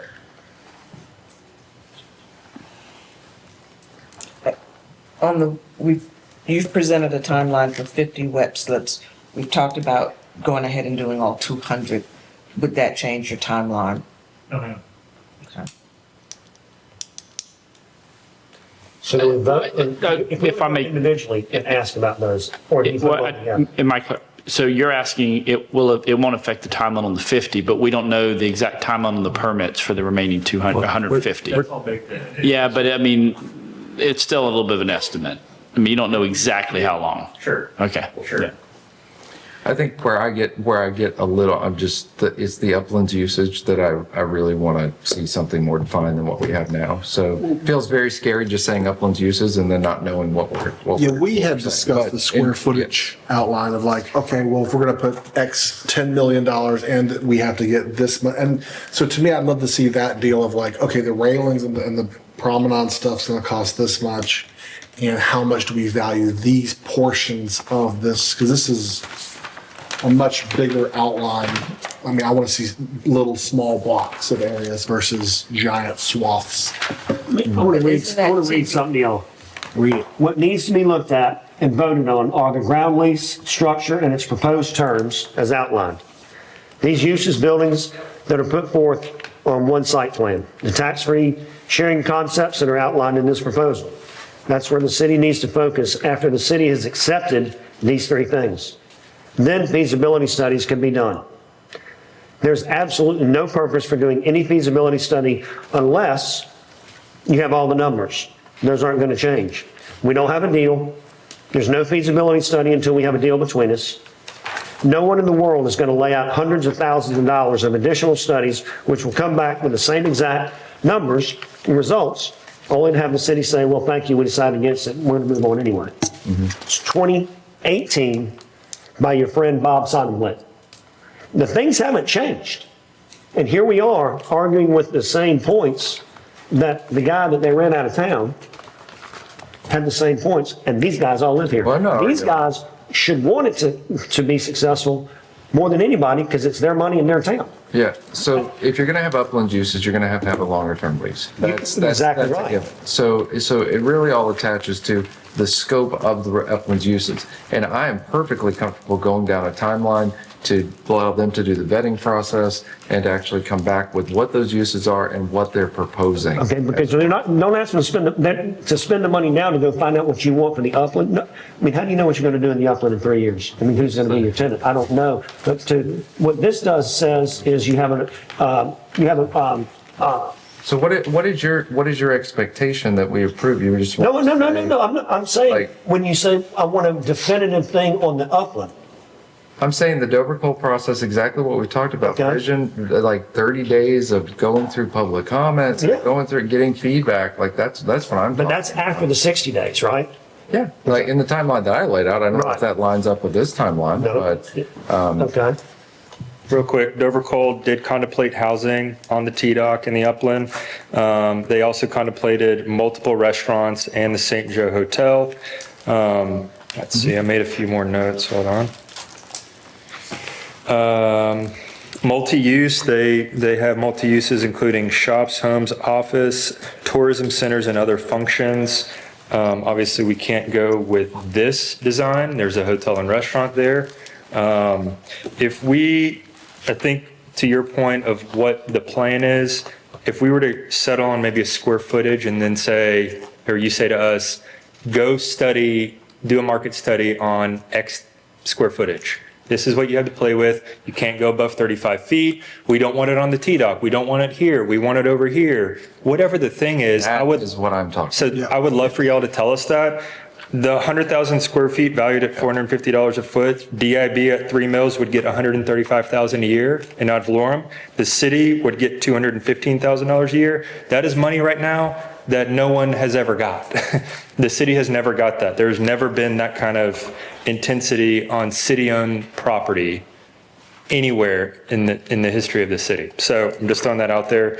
And that's 100,000 square feet. So, And to this point, Josh, that comes after we have some, I mean, they're not going to spend that money without some sort of framework agreement.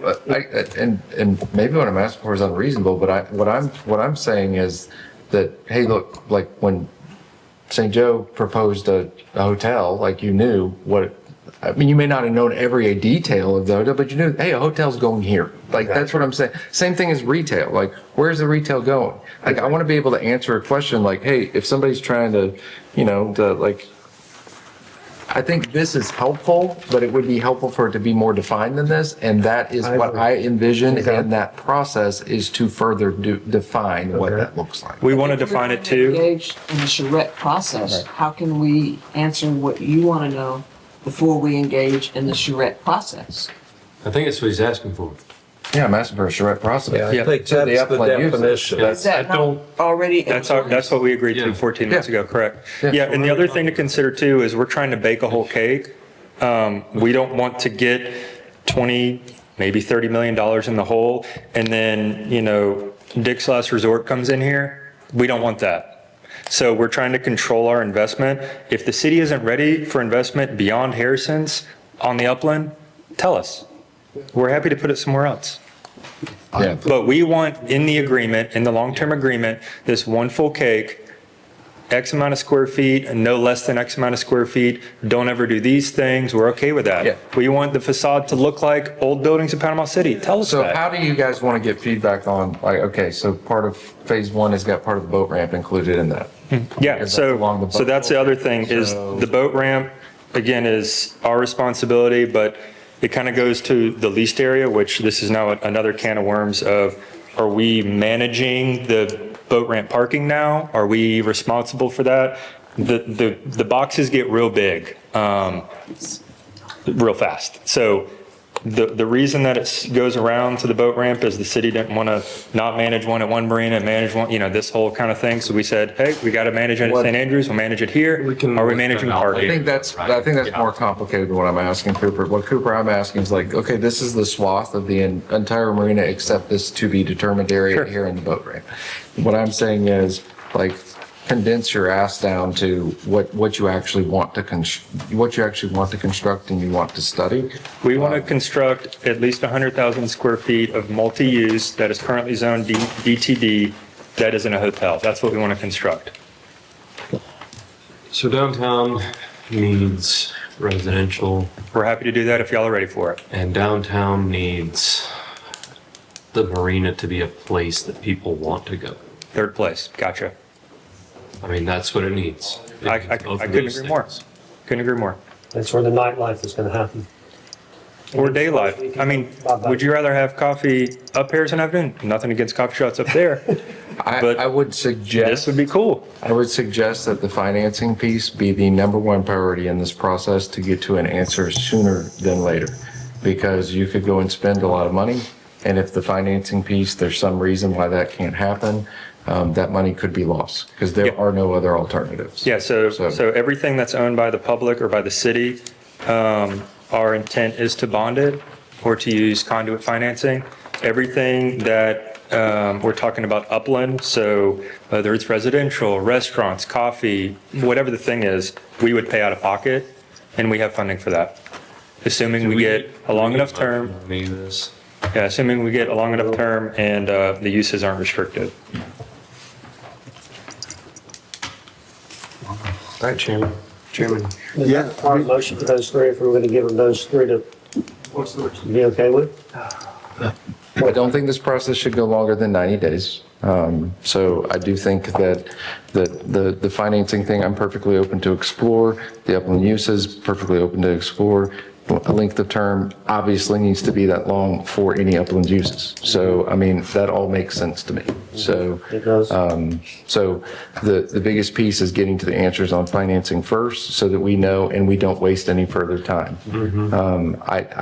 If you want to go explore the design thing, I think it creates another, okay, all right. Okay, I think we continue on the same path. In the timeframe.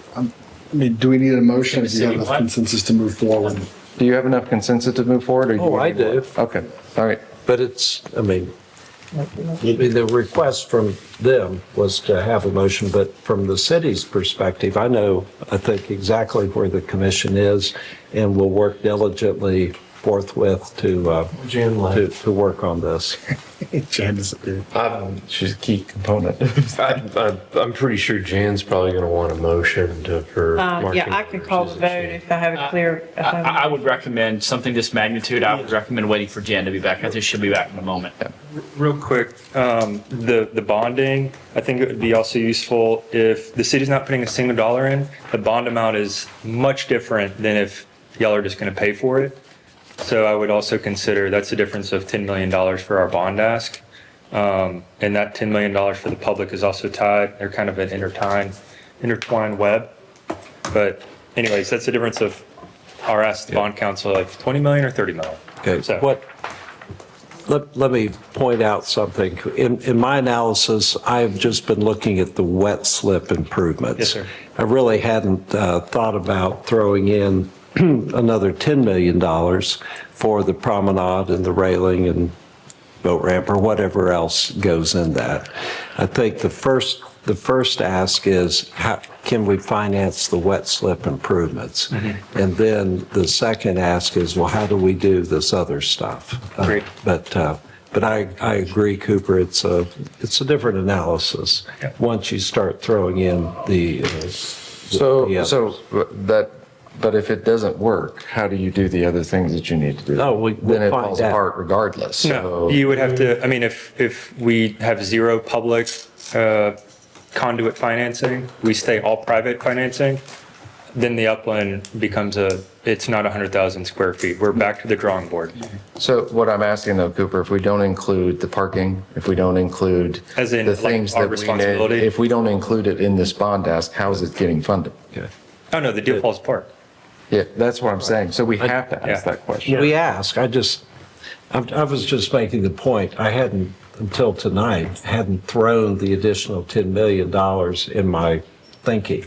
So, but it's two questions. It's the wet slips plus the 10 million for the. And both those are public. Oh, yes, assets, they all would qualify because the city will own that. I'm just asking because if you can't do it, then Right, I the deal understand. falls apart. Jan, do you need a motion to go pursue bonding for this conduit bonding? Okay, all right. I can ask Do you questions. feel clear on what we're asking?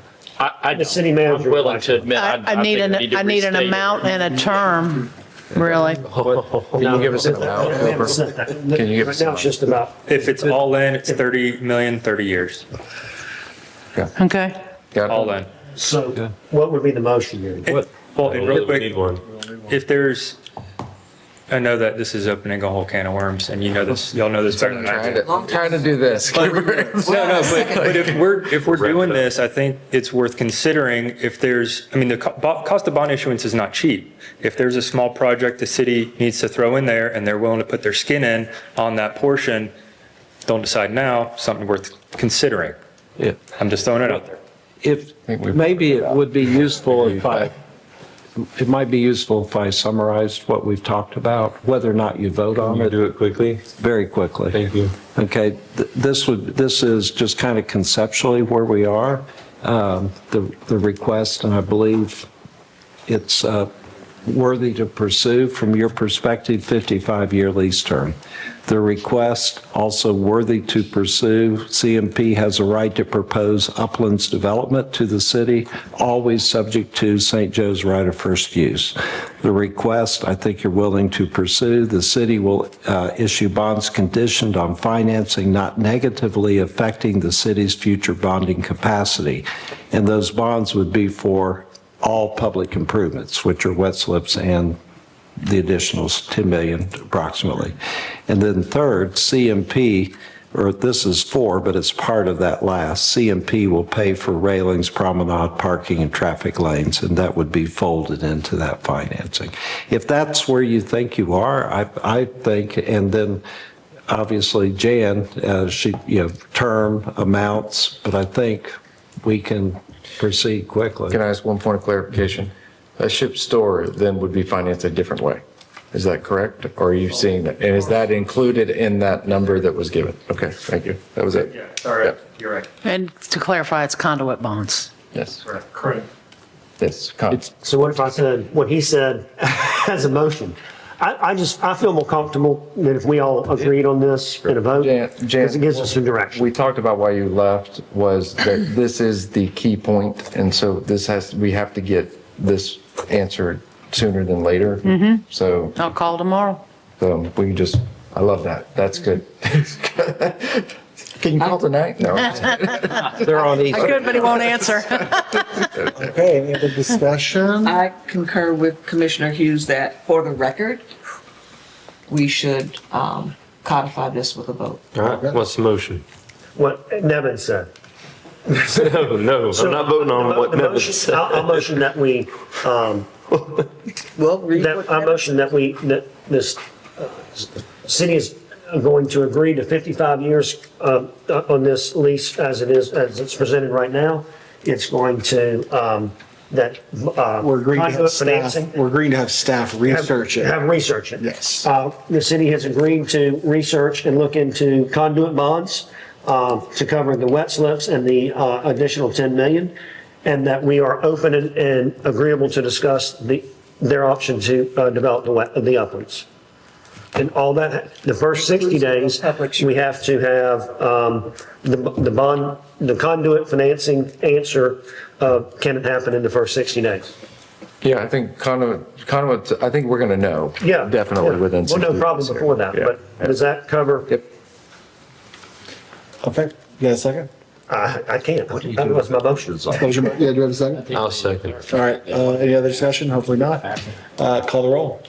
Commissioner Street? Yes. Commissioner Hughes? Yes. Commissioner Lucas? Yes. Commissioner Granger? Yes. Mayor Branch? Yes. Motion passes 5-0. Motion to adjourn. I already said it. I already said it. Commissioner Street? Well, Hey, can I excuse us? We have, Hold on. just hold on. We didn't. Excuse us, we have one more question. Yeah. Hey, Order. class has not yet been dismissed. We have one more question. I don't believe that the city manager has clear direction on the design path. I thought we dropped that. we did, we dropped it. Okay, so we have, so it's St. You Joe. drop it, that means St. Joe can You're continue to hit pedal to the gas. metal on Got it. finishing the design. Okay. Thank you. Commissioner Street? Now we're calling the roll? Yeah, Commissioner Street? Yes. Commissioner Hughes? Yes. Commissioner Lucas? Yes. Commissioner Granger? Yes. Mayor Branch? Yes. Motion passes. Thank you. 5-0. Why are you trying to take my motion to Second.